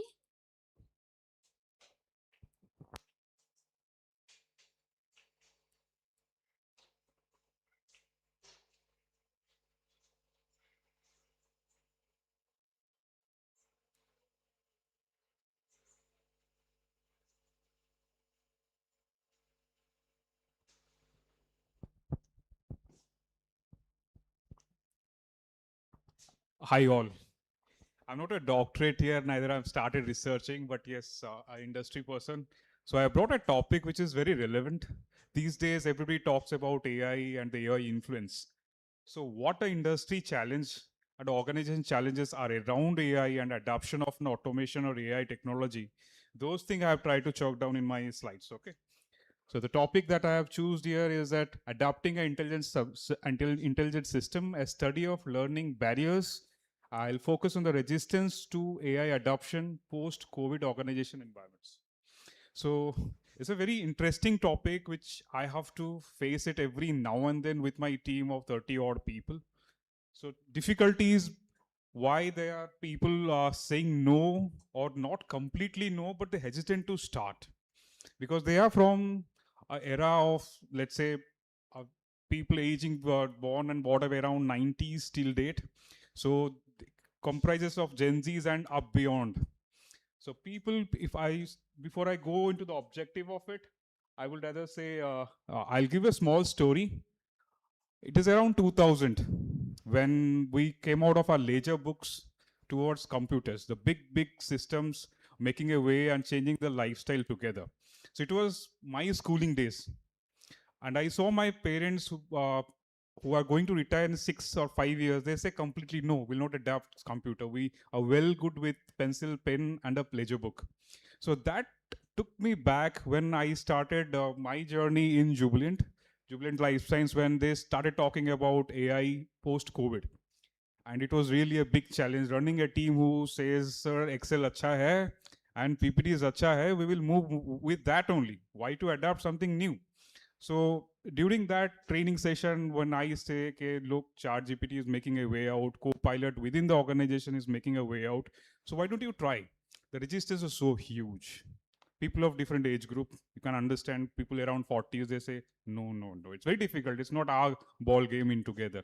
So these things I have tried to make it an objective. The lack of understanding of AI resources, the confusion about AI capabilities, limited knowledge and training. This is why I want to focus. Many organizations, they give importance of AI, but they hardly focus on the training part of the existing resources. If they invest more, bring in industry expert and make them understand what is the requirement and what could be the future of that particular technology being adopted, then maybe people will start looking at it. Just making a hype of it, raising a slogan, creating a chat GPT bot or a co-pilot in your homepage doesn't solve the purpose. The ethical and privacy concern is where anybody who is 40 plus or 35 plus is talking just because they're avoiding the new factor, new regime to that particular flow. They're only seeing that there is a problem to the data privacy, biasness and fair concern and transparency fears. But yes, it is a concern, but how could you can deal with the situation, the compliance behind it can be taken care, and it is always a two-edged knife. It's a two-edged knife AI. So how better you can use it within your compliance strategy of the company, that is more important. So job insecurity for those who don't want to adapt it. And it is very true, even our co-CEOs in Amneal Pharmaceutical, they have said it, start adapting it, start following it. You are not a coder to generate something at the back of a page, but start using it, save your time, so that the time that you save, you can use it in some other purpose way. So moving on to the next slide. So core issues of why there is a resistance and why there is a learning barriers, and what are the who are those people, and out of 100, what is the segmentation? It is around 50 to 60% of the employees perceive AI as a threat to their employment. It is true. Everybody, while they're juggling around their mobile phone, in YouTubes, in newspaper, there's always read out this particular thing. There's a threat to the employment here. For whom? Those who don't want to change, don't want to learn at their whatever age they are. For them, it is a big change and big threat also. So what I want to highlight in this particular slide is the cognitive overload of decrease the ability and the observed learning. Even though you are in a different age, you in 20s, 30s, 40s, how soon you can adapt?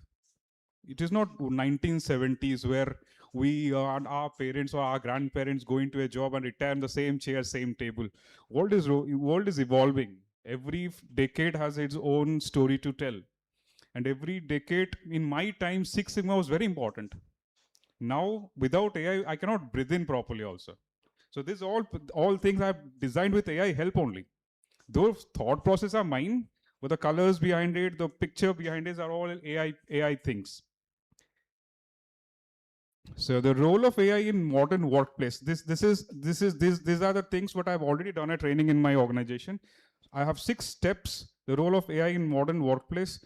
What we can accomplish is if there are repetitive tasks which are manual, which are repetitive in your Excel sheets, in your ERP that you are every day using it, those can be given high priority here and automate those data reporting and email responses.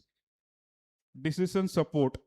This enhances and allows you to save a huge amount of time when you use a technology which is allowing you to explore more within a limited time frame. Creativity assistance. I know it is a two-edged knife, so I want to focus on the third point, creative assistance. People who are average in writing, they're using Copilot and ChatGPT to a greater extent. That diminishes the creative quality. You fall short of your vocabs. In a period of time, you more indulge in it, your inner quality dies down. But you should know what are the limitations here and what are when it is required and when not. Why people in India fear AI will take their jobs is lack of awareness and understanding, what I highlighted in the previous slide. And it's like a black box. They don't want to explore. They don't want to just do something new with help of a technology, rather spreading across the negative vibrance. Job insecurity is already high in India, where you see a lot of dependencies on BPO, KPOs, things coming from US and other European countries, where this generation largely depend on this data things and the outsourcing things, where can be a massive problem with AI. But yes, how soon we can adapt and move on from there, so that we don't want to end up saying that we are back office of US or European countries, rather we can be a strategic partners. So I want to highlight here that this itself has a bigger role here, as we are transferring from a shared service role to a GCC, Global Capable Center. We are no more a backup providing mass here. We are now going to be a strategic provide mass which enhances or embraces the real world technology within it. Obviously, there's a skill gap. The companies, universities, and all institutes should come front and bring some courses which can train people of different sectors, right from MSME to BPO, KPO, shared service, and GCC, where they can understand that what is the requirement now. What we are already doing is just as a pass of time, and we need to learn and move forward. So why people in India fear AI will take their jobs? That automation is blue and white color jobs. Everything is being impacted. Machine will definitely replace until we do not make an effort from the word go. Right. The background of the problem was that I made a small research about a few people in the company, where they talk about 50 to 70% of the things will be in a problem if AI comes into picture with that max scale. The shift is not change in technology, but it's a socio-technological change, because it's related to human and we have to adapt and move on. Key analytics insight is a technology. The adoption of AI was limited to learning deficit, not technology. And the structural organization failure is indicated by the resistance. We have to overcome this resistance by any mean, with knowledge and taking more courses, institution coming forward with their own way of small and big scale of training materials. And implementation of AI need to be at socio-technical. It means in society, people should talk the positivity of it rather than spreading the negative vibrance. Right.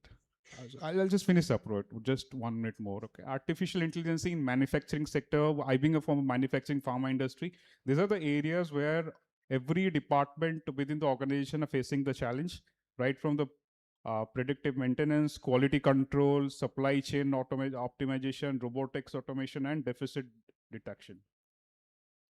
Future of AI, I'll just identify the risk of the task, explore AI solutions, implement and optimize, and focus on creativity.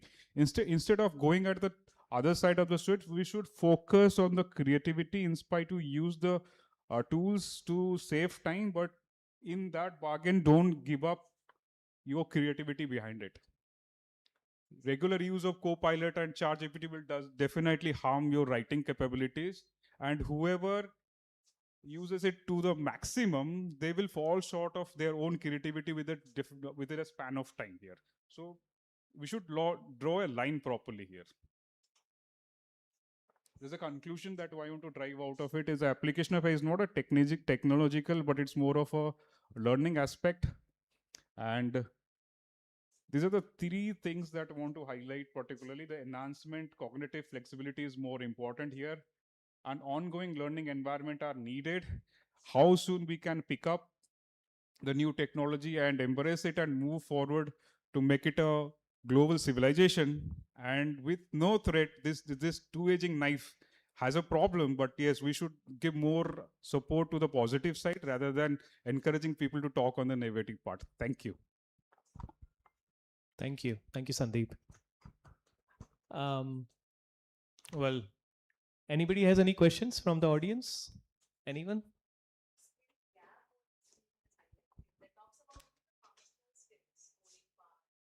Right. The main, obviously, it's just because the people in the office and the organization, that what I have seen through in last 5-6 years is that different age group had different way of taking it up. People who are Gen Zs 20 plus, they are always believing in a mode of 2020 cricket only. They want to make their work very simple. They go into this tool and utilize to the maximum. But people around 40 or 35 plus, they say our own Excel sheet has enough capabilities to make a proper presentation. Why to depend on so many things? Correct. Correct. Correct. Correct. Correct. Correct. They're born with around that AI era, right? So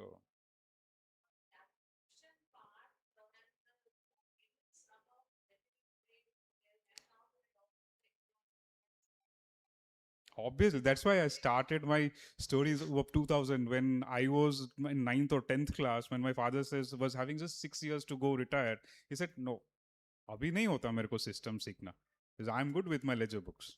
But that was not the answer. Okay, that was, I see my father's younger brother who was 6 years younger to him. He retired around 2012 or 14. He learned computers. Post his retirement, he started with a DTP centers. Those days it was more famous as a STD boot. DTP center, you go and give 2 rupees or 1 rupee, you print out your Word file and Excel. They help 20 rupees 10 for 1 hour onward. So that is what he created a challenge. And my father saw that you had a business post you retire because you adapt the technology that time.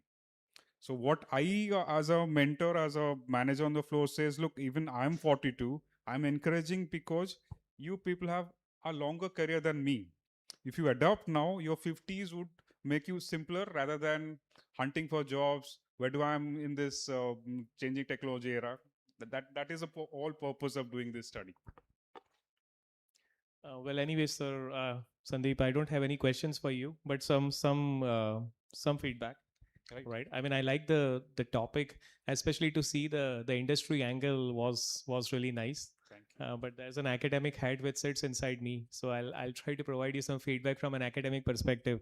I think you can try to clearly distinguish the individual level and the organizational level barriers to AI adoption. When I say individual, that could be cognitive, affected, and skill based. And maybe from an organizational perspective, that could be structural or cultural and leadership aspects that could really strengthen your research aspects. The second is maybe you can try to develop a research model with some hypothesis where you can try to empirically test some primary data. I know you have done certain study within your environment. What I did is I approached at least 10 to 12 department within the organization, like within IT, the same organization. yes. Yeah, maybe you can try to reach out to multiple sets of organization, or maybe in a particular set of a sector that could really strengthen your research over a period of time. Definitely. Maybe you love certain sectors, or it could be a multi-sector. That could be something that could be your future scope of research. Maybe you can try to engage with the concept of AI anxiety. You have been talking about the creative aspect, but you're not giving a solution. People are still going to write their emails. People are still going to create their presentations with the help of AI. And a lot of things are going to happen, right? So maybe AI anxiety would come across, or maybe from a different perspective, algorithm aversion would come across. So think from that particular perspective if you want to include in your future scope. And finally, I'm sure you would have heard about the India's national AI strategy, right? The sector specific AI deployment data. Try to try to situate your paper within that particular aspect. That could really give you a leverage and the fuel to take your study forward. There has been a lot of funding being given by the government of India. I do see even Modi ji itself is talking more on AI, and that's the next. So there's a future. lot of money. So if you're working on those particular aspects, that could really help you leverage in that particular direction, creating something for your organization or from an academic perspective too. So overall, I think it's a good presentation. Good work. Thank you, Thank you, Sandeep. sir. Thank you. Thanks for your work. Thank you. We have refreshments arranged, so if you wish to, and if you don't have presentation upcoming, you can go and enjoy it. The next presentation will be given by Deepak sir.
Hello.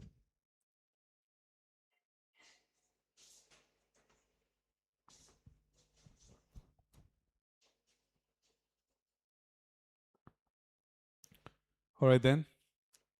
Good afternoon, everybody, and welcome to this presentation. So as I start, it's been a journey of the last 14 odd months, and I thank you so much, Professor Abhinav sir, Anu, Pujan, who were all there part of my journey, are still there as a part of my journey, helping me out, because these are things that gives me goosebumps. All right then, so design thinking for startups and an exploration into design thinking application for startup success. Right then, so let me take you through this. It's very simple. In design thinking, everything starts with the people, the user. If the user wants certain things, only then he'll pay for it from his wallet. Yeah. So it starts with user, and then the feasibility and the viability comes in. But that's what Tim Brown said. But in technical terms, in the process terms, it passes through three phases. Every startup passes through design thinking passes through three phases: the inspiration phase, the ideation, and the implementation phase. So you got the steps in design thinking. Right now, let's limit ourselves here. And whatever we do in business, in startups, the fact is that we need to create value. And the value is how to generate value. Generate value through basically what and how. So what we need to do and how we need to do creates a value. So, but in startup world, things are very different. The whole world around is actually a VUCA world. You really have so much of confusion, so much of challenges. So what you have to do and how you have to do is always a concern area to add value. So that's startups. This is, the startup started somewhere in 2010 in India. You got the Flipkart, Make My Trip. And today we are in the stage where funding winter has stepped in. We got startups which are maturing. We got startups which are in defense space. You are actually reaching a stage where startups are becoming more mature, more fundamental things are coming up. And interesting thing about this is you got in startups, you go pass through three phases. It's called the POC phase, MVP phase, and the GTM phase, or the proof of concept, minimum value product, and the GTM. Interestingly, I try to understand how do these two phases match together. So do they get aligned? So what I said is this is inspiration, design thinking approach. This is the startup approach. And then I mapped the activities that are done in each of this phase. And I found interestingly, they tend to match. So if you see the startup three phases and the design thinking three phases, they tend to get aligned in that way. So here it is. Here this research objective is very simple. We did a very preliminary. We just wanted to understand the research that has been done in the various researches that are, where has it placed the emphasis on design, on the startups. And the second thing we wanted to understand, okay, that's the what is called the theoretical aspect, but what about the practical aspect? How does actually get implemented in the marketplace? So research methodology, we have the literature synthesis, we'll do the empirical, some FGD and interviews we have done, we'll share with you some conceptual models. So these are the things that are there. So this is the literature review. Out of 77, I did around 18 of them, I mapped it. So I mapped it as per the publications. ABDC and W Web of Science and all that, I've categorized it over here. 3 of them do not fall on there, but I also categorize all these articles into this segment and then year of publications. Each of this, for example, if this unpacking thing is there, so I segregated, tried to understand from every aspect. So research insights into as per this one. So this is a literature review. Once I did that, I synthesized all the kind of information that I had, and when I found interesting affinity of information that is there. It falls all on those 8 parameters, and when you look far more closely, these are the gaps that started becoming visible. Now I just mentioned few gaps. There are so many gaps, but fundamentally this falls over here. There is a little literature that links between design thinking and startup performance. It's there with startups, but performance is very little literature. Missing links between design thinking and startup success metrics, and so on. Then I try to understand, okay, if the design thinking emphasis has happened, where is the emphasis on? So, and then we found that very interesting. If you look at this, at the pre-startup phase and at the startup formation phase, which is the POC phase, and the POC phase, the MVP phase, and as well as in the GTM phase. But when we segregated this, we found that there is an increased emphasis over here and here. But then later on, it all dies down. It just flows like a water. And there's no emphasis over there. But then also some very, very interesting emerging studies also began to emerge. So now in the 20s, into 2020s, there is increased focus on co-creation. Everything is on co-creation. So, and there is also a least focus right now on scaling, but scaling will soon assume a lot of importance, because the important thing is once you're there, how do you scale up? That's where job has not happened. It's evolving continuously, right now. So when I shared with you the fact that design thinking goes through the 3 phases, then there is a startups which goes through 3 phases. Design thinking has incredible level of literature has been done. In startups also there has been done. Why is there a disconnect? Okay, so that's the first thing that comes into our mind. So even in this case also, you would have seen that a lot of, you had this design thinking workshop happening, and suddenly the startup thing that happened. But you always see that there is a disconnect. Things are not falling in place. Why? And that's basically because of a particular. So I'll trace myself back to a particular theory that came, which is called the capability building, capability framework. So, and it was developed by TC, David TC, in somewhere around 2007. He says, how do firms how do firms stay competitive when markets and technologies and customers keep changing? Now, if there is so much volatility, how do they remain competitive? And that's where he talked about 3 things, which is very important. The first thing that he talks about is sensing, then he says seizing, and then he talks about transforming or reconfiguring. What are the 3 models that they have? Once done, it also gives me a very interesting model. When I club them together, and I could see, you remember this? I shared with you the 3 things. There's proof of startups. Then I said about design thinking, but then I introduced this also into the 3 things. And if you look at the key activities in sensing, seizing, and reconfiguring, you'll find that there is so much of alignment over here.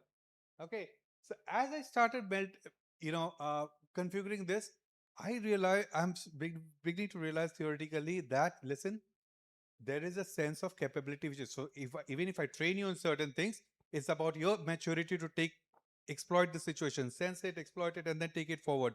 You are unable to do it, you won't be able to do it. So that's how things are. And then what happened is that, okay, I said, fine, I got this point with it. theoretically I'm very clear, but what's happening in the actual field? So what I did is I just wanted to test the ground. So I did a FGD interview. Abhi time hai na? Huh? Last 2 minutes. Okay, so I'm there. So what I did is I actually, created a startup experience model. I said for every phase, what I did is I formed 4 questions and I did 2 workshops, 2 FGD workshops. And I tried, these are the kind of things that I did. So they are there. And what happened is that I tried to understand what is happening in every phase. Proof of concept, minimum value, and fundamentally, very interesting thing here, what happens here is totally different from what happens here, is totally different from what happens here. In every term, if you look at this in a micro foundational framework, everything has an input process, then something happens, and there is an output, and then there's a moves to the next phase. Everything changes here. You see, this micro foundational framework will be different from this, will be different in terms of capability. And suddenly what I find is that why are startups struggling? Startups are struggling because if they are very good over here, if you remember the emphasis is over here, they are struggling because they are not able to exploit it. And then they are struggling, yahan tum pahunche hi nahi hai, because the failure rate is so high. Okay.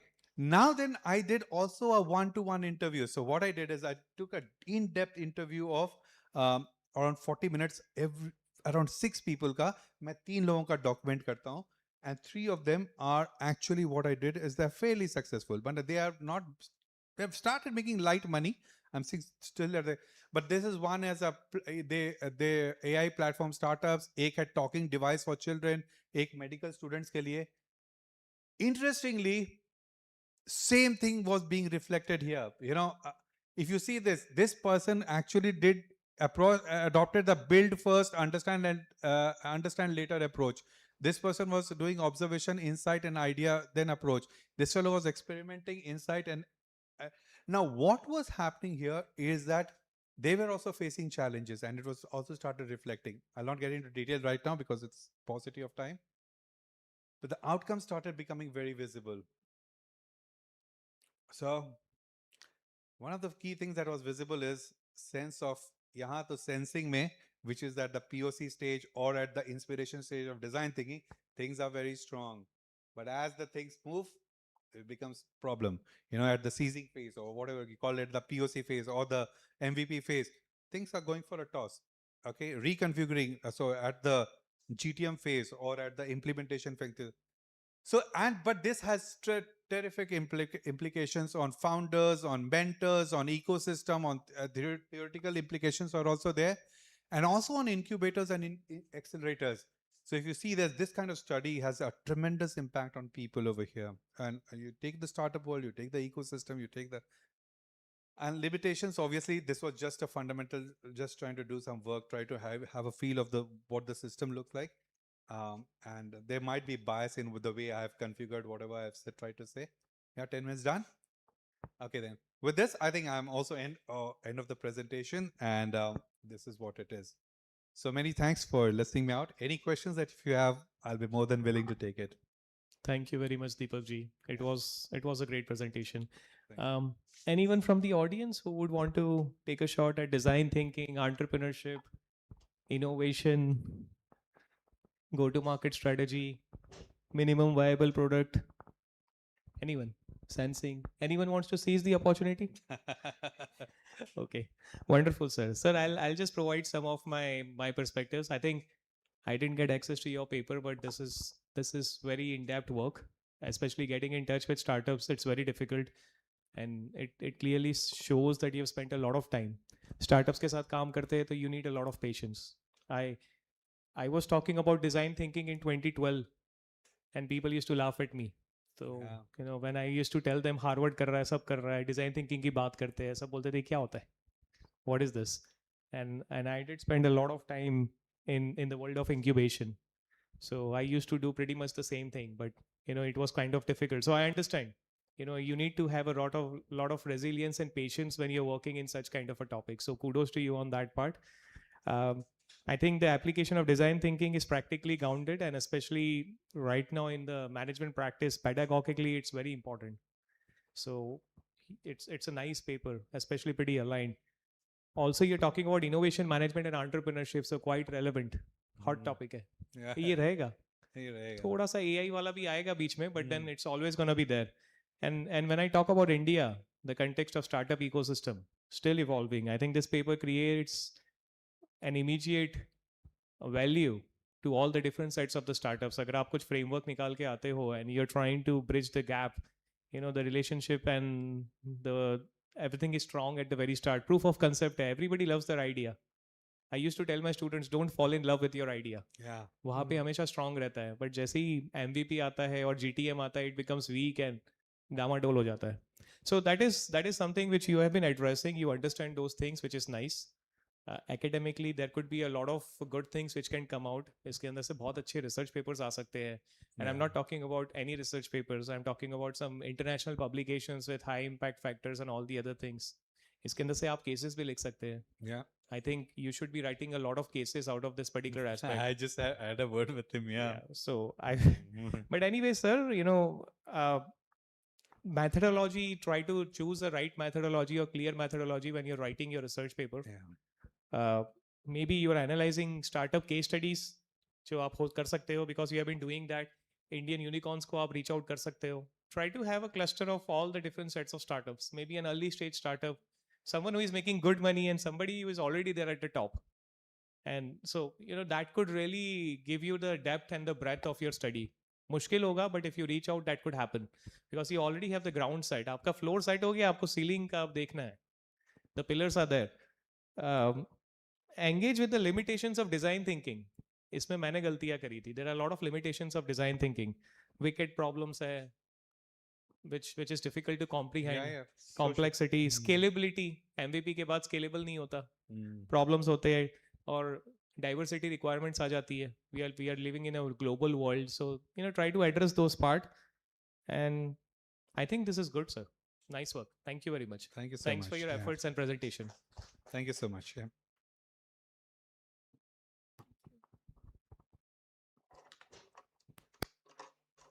Next, we have Mr. Harsh.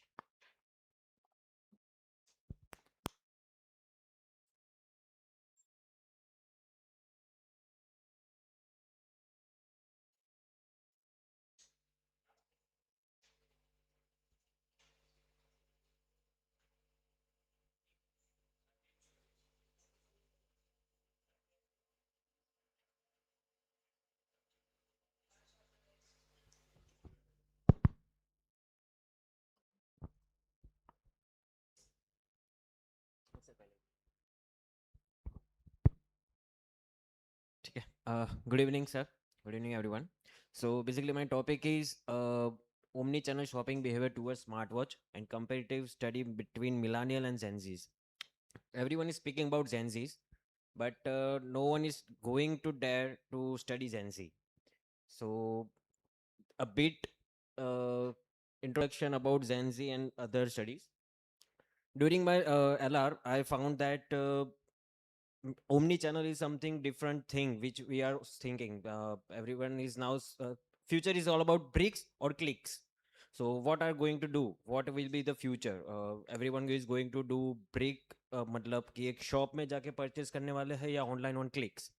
And Gen Z is going to be future of every country and everywhere. Okay.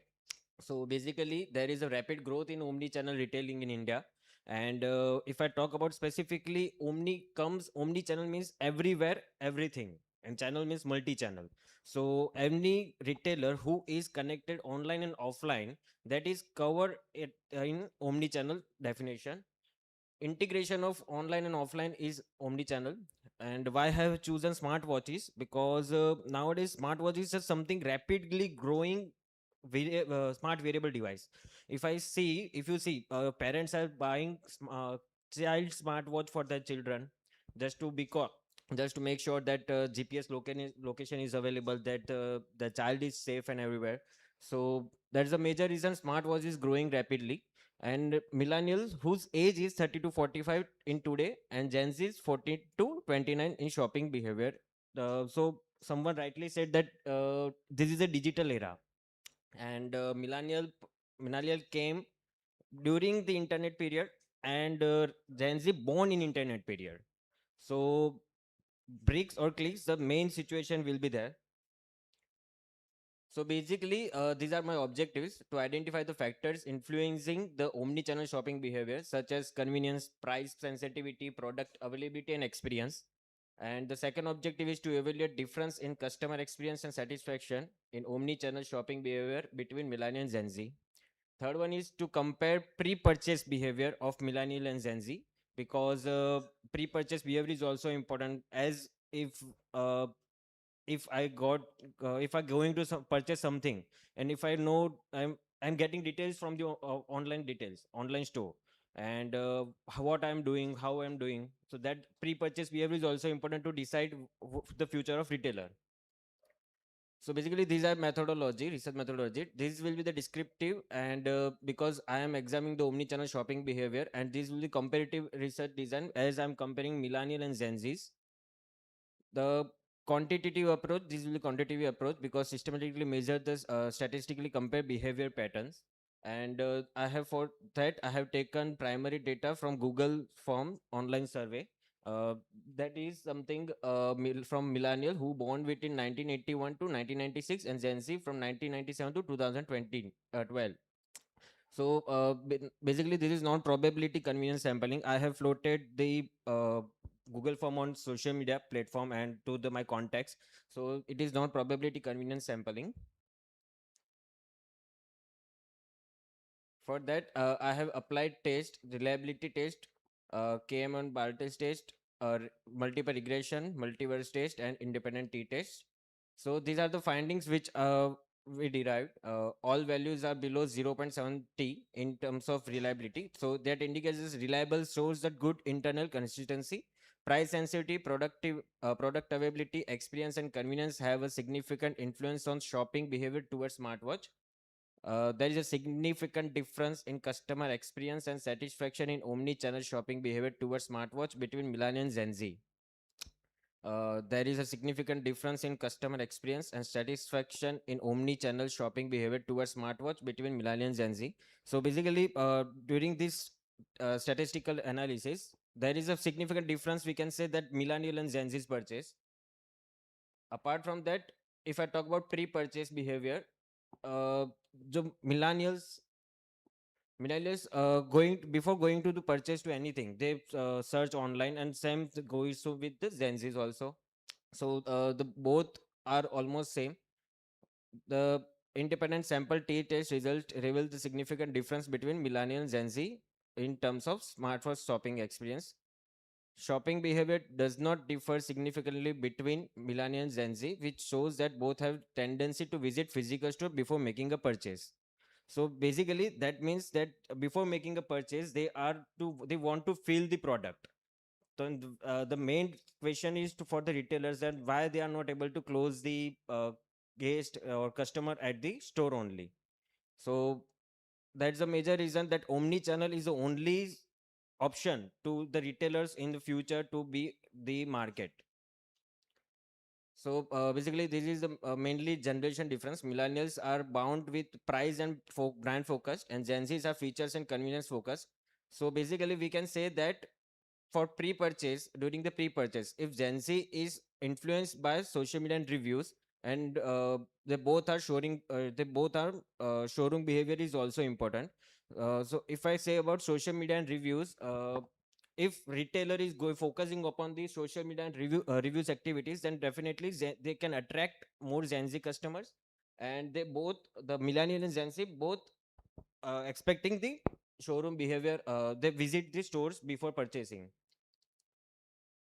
Basically, this is my conclusion, and significant difference between different exits, and omni-channel strategy must be customized, because if it is not customized, then might be possible retailer will lose the Gen Z customers, and maybe not able to retain millennials also. So this is managerial implications. Engage Gen Z through digital convenience and retain millennials via price and brand trust. So basically, millennials are focused upon brand and price bound, which we have derived, and Gen Zs are through digital and convenience. Thank you, Arsh. Thank you very much. Any questions from the audience? Anyone? You want to ask a question? Yeah.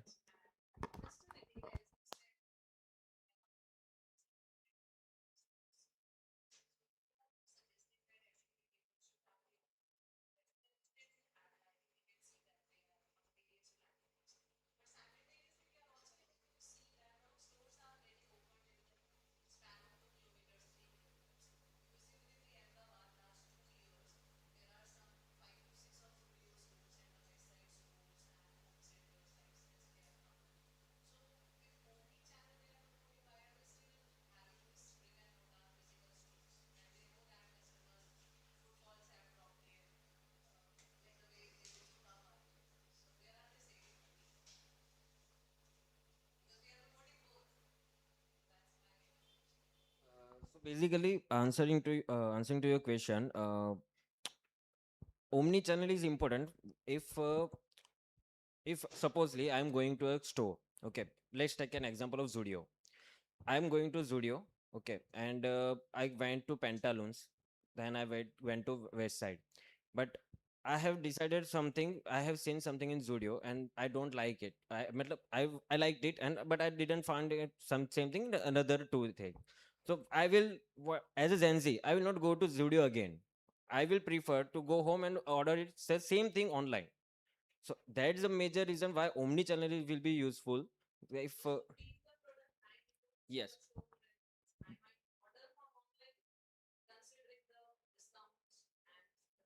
yes. If omni-channel shopping experience, if online and offline both prices are the same, product are the same, then Gen Z or future customers also will be the more preferable, because as per the study, we found that everyone, millennial and Gen Z, both are going to the offline store before making any type of purchase.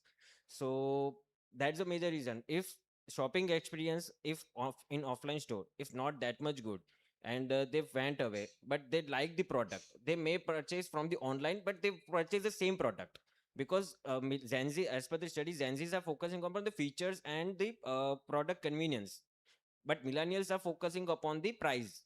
So we want to target the Gen Z because they are a future. So to uh, omni-channel is something offline plus online. It's nothing like online versus online. Sorry, offline versus online. So omni-channel is something offline plus online. So mainly the retailer should earn. Retailer will earn. Well, anyways, thank you. Few comments. I think your research paper, your research work is highly relevant, especially with the booming Indian retail sector, Reliance Retail, Meesho, Myntra, DMart. So that's nice. Um, Maybe you could put across in your research paper. I've not seen your research paper, but maybe define omni-channel, multi-channel versus cross-channel. Maybe that could answer that particular question. What she has been trying to answer, try to get an answer to. I've seen maybe you've done mixed methods, or it was just a primary study. Maybe you can go for some mixed methods as well, quantitative and some interviews, eye tracking, or deeper journey, customer mapping journey. That might provide you with some insights which could be very useful. Future scope, right? I'm just giving you from a future perspective. One thing, try to include the ROPO and the reverse ROPO. ROPO is research online and purchase offline. So that could also answer the question which she was trying to ask, and analyze specific Indian retail context. Maybe social commerce, Instagram and WhatsApp. A lot of people are selling on that particular platform. Quick commerce, Zapto and Blinkit, and maybe traditional Kirana plus app hybrids. As the native omni-channel environments. If you try to bring all of them together, I think you might get some very good insights. And that could be very useful for you to write or do some further research, especially in this particular direction. I mean, overall managerial implications, everything looked well. So I think this was good work, great effort. So thank you very much. Thank you, Harsh, for presenting your paper. Appreciate it. Thank you.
Thank you all the paper presenters.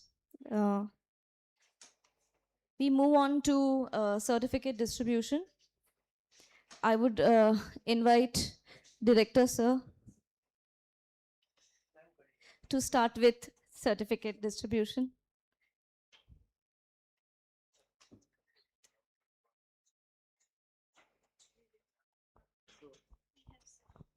So may I invite the organizing committee to come here and distribute the certificates to the offline track presenters. Thank you so much. Richa, Kajal, Chandni, Meet, please. मैं आपके साथ में खड़ा हूँ, but certificates आप ही distribute करिए.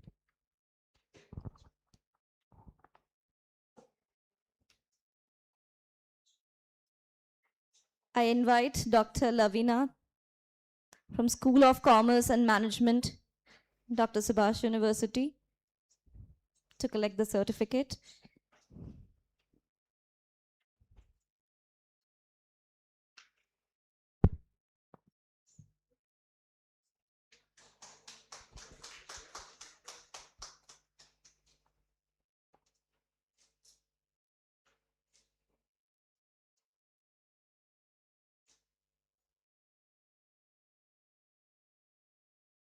Thank you, Lavina ma'am.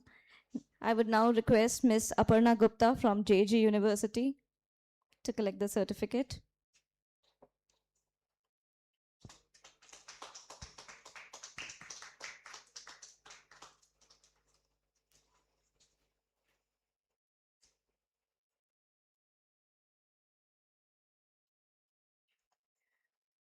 I would now be calling Mr. Santosh Kumar Mohanty from Amneal Pharmaceutical Private Limited to collect the certificate.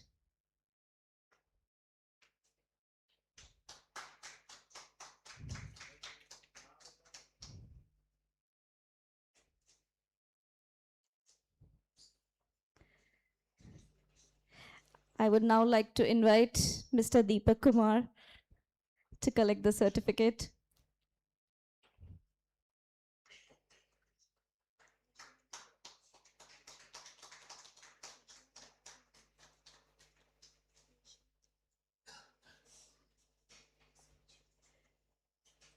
Now I would like to invite Mr. Harsh Dave to collect the certificate.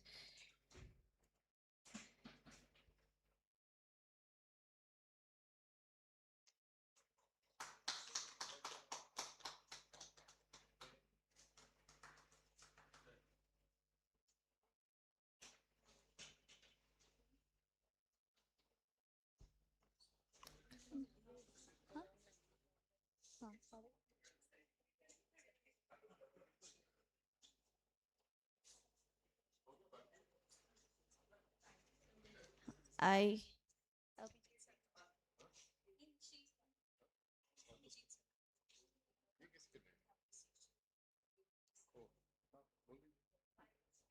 Now I would like to invite Dr. Abhijit Singh for certificate of appreciation. Thank you, sir, for being the session chair today.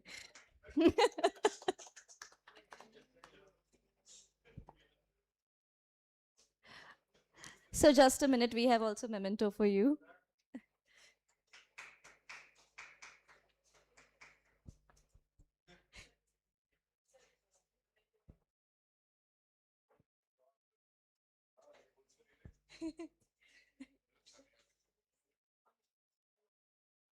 Anu ma'am.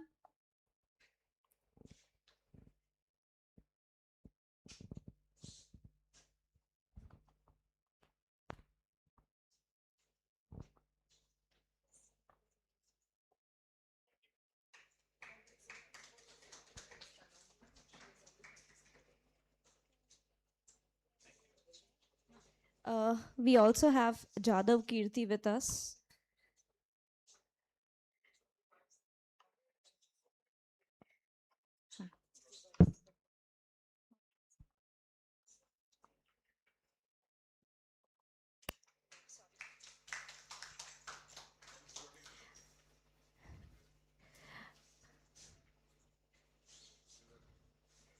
I request all the participants, faculty members, and everybody sitting in the hall to come for a group photograph. Swati ma'am, Ishita ma'am, Priyanka ma'am, Subhashish sir, Shakti sir, all the participants, students, please.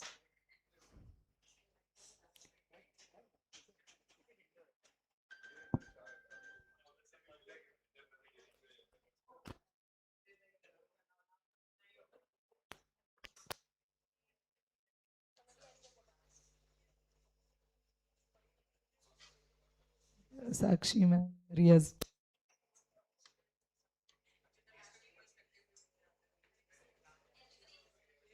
Everybody please gather around the at the center.